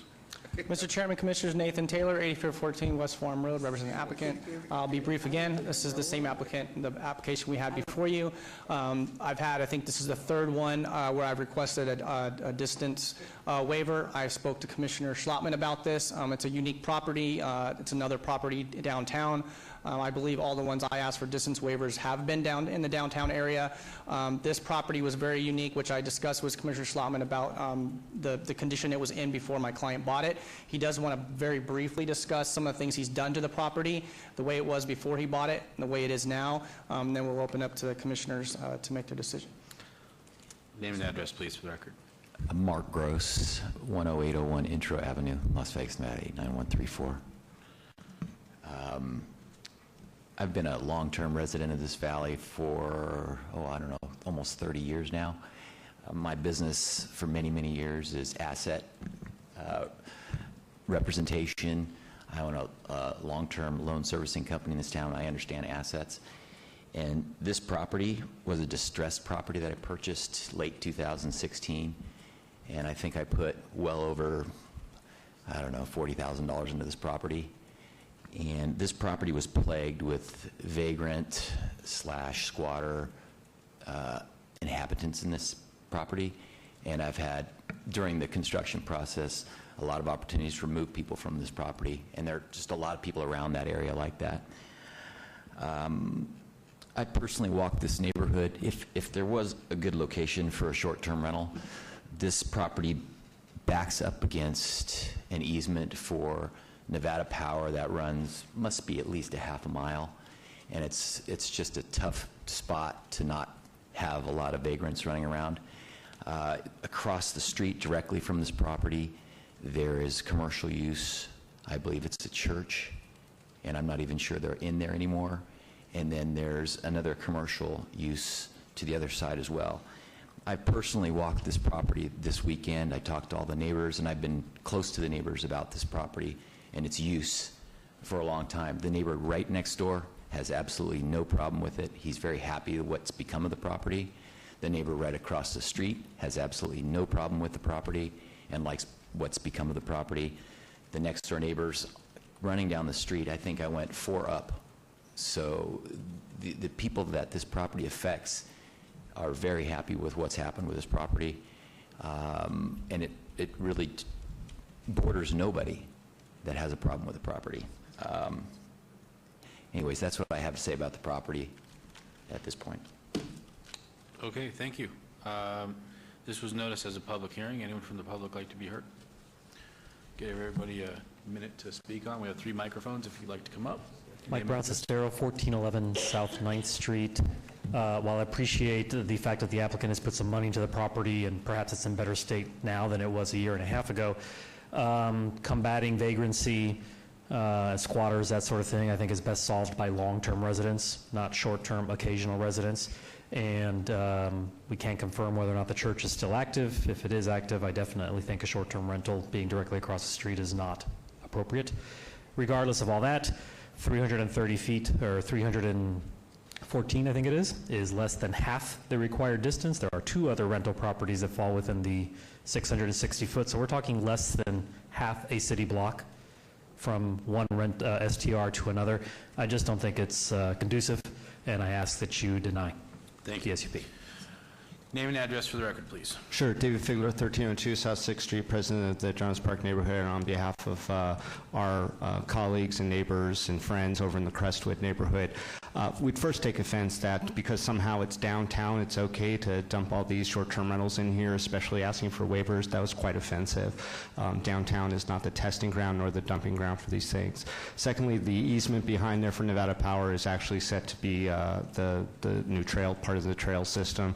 So there are a lot of innovations and things going on over there that are going to improve the neighborhood. And finally, this gentleman has bought a great property, rehabbed it. Fantastic. He could either move into it and live there like people do in these neighborhoods, which is important for housing stock, or he could sell it to someone who's going to do that. He's not going to be out money. He is going to make money in this market. We're in an increasing market.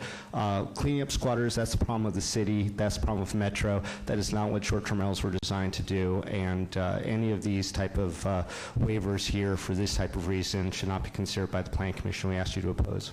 Thank you, Mr. Figler. Can I get your name and address for the record, please? Scott Swank, 546 Barbara Way, 89104. This is about a mile to the east of me. And fundamentally, this gets down to the fact that the city has made a long-term commitment for decades to try to bring back these neighborhoods, to try to have a stable residential community that lives in the heart of the city. And if we're going to follow through on that, if we're going to be committed to that, then that means that we don't fill up this area at twice the density that's permitted with short-term rentals. However good an owner this gentleman may be, these are not people that live there. These are not people that are invested in there. These are not people that are going to know their neighbors. They're not going to be involved in the community. And that's what we need. I would ask you to deny. Thank you very much. Thank you for your comments. Thank you. Seeing no one else, I'll close the public hearing portion, and I'll have the applicant, I'll give them a minute for rebuttal. I have nothing more to add, Mr. Chairman.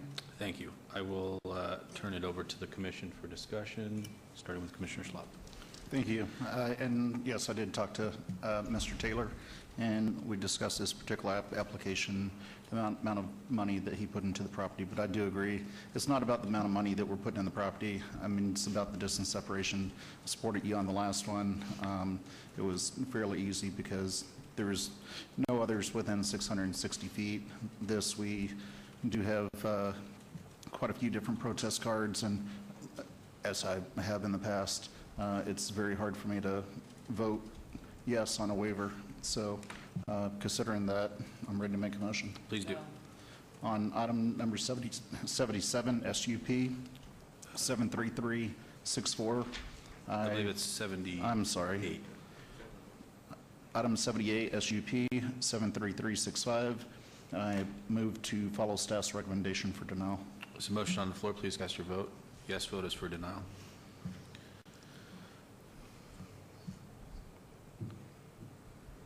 That motion carries. Thank you, Commissioners. Have a good night. Thank you. Mr. Chair, that item is final action this evening unless appealed to the city clerk's office within 10 days. Thank you. Moving on to item number 79, SUP 73386, applicant owner Kiara Johnson for possible action request for special use permit for proposed short-term residential rental use at 1600 Euclid Avenue, Ward 3. Staff recommends approval. Can we get the staff report, please? Mr. Chairman, the applicant is proposing to operate a short-term residential rental unit that meets all minimum special use permit requirements of Title 1912. Staff is recommending approval with the condition requiring expungement if the property is to be sold. Please note that additional public input was received after publication. Thank you. Can I get your name and address for the record, please? Kiara Johnson, 2028 Wenger Avenue, 89104. Sorry.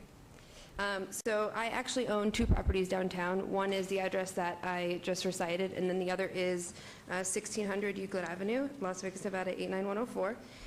And I am applying for a special use permit for this property because I would like to have the ability to utilize a room on the property for short-term rentals through Airbnb. The home is equipped with a separate room attached to the home, complete with a living area, closet, and bathroom, which is pretty perfect for two people, which we allow max in the unit at any time, and for short-term rentals. There are a total of 4 bedrooms on the property. There will be an occupant in the main house while we have a renter in the short-term space, and it will not be rented for longer than 30 days at any point, and most are usually only a couple days, maybe a weekend. It's centrally located in the city. It's right off of Eastern and Oakey, a couple main streets away from that, and has the potential to bring a lot of foot traffic and visitors into the city by providing them with an affordable and local place to stay, which a lot of visitors find to be very comforting and enjoyable. Last year, I bought the property in March, and shortly after went through the process of getting, licensed for short-term rentals to be able to use Airbnb, and did short-term rentals for, I want to say, maybe like 7 to 8 months, and then was notified that the regulations had changed in order to do short-term rentals, which then I got a letter to cease all activity and had removed the listing from the Airbnb website and canceled future bookings as well. So followed everything that was asked of me, and have now been going through, since got that letter in February, the process of getting approved for everything I need to in order to do that again. It was very successful last year. We had a lot of compliments about the area, people loving that there was an affordable place to go and being close to downtown and the Strip. Which I think is a big plus for something like this in the downtown area specifically, because we have a lot of people who want to come to Vegas and really kind of get to know what the city has turned into. And so being really close to that for them without having to take like a 45-minute Uber ride is really convenient for a lot of people. So I think it's really good for the city in terms of the economy. And not only that, but also helps homeowners here, in purchasing and investing in property, and then being able to turn around and then put that income back into the city that we live in. I live 0.3 miles away from the property, literally across Eastern, 2 streets down. And my mother actually is the primary resident in that home now. I cover both of the mortgages, so the whole house is not at any point being rented out. It's literally just the back space, as you see in the pictures, that's still attached to the home. There is a very safe and quick exit in the event of any emergency, which just goes right through the driveway gate into the entrance of the area attached. And I am not within any designated range of any other short-term rental or special use permit, which is pretty cool. And the only 2 things that I do still need to do, which one I did call this morning, was to get the inspection and then go ahead and finish the licensing process after all of this. So. Okay, thank you for the presentation. This was noticed as a public hearing, and for the public like to be heard on this item. Seeing no one, I will close the public hearing and turn over to the Commissioner. Commissioner Schlotman? Yes, Chairman, through you, a question for the applicant. You said this is going to be an owner-occupied short-term rental? Well, I'm not going to live in it, but my mother's living in it. So I cover both of the mortgages, so I'm not leasing it to anyone at any given time, and we're not renting out, like I said, the full house. It's just the one room. Okay, thank you. I'm ready to make a motion. Please do. Let me make sure I'm on the right item here. 79 SUP 73386. I move to approve following staff's recommendation and pursuant to their conditions. Motion's on the floor. Please cast your vote. That motion carries. Mr. Chairman, that item is final action this evening unless appealed to the city clerk's office within 10 days. Thanks. Moving on to item number 82, SUP 73465, applicant owner Patrick S. Coppinger for possible action, request for a special use permit for a proposed short-term residential rental use at 4612 Lilliput Lane, Ward 1. Staff recommends approval. Can I get the staff report, please?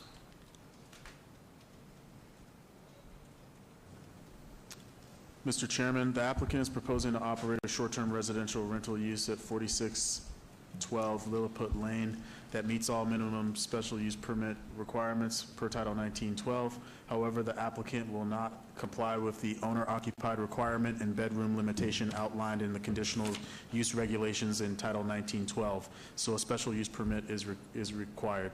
Staff is recommending approval of this use as it is compatible with surrounding land uses. Please note that additional letters of protest have been received since publication. Thank you. Thank you. Can I get your name and address for the record, please? My name is Patrick S. Hoppinger. My address is 4612 Lilliput Lane, Las Vegas, Nevada, zip code 89102. Thank you. I would like to be granted a special use permit for this property because I am a Vegas local. I believe that I would be a great host and provide tourists who are coming here and staying in my short-term rental an experience that they otherwise would not have gotten. However, I am realizing that I am representing the city of Las Vegas, and as well as myself. Also, with myself being in law enforcement, I would not do anything that would go against rules or regulations, and I would make sure that the tourists / guests staying in my short-term rental are respectable to the neighborhood, the neighbors, and the property itself. Also, this is my personal property that I am deeply invested in. This will not be a party house. This will be a very respected short-term rental, and I thank you for your time. Thank you very much. This was noticed as a public hearing. Anyone from the public like to be heard on this item, please come up to the podium, state your name and address to the record if you're for or opposed. We'll get everyone a minute to discuss. Can I get your name and address for the record, please, sir? Thank you, Mr. Chairman and members of the commission. My name is Richard Manhattan. My business address is 3753 Howard Hughes Parkway, Suite 200. And I'm here on behalf of many of the neighbors of this community to oppose this request at 4612 Lilliput Lane. First, we'd like to apologize. This is primarily a working class community. Many neighbors do not have workday free time to collaborate with the commission, and for that reason, we apologize. Moving forward, we welcome collaboration with this body. This is also a family neighborhood with young children. We are close-knit and we know each other. Senator Cortez Masto grew up in this neighborhood. It is a stable residential community, and that is what the residents want from their neighborhood. Based on the county records, there's it seems to be, excuse me, a discrepancy between the record dates.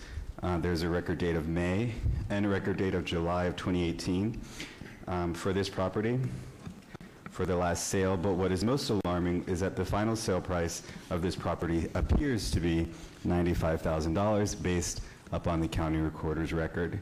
We are concerned that something untoward is perhaps occurring with this property exchange and the impact on our property values by a sale at that price in today's market. We're not sure, was this a foreclosure sale without notice? Because there certainly wasn't notice posted on the property. And so we would like further information about the actual exchange before this commission moves forward. This is partly a vulnerable community. There are lots of senior citizens in this neighborhood, and it is very close to Clark High School.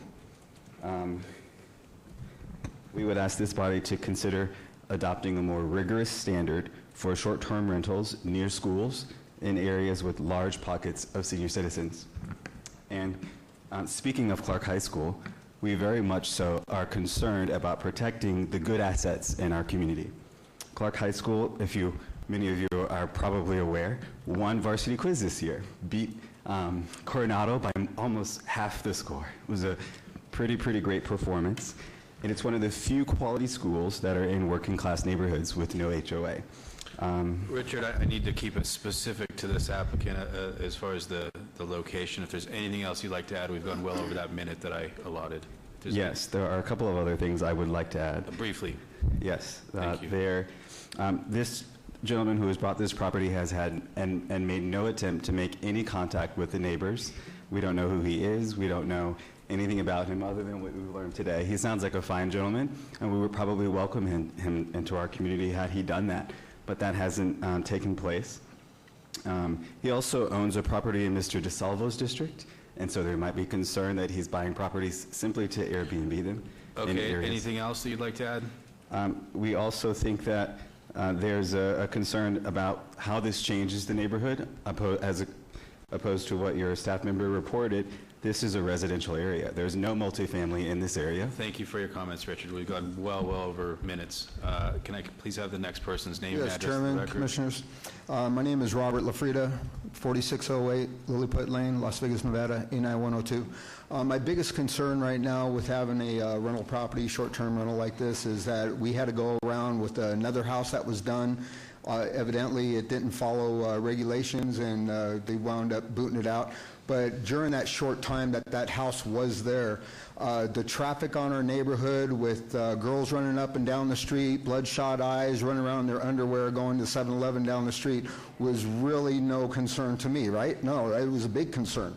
And then being in my driveway and listening to the radio and having somebody walking up to me and hearing music and go, oh, is there a party here looking for drugs?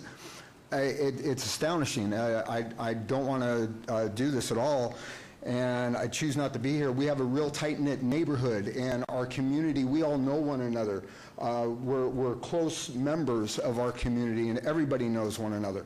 And having that short-term rental that was there that didn't follow protocol, hey, that made a big difference in how I view this and how I'm looking upon it. And then somebody came up to me stating that they moved into 4612 Lilliput, and you know, then I don't see them after they're telling me that they own the property, and then they disappear, and maybe I saw somebody drive by, and that was about it. You know, and that's my concern, is we have a tight-knit neighborhood with young children, and we can't have this type of activity in our neighborhood. It's not going to fly. Thank you for your comments. Thank you. Thank you very much. Name and address, please, for the record. Juan Flores, 4605 Lilliput Lane.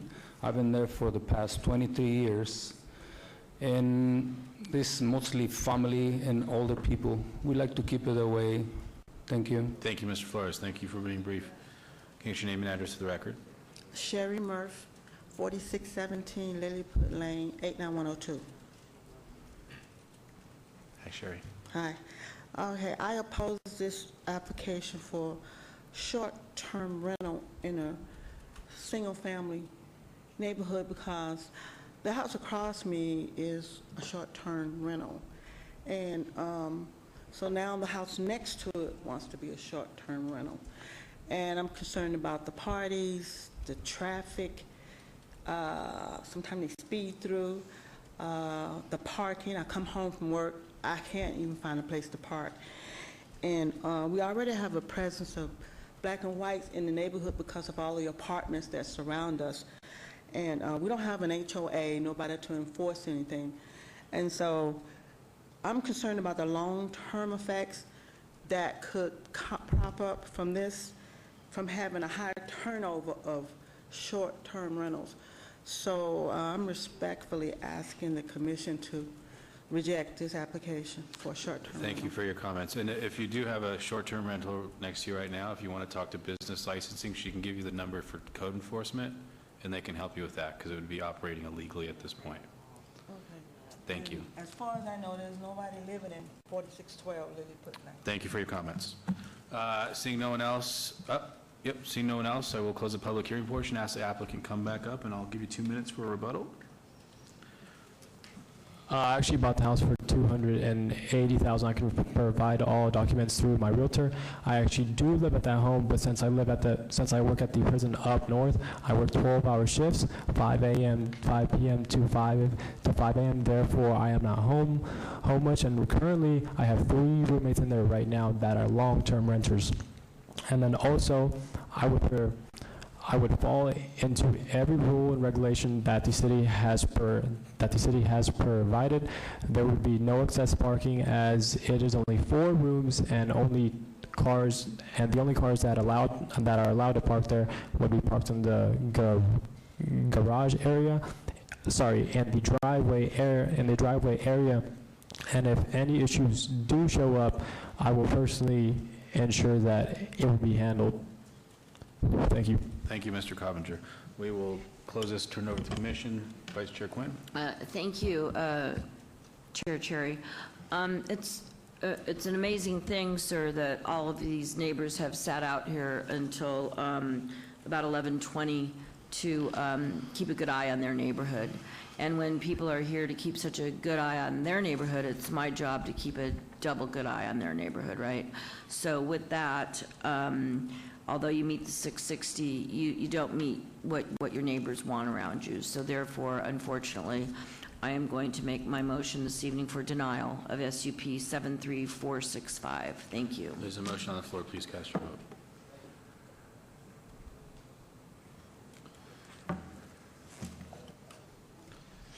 That motion carries. Mr. Chairman, that item is final action this evening unless appealed to the city clerk within 10 days. Thank you. Moving on to item number 84, SUP 73481, applicant owner Christina Flamer for possible action or request for a special use permit for proposed short-term residential rent-to-use at 410 South Rancho Drive, Ward 1. Staff recommends approval. Can we get the staff report, please? Hi, I'm Christina Flamer, 410. Hang on one second, Christina. I'm going to get the staff report. Oh, sorry. Mr. Chairman, the applicant is proposing to operate a short-term residential rental unit at 410 South Rancho Drive that meets all minimum distance separation requirements of Title 1912. However, the applicant will not comply with the owner-occupied requirement and bedroom limitation outlined in conditional use regulations in Title 1912, so a special use permit is required. Staff is recommending approval of the applicant's request as the use is compatible with the surrounding area. Please note that additional letters of protest have been received since publication. Thank you. Thank you. Can I get your name and address for the record, Excuse me, before you get started, through you, Chair Cherry, I've sat up here 11 and a half years, and this is the first time where I am completely biased and prejudiced, or whatever it's called, and I won't be able to vote this evening on this item. I am 400 feet from your front door, and therefore I will not be voting this evening because I just can't. Okay. Name and address for the record, please. Sure. Christina Flamer, 410 South Rancho Drive, Las Vegas. So I'll try to keep it short. I made some notes here I'd like to read. Just like to reiterate that my home does meet all the requirements. I'm not asking for any exceptions. There are no rentals within 660 feet. There is no HOA. The home is a quarter acre back from Rancho Drive, the main street where the driveway access is, with over 100 feet of driveway space, meaning there would be no parking impediment. The property is on 1 acre with a minimum of 200 feet on each side, including the back of the neighboring dwellings. The neighboring homes are also all on lots over 1 acre in size. There is substantial fencing and landscape on each side of my property, making it very private with little to no visibility of neighboring yards and homes. I'm currently building a city-compliant wood fence and driveway gate in the front of the home to further the privacy of the home and increase safety of myself and any inhabitants by deterring unwanted foot traffic. I've been in commercial real estate industry in California for 4 years, and I'm familiar with operations and implications. Despite my professional experience, this is my first and only home that I've ever owned, and maintaining its beauty and integrity is very important to me. Through strategic marketing and screening, I will target corporate and Las Vegas Convention Center guests, which are ideal for me as an owner, as well as for my neighbors, who I did introduce myself to upon moving in. I travel back and forth to Las Vegas for work. I was originally in the market for a home to save on hotel expenses, and when I found my dream home here, I was thrilled at the opportunity to own and do plan to live here full-time in the future. Since purchasing the home, I've made aesthetic improvements, including major debris and trash removal, landscaping, pest control, as well as interior improvements. No guests will be allowed to book without first contacting me. I will not allow an excessive number of guests. I'm not looking to maximize occupancy, but rather to maintain the integrity of the property by choosing guests that will allow me to help coverage mortgage and maintenance expenses. The rental income received will be fully reinvested in the home, which will thereby increase the value and appeal for a historic neighborhood in this city, which I do appreciate and value very much. My intention is to continue to improve the property, enjoy living in it for the majority of the year, and be in compliance with all applicable laws and regulations. I'm not an investor looking to churn cash at the expense of others. I'm an honest first-time homeowner, and I'm on a single income, hoping to supplement that in an effort to continue to maintain the property. Thank you for hearing my case and for providing this open platform for us. Thank you. This is noticed as a public hearing. Anyone from the public like to be heard? Need your name and address for the record, please. Good evening, Chairman Cherry. Justin Michaels, 820 Rancho Lane. Members of the commission, I'll keep this brief. I live in Rancho Circle. I'm the president of the Rancho Circle HOA, and I'm also the president of the Rancho Water Cooperative Company. Most of you are unaware that there's 40 lots at this intersection that operate on a private well system. We do have concerns about the number of visitors because we are reliant upon a well system. So if someone overtaxes the well system, the other remaining 39 property owners who have made a significant investment, we've spent roughly close to $500,000 in the past 18 months maintaining the well system. We will be the, I guess, not beneficiaries of that. Also, there were several homeowners who expressed concern about the granting the special use permit. Ms. McGuire's attorney is actually traveling, so he asked if I could share this with the commission to put on the record. Ms. McGuire owns a little less than 4 acres that surrounds the property. She is gravely concerned about the use. She's lived in the neighborhood since the 1950s. So this is obviously for the record for your files. Okay. And then, of course, understanding what the implications are for making a decision like this on a neighborhood that is predominantly larger lots. 660 feet might not be a great enough distance when you take into consideration the width of Rancho Road to the east, Rancho Circle, all north of 1 acre lots, and then of course to the south, 3 lots down across Alta, you run into commercial. So 660 feet might not be an appropriate measuring stick for a distance separation. Thank you. Thank you. Anyone else from the public like to be heard? Seeing no one else, call the applicant back up. I'm going to turn it over to the commission for discussion. I see Commissioner Rausch's light on. Hi. Ready? Thank you, Chairman. I'd like to ask the applicant, have you met your neighbors yet, or are you familiar with any of them? Yes, I've met the neighbor on the left and right side. Those are the only 2 that are visible and on Rancho. Well, the neighbor on, well, it depends on which way you're facing, but either the left or the right, that would be Ms. Phyllis McGuire who's objecting to this, right?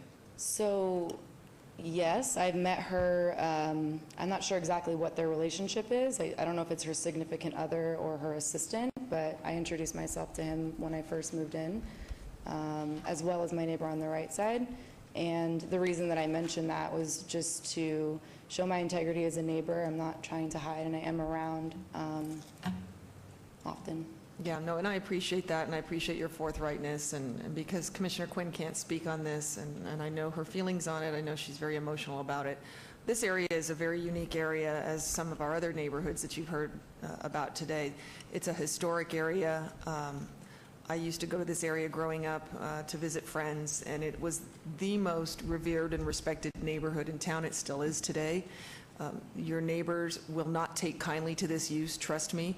So whatever this board decides today, you will have nothing but trouble in the future, in my opinion, with this, and it's not your fault. You're from out of town and you didn't know when you bought the property that this was not probably a good target to do a short-term rental, whether you're living in the house or not. It's going to be a very incompatible use, unfortunately. So given the fact that these are very large lots, ranch estates, ranch acres is actually the zoning. We don't have that zoning anywhere else in town. This is such an old property and such a historic neighborhood. And the fact that the property is on the shared well system and a fragile system at that, I just don't see how I can support this today. And if there's any other comments from the other commissioners, I would be willing to entertain them. Otherwise, I'd like to make a motion for denial. So Please make I a motion. apologize, but that's my motion tonight. There's a motion on the floor. Please cast your votes.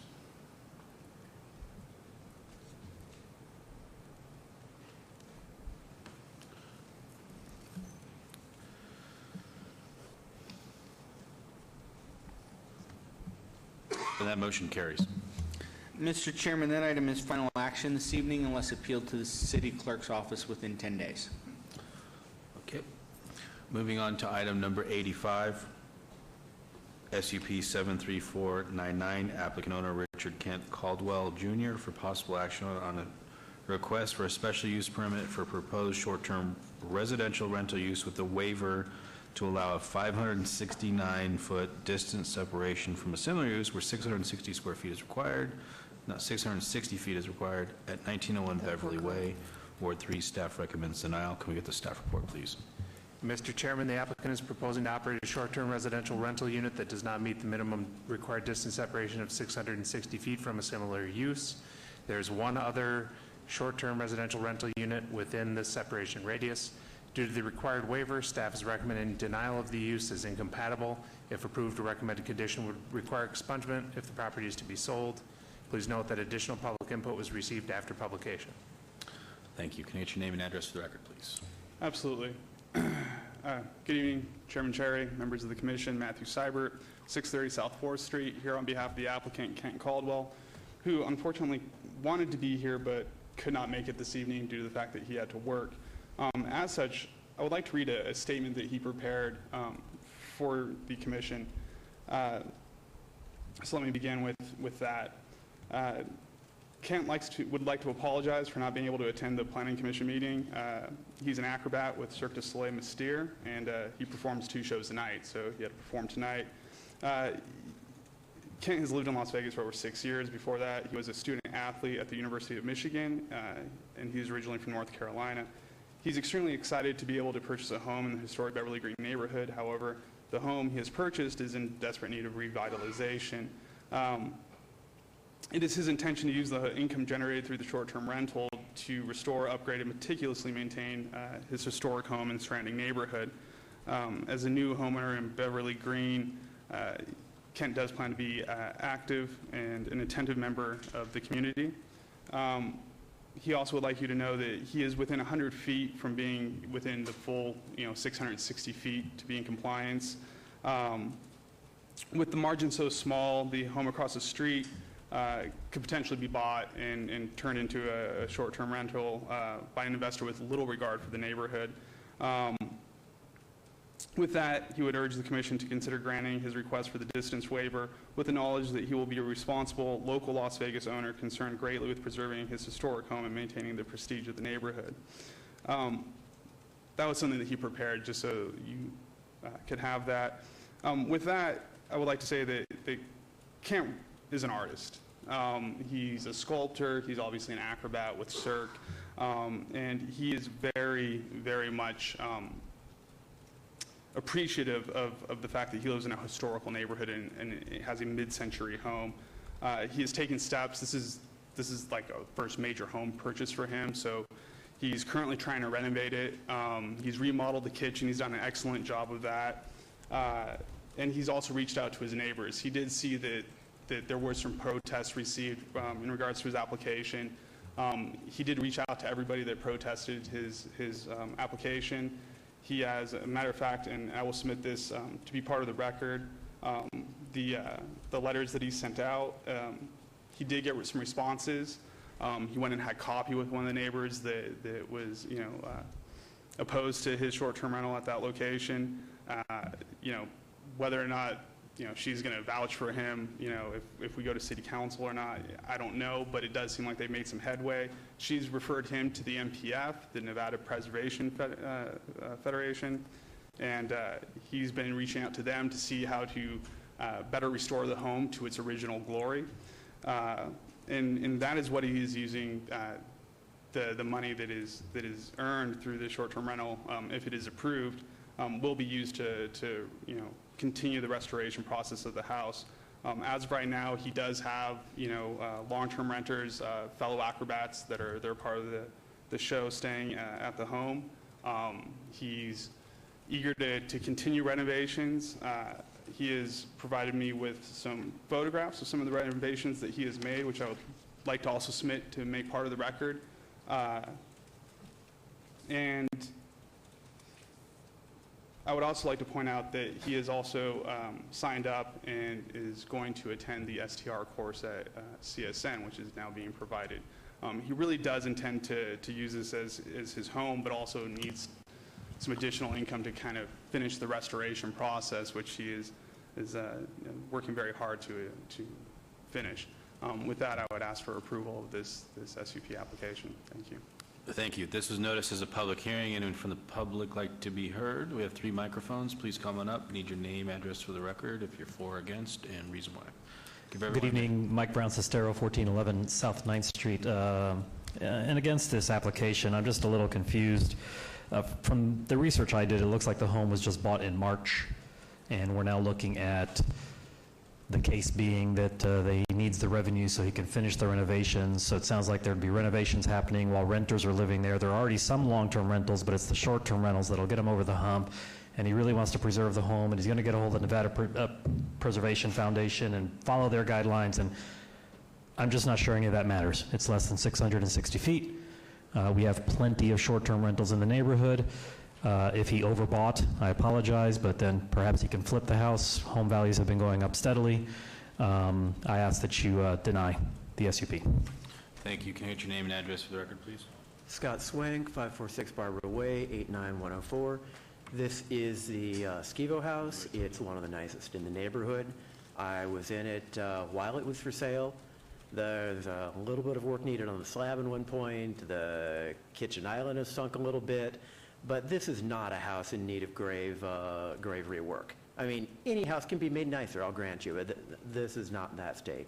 We have a blanket of short-term rentals. We are constantly fighting ones that don't even go up for an SUP. We've easily got, if you count all the people that don't even go before you, twice the allowed density, and this is just pushing the envelope. We're trying to maintain a community. We know our neighbors. I can tell you who's in the house beside me. I can tell you who's in the house beyond that. I can tell the house beyond that. Across the street, et cetera, et cetera. We know one another. We have drinks at each other's houses. This isn't, honestly, pushing actual owners out isn't what builds the community that we want and that we're trying to maintain. With all respect, I ask you to deny. Thank you very much. Thank you, Mr. Swank. And your name and address for the record, please. Good evening. My name is Michelle Laramie. I live at 556 Ellen Way. I was in the notification radius for this property, and I also serve on the Beverly Green Neighborhood Association. I'm the secretary there. I would just like to point out I did submit a comment card. I was not contacted by the applicant to review his application. And I also work at the Nevada Preservation Foundation, and to my knowledge, the applicant has not reached out to us. We do have more than one staff person, so I could be wrong about that, but I'm not aware of that. The residents in our neighborhood, myself included, feel very strongly about the 660-foot distance separation. We don't want to see the neighborhood overrun by the short-term rentals. And as Scott pointed out, this is one of the most unique homes in our historic neighborhood. Home of Frank Schivo, one of the only kind of tiki ranches in the neighborhood. It's very beloved and known by the residents, and no one wants to see it turned into a short-term rental. Thank you. Thank you for your comments. Seeing no one else, I'll close the public hearing and ask the applicant to come back up. I'll give you a quick 2 minutes for rebuttal, and we'll turn it over to the commission. Everybody talks about what a wonderful home this is in their neighborhood, and that's true. It's a great piece of property. It was a little dilapidated. As a matter of fact, as one of the neighbors said, this was the kitchen as it was when the home was purchased. This was a recent purchase. That is true. He's not wasting any time. And of course, he's going about this the right way. He has not put this on the market for short-term rentals. He's immediately gone to the city to request a special use permit. This was before. Also, I should note that the foundation, oh, I'm sorry. There you go. Thanks. There you go. That was before. This is after. I mean, he's really, I apologize. Just turn the picture around. There you go. There you go, buddy. So, one of the other things and one of the problems that he found is this foundation for this home had sunk a bit. He had to pour 600 feet of concrete in a portion of the home. He also rebarred that now so that that problem won't happen again. It is an older home. It does need some work. It's a great home. It's something that he plans on, living in, in the future when his renovations are done. He wants to be a member of this community. He will be a member of this community. I mean, whatever happens tonight, he still owns the home. He loves the home, and he really wants to bring this to its original glory, which would only benefit the community as a whole. Thank you. Thank you for your comments. Turn it over to the commission and go to Commissioner Schlaman. Yes, Chairman, through you, I appreciate you coming forward and showing us those photos and great-looking house, but just because it was dilapidated or they need more money to fix up their house isn't any hardship. It's a self-imposed hardship. So I'm looking at this map, and there's 8 short-term rentals. Not that I'm basing my decision on that, but this whole neighborhood is saturated. And within the 660 feet, there's 2 of them. So I believe there's only one. There's 2. I'm looking at the map. There's one special use permit and there's one business license in the radius, I believe. Okay. Okay, even if there's one, and my map is wrong, I still move for denial.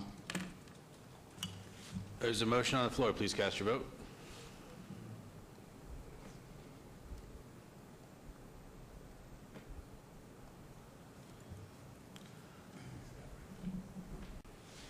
And that motion carries. Mr. Chairman, that item is final action tonight unless appealed to the city clerk's office within 10 days. Thank you. Moving on to item number 86, SUP 73517, applicant owner Julio C. Lainez for possible action on a request for a special use permit for proposed short-term residential rental use at 3612 Riviera Avenue, Ward 5. Staff recommends approval. Can we get the staff report, please? Mr. Chairman, the applicant is proposing to operate a short-term residential rental unit that meets all minimum special use permit requirements of Title 1912.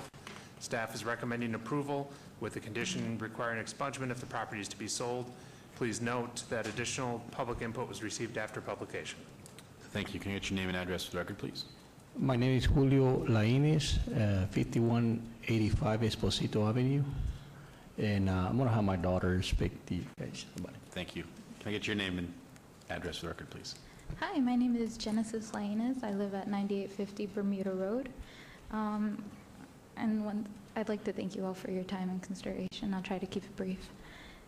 We're kindly requesting your approval of granting us a special use permit, as our home is a 4-bedroom home, being the main reason we even have to apply for a special use permit. Sorry. I speak for my family and the views that we share. We understand the conditions required of us and are more than willing to follow them upon approval. Our main reason for being here tonight is that we'd like to rent our home in shorter increments. We've gone the route of long-term renting, with the home commonly resulting in being left unkept, although house guidelines are in place. Long-term renters do not always have the longevity of the home in mind, and that results in cases like plumbing, HVAC, and other house essentials going long periods without repair, if not reported or noticed. The same goes for the exterior maintenance of the home, which is commonly neglected during long-term renting. Our home does have a lot of landscape, and we understand that that's difficult for some to maintain, and others simply choose not to maintain it. We've had our house originally was surrounded by 30-plus-year-old cypress trees who, over the time of our long-term renters, have died off. So we would like to be able to be more involved in the home, and I just give these examples more of a background reason as to why we want to move away from long-term renting and more towards short-term renting. While renting the home in shorter increments, we would have constant access to maintain the quality of the home, both inside and out.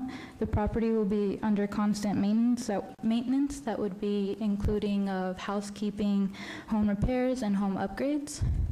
As guests will stay shorter, we plan to routinely inspect the entire home before and after every stay to ensure its cleanliness and quality.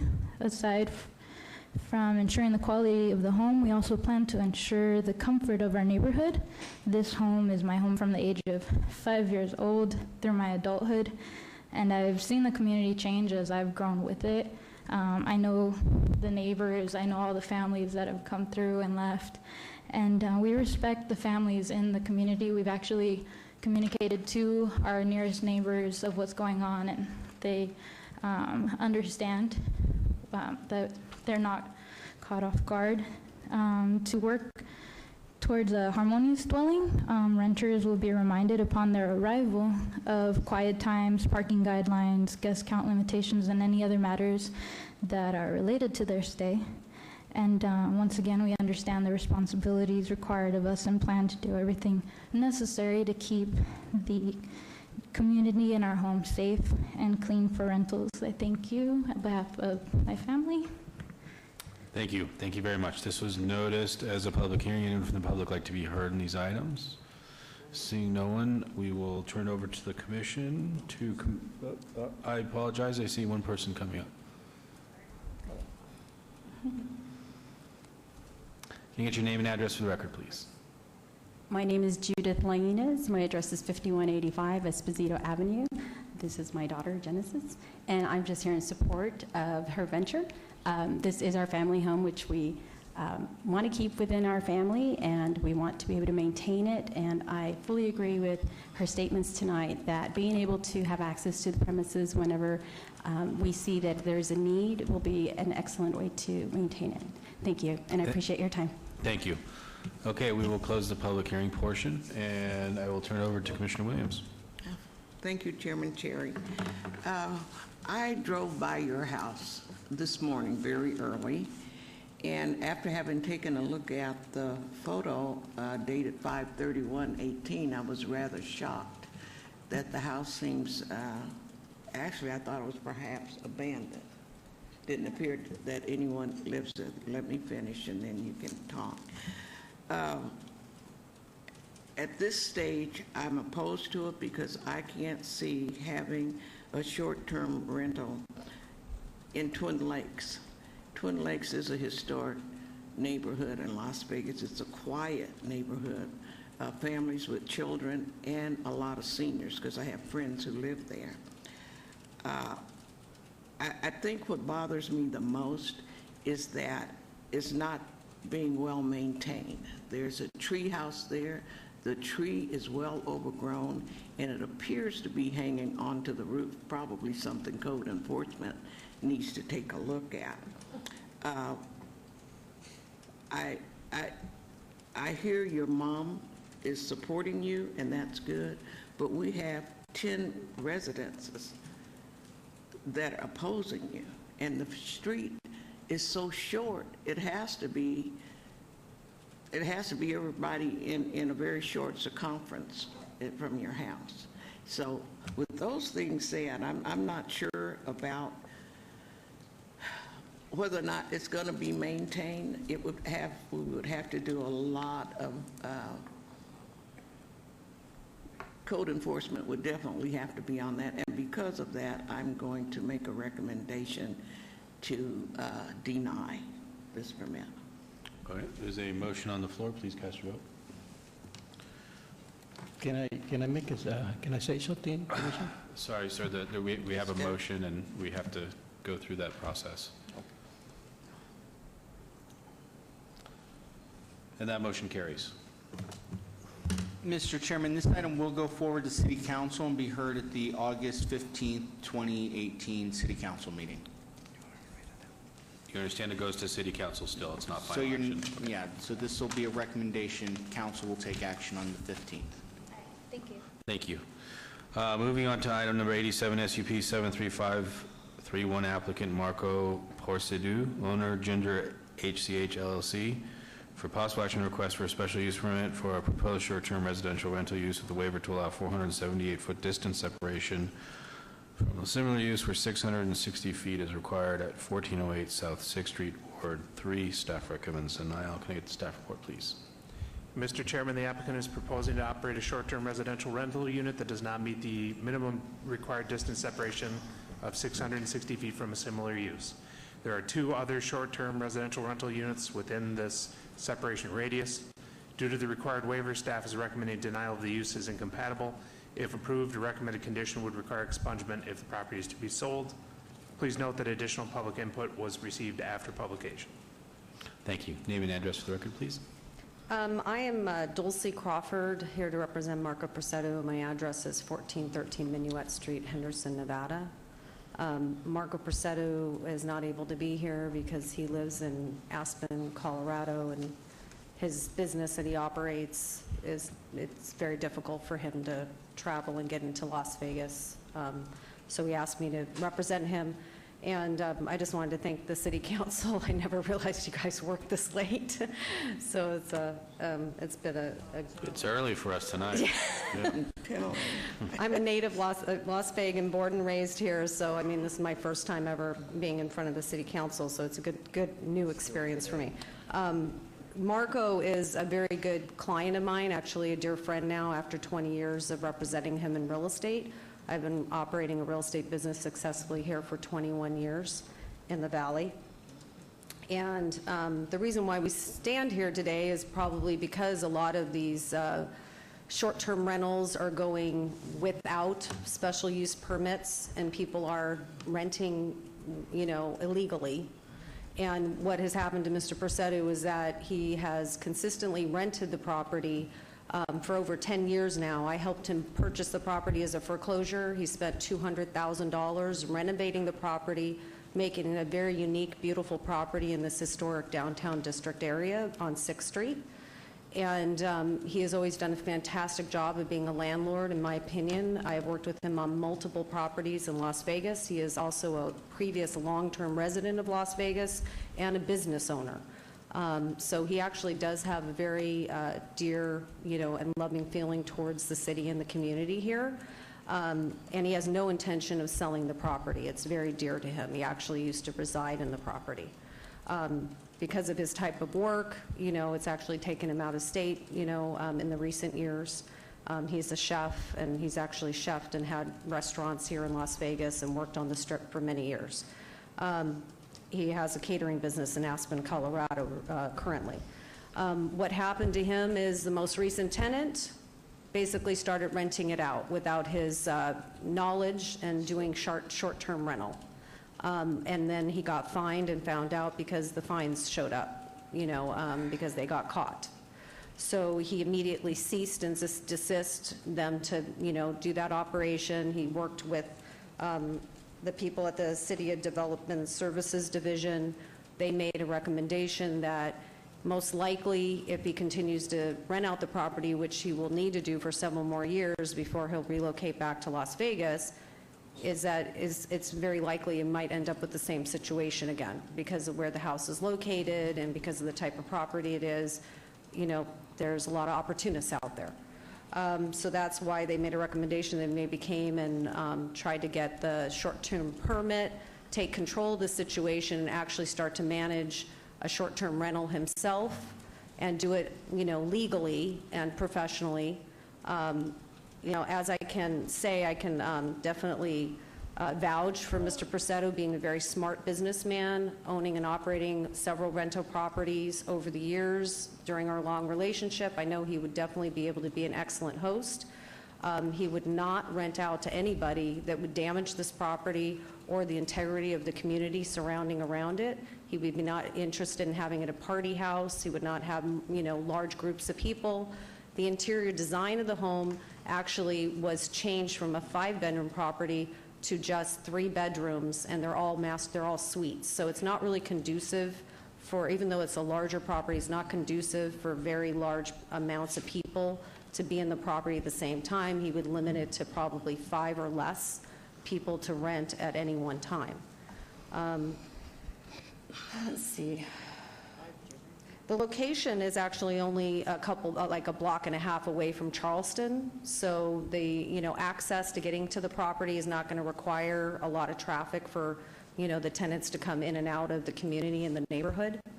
He does have it fully fenced, so he does have a perimeter fence around the property. So I mean, I do believe it would be a very contained situation. I am willing to assist Mr. Presedo in everything that he's going to do with the property. And converting it to a short-term rental property. I have many years of property management experience from doing my own properties and assisting clients to do that over the years. Okay, is there anything else specific to the actual application for the SUP? I'm sorry, sir. Is there anything else specific to the SUP you want to add before we wrap up the presentation?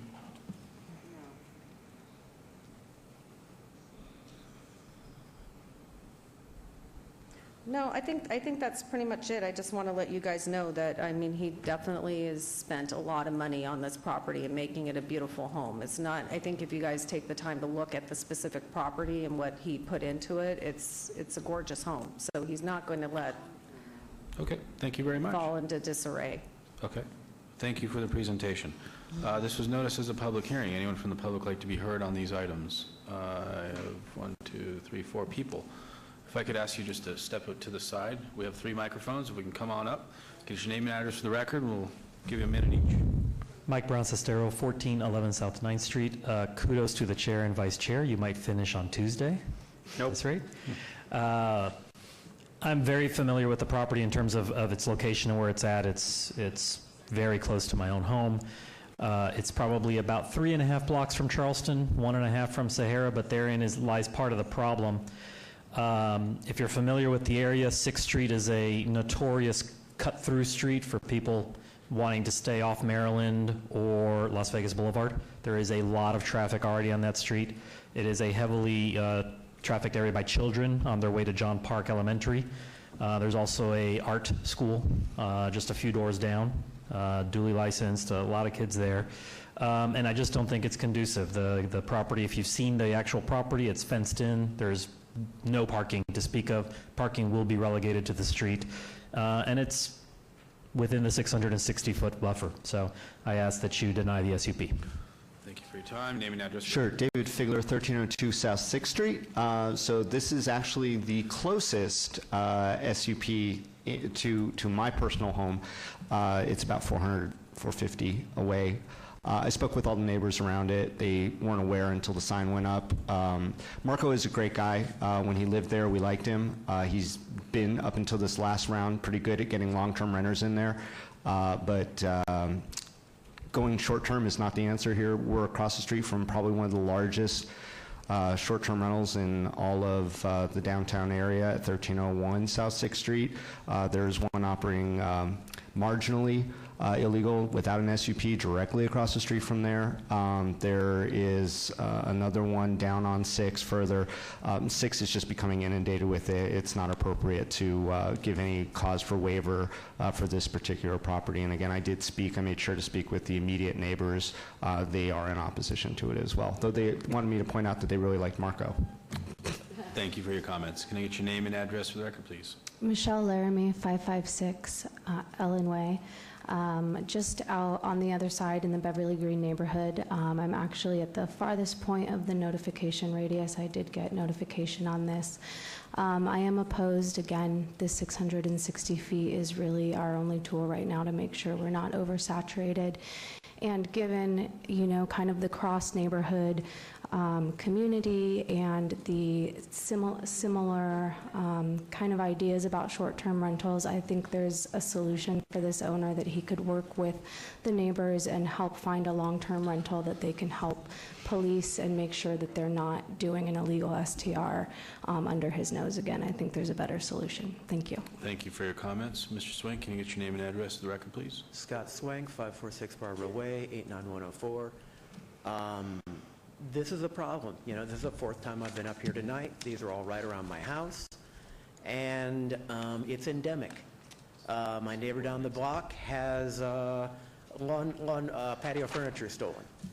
Somebody else has again, by short-term tenants.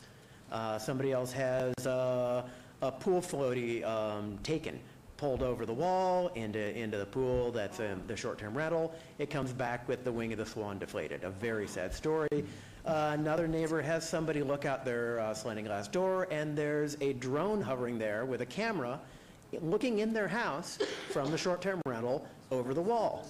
I mean, this is a really big problem for all of us. And people want to push the limits. They want to get variances. They want to push the distance separation down.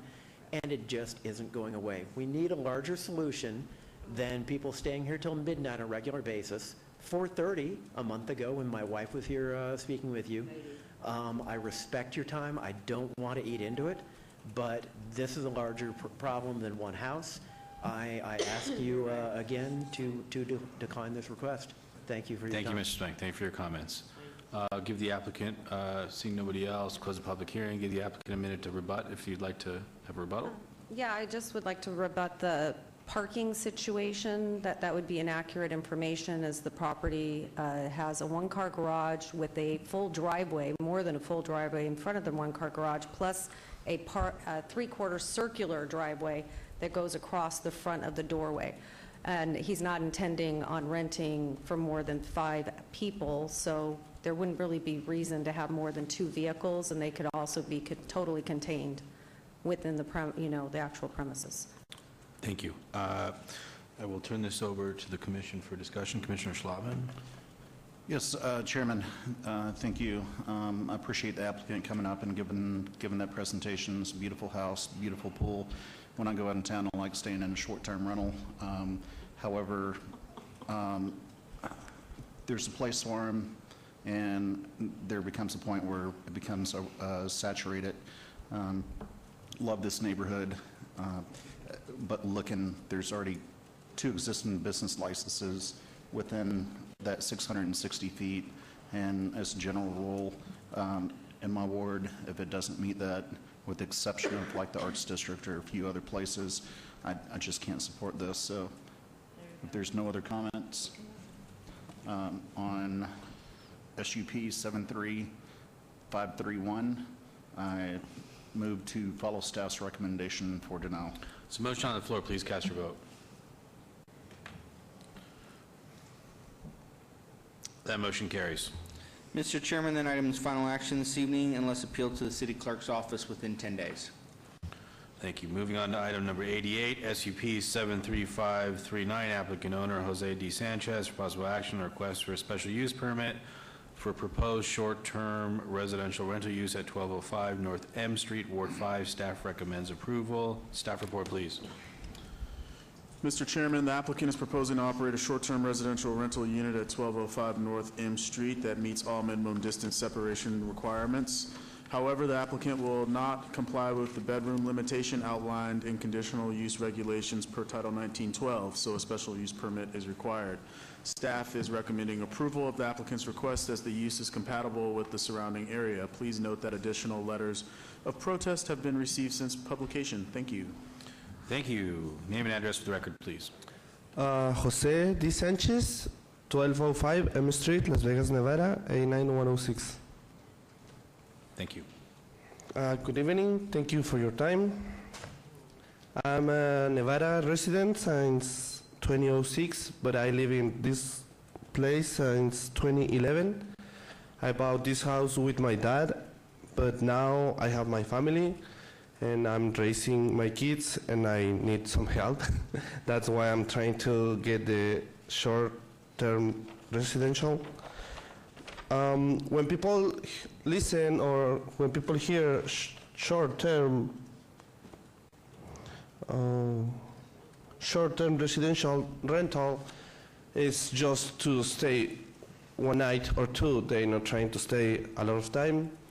They just try to sleep and visit the city, not trying to make noise on the place. So I think it's a good idea to make short-term residential place so people can just visit the city. And I know my neighbors since 2011. The next on my left, it's a good friend of me. The ones on my left are good guys. I don't know them really good, but I know them. The ones on the back, there's nobody because the house is for sale. And in front of me, it's a big empty land. So I think there's no problem with my neighbors. Also, my neighborhood has a bad picture. People talk bad about my neighbor, but it's really nice place. I love this place. I love my neighborhood. And I want to share my place to other people because I have enough space. Here's the site plan of my house.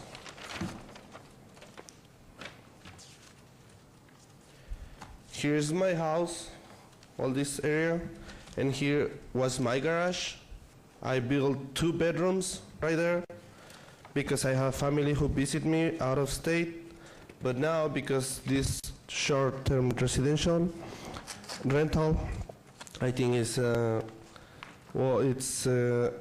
good investment and it's good to share to other people my place.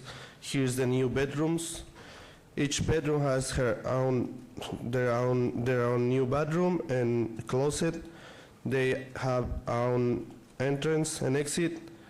And also they have doors for access to the house, just in case. So if there's any question, I can answer. Thank you, Mr. Sanchez. This was noticed as a public hearing. Anyone from the public like to be heard on this item? Seeing no one, I will close the public hearing and turn it over to Commissioner Williams. Thank you, Chairman Cherry. I'm concerned with your house.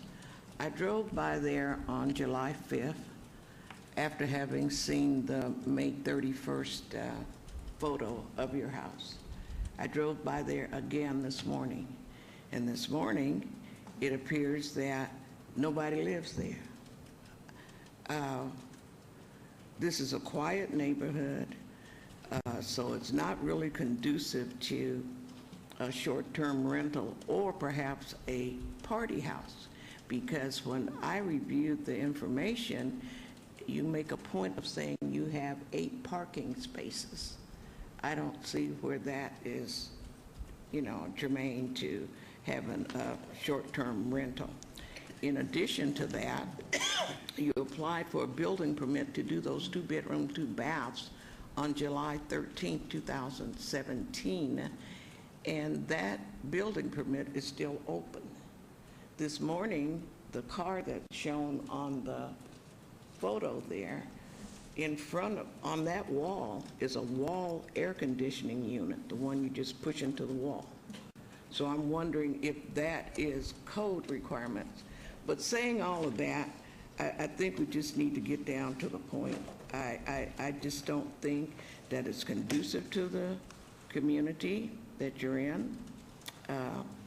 And my recommendation to this board is to deny this. Would you like to make a motion, Commissioner? Yes, my motion is to deny, I got to find it here again. 88. Okay, SUP 73539. It's a motion on the floor. Please cast your vote. Yes vote is for denial. That motion carries. Mr. Chairman, this item will go forward to City Council for their consideration at the August 15th, 2018 City Council meeting. Thank you. Thank you. Thank you. Moving on to item number 89, SDR 73542, applicant Chick-fil-A owner Restaurant Row LLC for possible action request for site development plan review for proposed 80-foot tall, 400-square-foot illuminated freestanding sign at 1991 North Rainbow Boulevard, Ward 5. Staff recommends approval. Can we get the staff report, please? Mr. Chairman, per Unified Development Code Title 1908-120, freestanding signs within 200 feet of the right-of-way line, which can be read from Interstate US 95, may be increased to a height equal to 80 feet when authorized by the City Council after review by the Planning Commission. The sign is located approximately 512 feet from the nearest residential property to the east and will not negatively affect the surrounding land uses. Therefore, staff recommends approval of the applicant's request. Thank you. Thank you. Name and address, please, for the record. Good evening, Chairperson, Commissioners, and staff. My name is Steve Rosenblum. Address is 13580 5th Street, Chino, California. I am with National Sign and Marketing Corporation and Visco Signs, and I represent my client, Chick-fil-A. How's everyone doing this morning now? Great. Of course, we agree with the staff report with one minor clarification that may help everyone understand it a little bit better. The sign uses energy-efficient internal LED illumination. Staff report mentioned that it's a LED display, and I wanted to clarify that this is not an animated LED display. It just uses internal LED lighting. Let's see here. The sign that we're proposing completely conforms to code. As a matter of fact, it's a little bit less square footage than, a lot less square footage than what's allowed.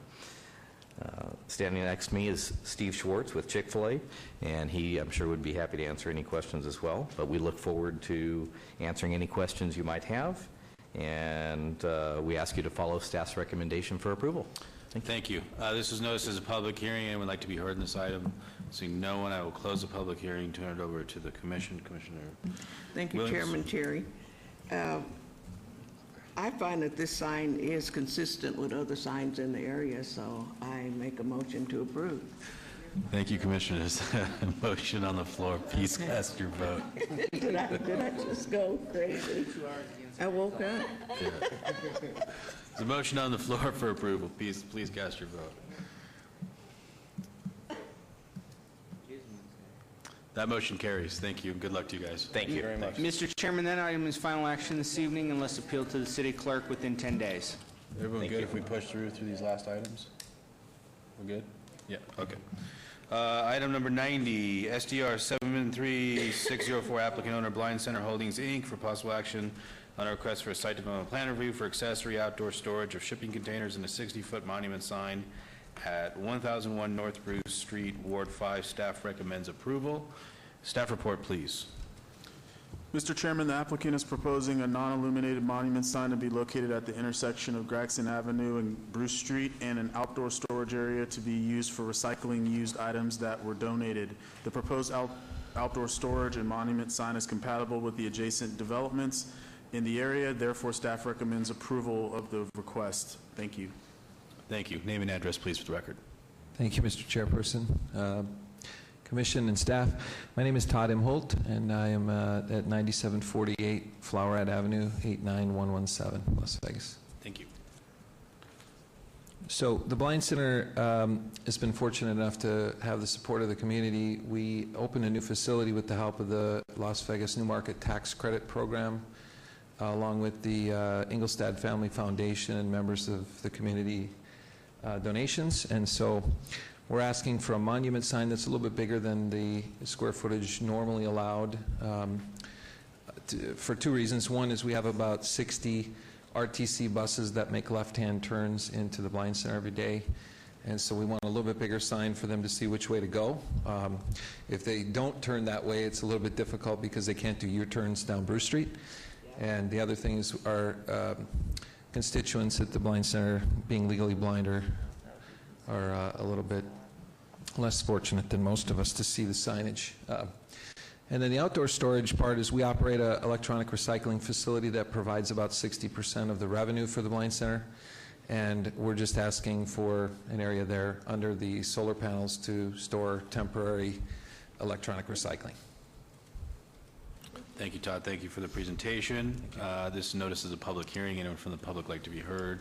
Seeing no one, I will turn over to the commission for discussion. Commissioner Williams?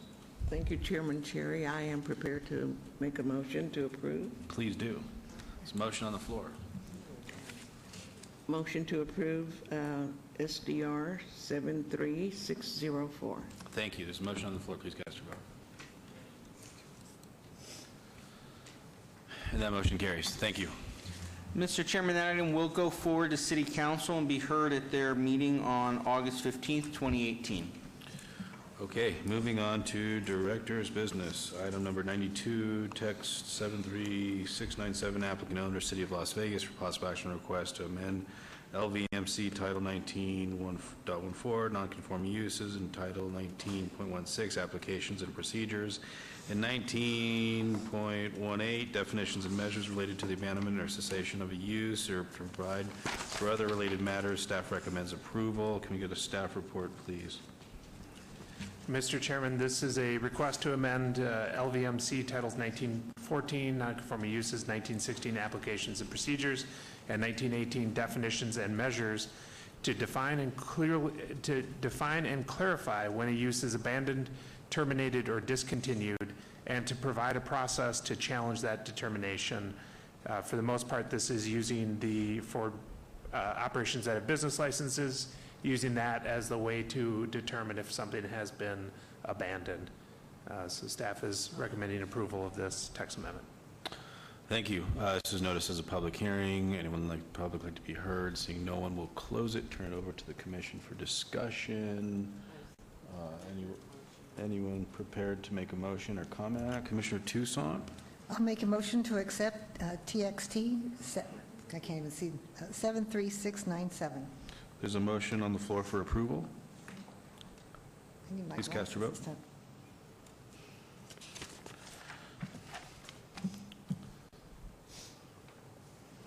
That motion carries. Mr. Chairman, that item will be forwarded to City Council in an ordinance form. Commissioner DeSalvio, we have you as, was that a yes vote? Yes. For the record, that was a yes vote. Item number 93, text amendment 73698, applicant owner, City of Las Vegas, for possible action request to amend LVMC Title 19.06, residential districts related to accessory structures and patio covers and to provide for other related matters. Staff recommends approval. Can we get the staff report, please? Mr. Chairman, this is a request to amend sections of LVMC Title 1906 residential districts, purpose and development and design standards regarding the permitted setbacks for accessory structures in the side and rear yards in the U undeveloped and RE residence estates districts, and to make textual and graphical corrections to the patio cover regulations in all residential districts. The focus of this amendment would be to allow 5-foot side and rear setbacks for accessory structures in the U undeveloped and RE residence estate zoning districts for such structures that do not exceed the height of the principal dwelling. Please note that no additional public input was received after publication, and staff is recommending approval of this text amendment. Thank you. This was noticed as a public hearing. Anyone like to be heard? Seeing no one from the public, I'll turn it over to the commission. And I just had one quick question. This makes it, it seems like some of the applications would fall off that are coming forth for variances, basically. Is that correct? Mr. Chairman, Commissioners, that is correct. This would have eliminated at least one application that was on the agenda this evening if this had been passed prior to that. And it is something that we see at least on a somewhat regular basis throughout the year. Thank you. Any other comments from commissioners or a motion that anyone wants to entertain? Commissioner Toussaint. Oh, yeah, here I go again. Motion to approve TXT 73698. Motion on the floor, please cast your vote.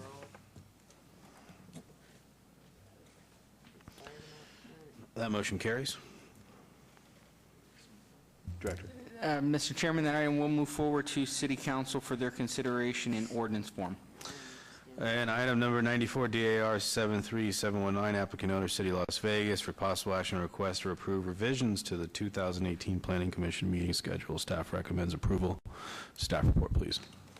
Mr. Chairman, due to the level of applications the Department of Planning has been receiving, staff has forwarded a revised schedule for the Planning Commission that would add additional meetings in August, September, October, and November of 2018.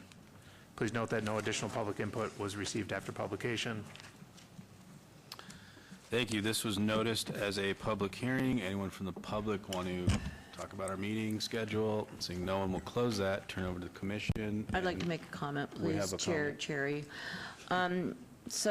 Being that I've been on this board for just over, it will be 11 years, I've had the opportunity to sit through a series of 2 meetings a month. And although it sounds great, and it sounds like you're going to get home, you will be home before 5 in the morning and 4, I will tell you this, we were still home at 1 and 2 in the morning. Just because you're going to 2 meetings a month does not mean you're getting home at 11 or 11:30 or even midnight. I think it's great, but my opinion is, and I've thought about this a lot, and I know nobody wants to start these meetings earlier, but my opinion is, if you're going to go to 2 meetings a month, you start them at 4 o'clock, and you get all this housekeeping stuff out of the way. You might maybe do the director's business at the beginning. My opinion is that you would, like, for instance, do the form-based code, and then at 6 o'clock, we're ready to start with the items that are public hearing items. Because I'm going to tell you, you might go to 2 meetings a month, and I will be here, and I support all of you, and I respect all of you, but you're not going to get home much earlier than we're sitting here tonight, if, in fact, this early. That's my opinion. Thank you for those comments. I will say I have gone back and forth, and I've expressed to staff kind of the same thing. I could fall either way, and I have no issue with starting earlier personally. Like, that's something, if we were to start at, for example, 4 o'clock tonight, we'd be out here 10:22, and which seems more acceptable. So I'd love to hear what everybody else says, because this is something that I know been some discussion and concern on. Commissioner Schlaven, I see your light on. Yes, Chairman, I know that it's difficult for us when we're here till 4:40 in the morning, and hopefully, I mean, that was the first time, I think, in Planning Commission's history that we're ever here till 4:40 a.m. And, you know, I know that we have a lot of short-term rentals right now. I'd like to see if something's going to happen with the short-term rentals, because that's going to lessen our load. The new text amendment that we had tonight will lessen our load. Whatever everybody wants to do, I'll be a team player and go that way. I feel bad for staff having to stay this late as well, but I'm with Vicki. I don't think it's going to cut down our meetings by very much. Everybody will be more relaxed and refreshed and want to talk a lot more on each of these items. I think we did a very good job getting through all of our items tonight and not repeating what people were saying. And I mean, for me personally, running several businesses and then having to read 2,700 pages, even if it's 1,400 pages, I'll do it on Sunday.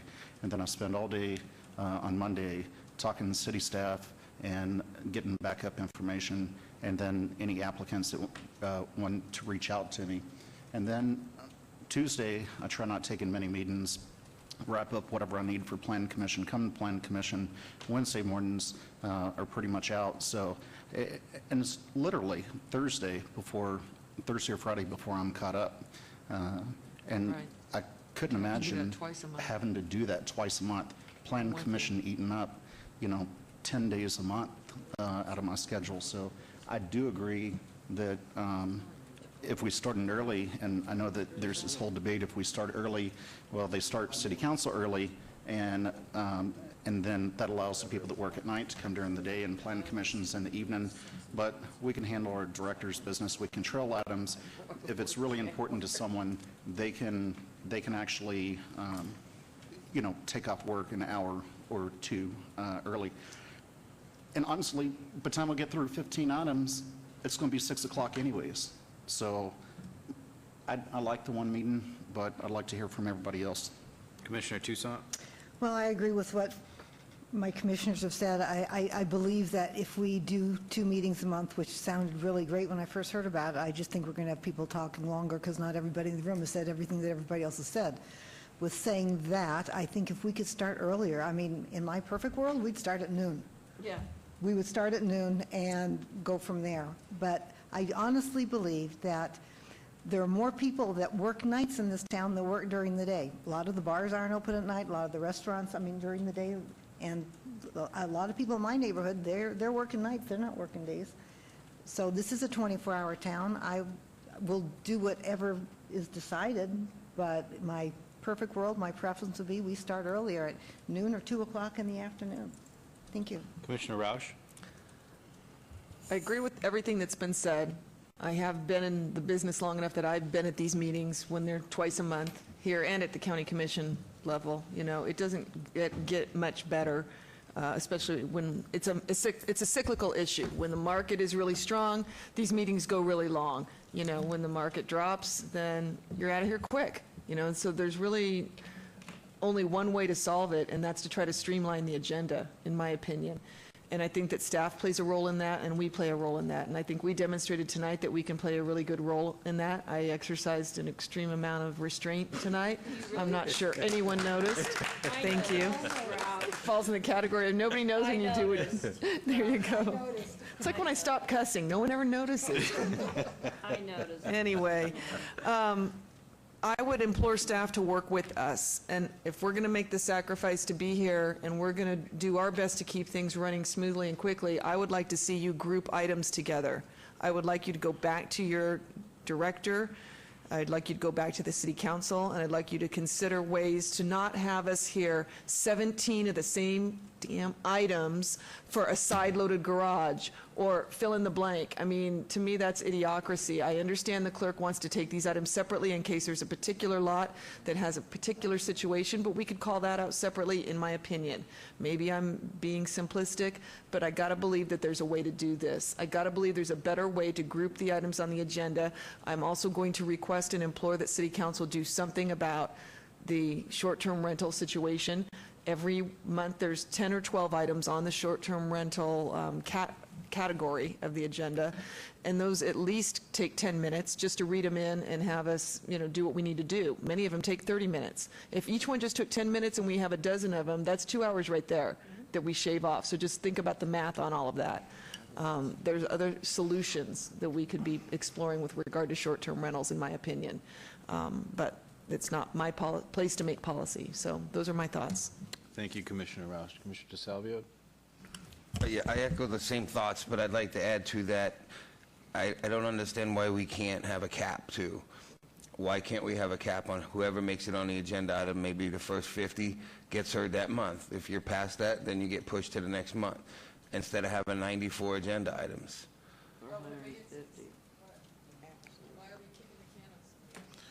Yeah, some of the abeyances that keep kind of loading up. So for example, tonight we had, I don't know, a dozen abeyances that'll kind of load up the next one. But, listen, I will say, there was an effort on this commission to just go through, and the approach was a little differently, going to the kind of lead person in the ward to kind of follow along with what's happening. If someone had something that they had to jump in with, and anyone can jump in, but I think that's one thing that helps. I think Commissioner Roush is right about the short-term rentals. I mean, that something has to be done somewhere, because that, with the combination of those things, that really, and look what we did tonight. We got through 94 items, and we're here at midnight. But I look at something like this. If we were starting at 4 o'clock, even, that seems like it's much more reasonable or acceptable. But through you, Cherry, you did take the lead on this meeting this evening, and you did delegate the way it was going to run, and you really showed you were a real chairman tonight, because it worked. And if we did this every time and maybe added to it, or you fine-tuned it even a bit more, I'm with you. But you did a dynamite job tonight, the way you approached it, the way you handled it. And I don't know why the hell you didn't think about this. Cherry finally showed up. I don't know why you didn't think about this 6 months ago, but now that you're Cherry married, finally you're showed up. thinking straighter, Cherry. Commissioner Williams? Yes, I want to weigh in on this. I really have nothing to add other than I think that, okay, Vicki, just watch it. At any rate, I love her. I agree. I think we should set caps, and I know the short-term rentals and all, but we need to be able to set the agenda so that it's manageable, because anything could happen. Somebody might want to have an abeyance. Any of those things would happen, but like Vicki said, you have done a wonderful job in moving this thing forward. Thank you. But I'm the one who went to sleep at the stoplight. So that was just unconscionable for me. I can't do that anymore. Yeah. So I am looking to participate in any logical solution, anything that will help this. I just can't do 12 hours a day. Yeah. Well, and I'm with you. That doesn't serve anybody well on any front. And sorry to hear that actually happened to you. Before we have any type of motion, which seems like it's leaning towards. There's no motion for this? Yeah, we need to have motion. It seems like it seems like we need to take action, and we're leaning towards, instead of 2 meetings, actually an earlier start time. So that would, if there is a motion crafted, that would be. But before we go to that, I'll just ask the director to chime in. I know he has a couple things he wanted to just give a little clarity on, and then we'll have the motion and move on. So, thank you, Mr. Chairman. So, a couple things I just want to make clear to the group. So, earlier this year, Peter and I, we met with you all, we discussed, we did some emails asking for ideas, and we heard you, many of you, when you did talk about an earlier start time. That is one of the things that we're looking at. This proposed schedule amendment is a stopgap measure. It's only to get us through the end of the year. This is not necessitating that we would continue to do a 2-meeting schedule when we start the new year. And we've really been discussing with City Council and with City Management about starting the meeting earlier. As you guys have all discussed, that's definitely in the pipeline for what we may look at for next year's calendar, with a 4 o'clock start time, take care of housekeeping, director's business items, take a break for dinner, and then resume the meeting with the public hearing items at 6 o'clock. That's still a discussion item amongst many members of the council. And so at this time, the reason we were asked to move forward with this proposal that you have before you tonight is that this was felt that this was a stopgap that provides some additional bandwidth to get these items heard.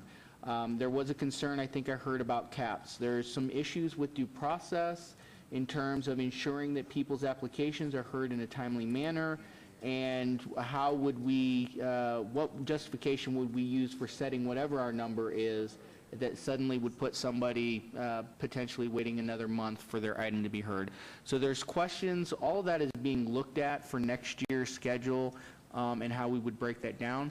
Additionally, to Commissioner Rouse's concern, and again, multiple members of the commission addressed this, we are looking at the short-term rentals. I have amendments that will be coming to you in August. I have 3 different amendments addressing short-term rental, some of them at odds with each other that have been requested by council people, that you all will hear at next month's meeting, I believe on the 14th, although it may be the 28th if you adopt this schedule, that will address some of that.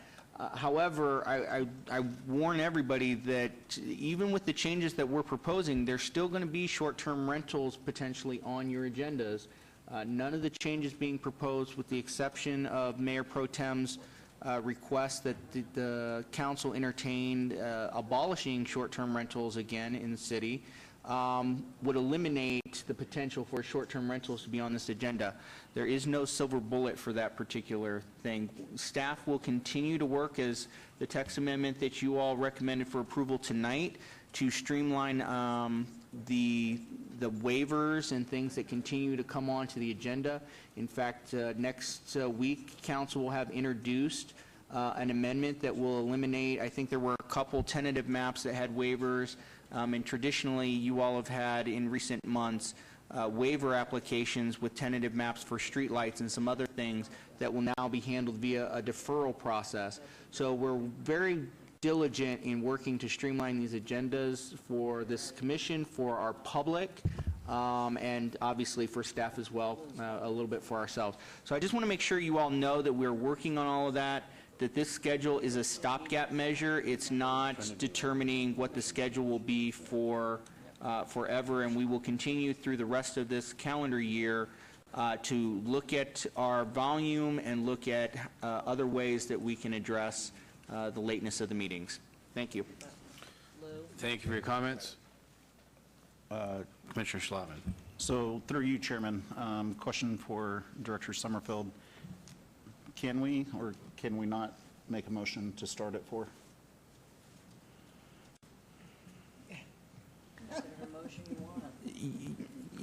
Through you, Mr. Chairman, so yes, as Vice Chair just mentioned, technically you can make any motion you want. Your bylaws give the Planning Commission latitude in setting your schedule. I'm not entirely sure about your start time. It does address your schedule. I'm not sure about your start time.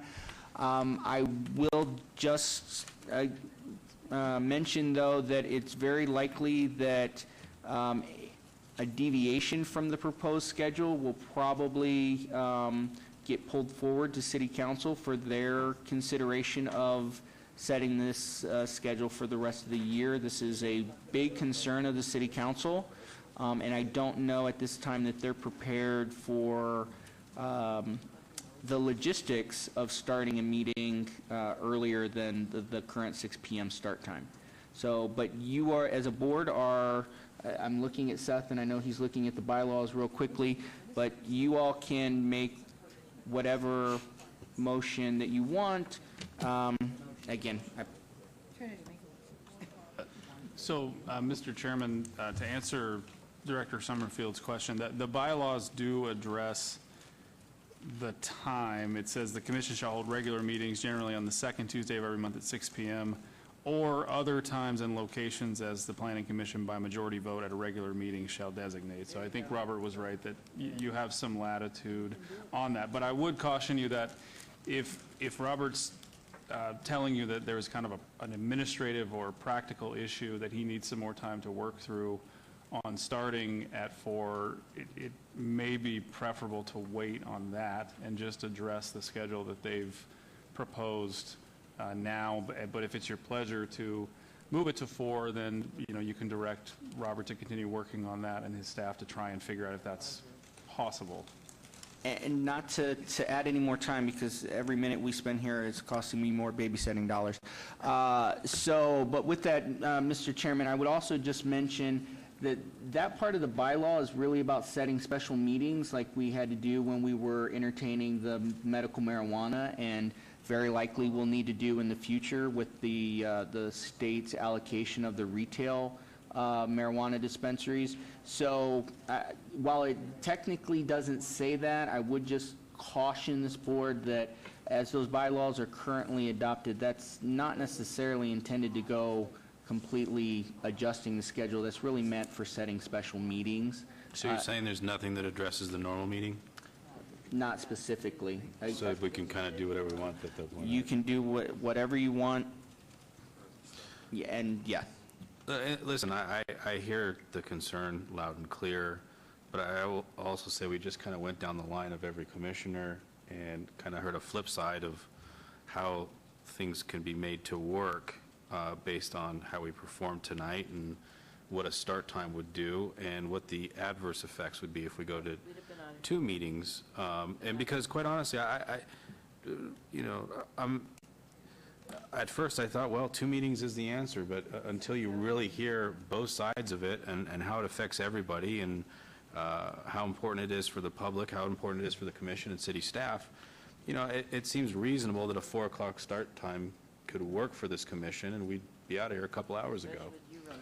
So, Mr. Chairman, so logistically, here, based on what I've heard and based on what it sounds like the motion would be, my request would be that you at least amend the schedule to do 2 meetings in August and September with a 6 p.m. start time, and direction to staff, if I may, please, in part because logistically we are not set to be able to renotice to people that we've already accepted applications for in August for an earlier start time. There is administrative burden with verifying that these facilities are available at 4 p.m. and that there's no conflicts with anything else scheduled in this room. So my ask would be, if this board is going to request us to look at a new start time, that we postpone that new start time at least until the October series of meetings. So we've made the assumption already that this is approved for 2 meetings, is what I'm hearing. We are operating as staff at the direction of our city council, in direction that they have given to the city manager, that we would put this before you for an adjustment to your schedule, and that we need to be prepared to go to 2 meetings a month starting in August. Thank you, Commissioner, Vice Chair Quinn. So with no disrespect to you, Mr. Summerfield, I highly respect you. This 2 meetings a month has already been decided. Why are we discussing it? Why is it going to vote? So we're going to 2 meetings a month. We're starting it next month, and you want us to put it to a vote, but you wanted all of our opinions, but why are we voting on them? So the answer is we're going to 2 meetings a month, and that decision was already made, right? That's the way I'm getting it. That's the way I laid it down or threw it up or whatever we do. Again, through you, Mr. Chairman, Vice Chair, procedurally, this item has to come for this board to vote on per the bylaws, as the city attorney's office has already indicated. There is a expectation, I believe, amongst city council members and the city manager's office. Again, based on the polling that we did with this group earlier in the year, it was months ago, but hours ago, still, and obviously highlighted by last month's meeting, that as a stopgap to get us through the end of this year, that going to 2 meetings a month will do that, and then we can continue to examine if any of these other changes reduce our times, and therefore, as we go into next calendar year scheduling, we can begin looking at other options. But nothing, this board still has to vote on this item. Nothing is, Maybe you should make the motion. Okay, Commissioner Roush, did you want to add to it, Just or? one final comment, and then I'll let you make the motion, Chairman, but, I mean, I think it's very presumptuous of both the city council and staff and our director, with all due respect, and Mr. Perigo and anyone else who wants to chime in that we need to have 2 meetings, that they could presume what our schedules are, or that we would be able to do this when we signed up for 1 meeting a month, and some of us work full-time. We might have hardship. It's our decision to make, in my opinion, or you're going to have 2 meetings a month where you only get half the people showing up, and then that's not going to accomplish the goal anyways, is it? So I guess I'll let you make a motion and put it to a vote, but I'm going to vote it down. Me too. Okay, well, Commissioner Schlotman? I'll attempt to make a motion on this, and everybody feel free to, vote against my motion, but I would make a motion to deny number 94, DIR 73719, keeping our meetings at 1 per month.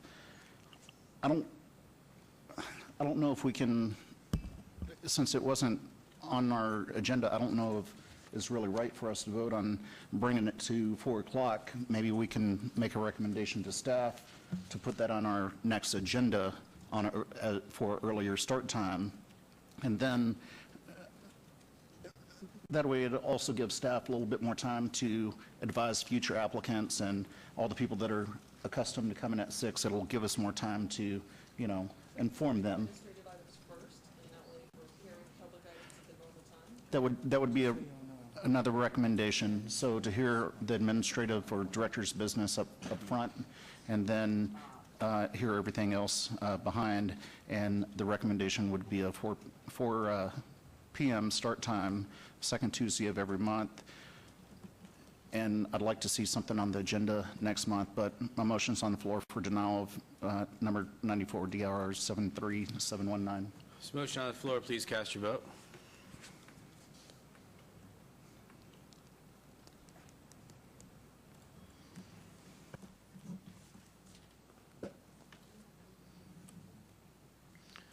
And that motion carries. Okay, moving on to citizens' participation. Item number 95, citizen participation. Public comment during this portion of the agenda must be limited to the matters within the jurisdiction of the Planning Commission. No subject may be acted upon in the Planning Commission unless the subject is on the agenda and is scheduled for action. If you wish to be heard, come to the podium, give your name for the record. The amount of discussion of any single subject, as well as the amount of time any single speaker is allowed, may be limited. Mr. Figler, give us your name and address for the record. And Sure. David Figler, 1302 South 6th Street. 4 things, but all in very quick order. Number 1, if you are jammed up into doing 2 sessions a month, if it is all possible, perhaps you could put all STR and STR-related actions on the second day of that month. That would probably be very useful. It would take out 2 to 3 hours, and so you would get out earlier, and the other one would be self-contained to just be the STR staff. That might be something considered. Number 2, for Director Summerfield, I know wards 1 and 3 are the most impacted by STRs. As these text amendments are going around, we're hearing stuff trickle down from us, from our representatives, et cetera. If there are people from our communities that could help you and just kind of give you some grounds on stuff that we're witnessing, or how there might be some unintended consequence or impact, more than happy personally to be available to you, understanding that you would get my pro bono on that one, no charge whatsoever. Number 3, with regard to the issue that I bring up often with regard to code enforcement, I understand this is the Planning Commission and business licensing is a different entity, but they are represented here. There's always a concern about the transparency and the accessibility and transparency of complaints and the accuracy of those complaints. It happened tonight. It's happened in prior commission meetings where you ask information about an applicant or one of the other properties within there, and it isn't easily accessible. And that's a problem. That's a problem for all citizens, and I think it's a problem when some of these SUPs are coming up, and we want to know what the record is. Do they have complaints? Is it something for you as the commission to talk about, and you have no data? I personally feel that the system right now is challenged, and I would recommend to you, if you can, as a commission, put it on a future agenda for report from business licensing to tell you exactly how enforcement is going. What are the shortfalls? What are the needs? How many complaints have actually been registered, and are those making it to you for your SUP considerations, because they would be important. But the fact of the matter is that I can't find that stuff online. I can't go down and ask for that stuff. That stuff should be readily available, and I think the Planning Commission is a good place as any to start that discussion. I think the best way to do that, to make it part of the public record, is to have business licensing do a presentation at a future Planning Commission meeting so we could talk about that very issue, and then maybe even allow some public comment on that. And then finally, I think that related to that code enforcement piece, there really is a groundswell, and I know that Councilwoman Tarkanian is very interested in putting a moratorium or an end, an abolishment to the STRs. I think that that is better justified from a legal standpoint if there's just such a significant disconnect or gap with the enforcement that we just can't have any more, that we need to at least take a break or a moratorium, if not an outright abolition of it. And I think that that would start rightfully in the Planning Commission talking about that, and I think that that would be another positive impact of having someone from business licensing make a full-on presentation about code enforcement and those issues to the Planning Commission. Thanks for the extra time, and congratulations, you did a great meeting today. Thanks, Mr. Beckler. Coffee, you got one on me. Meeting is adjourned.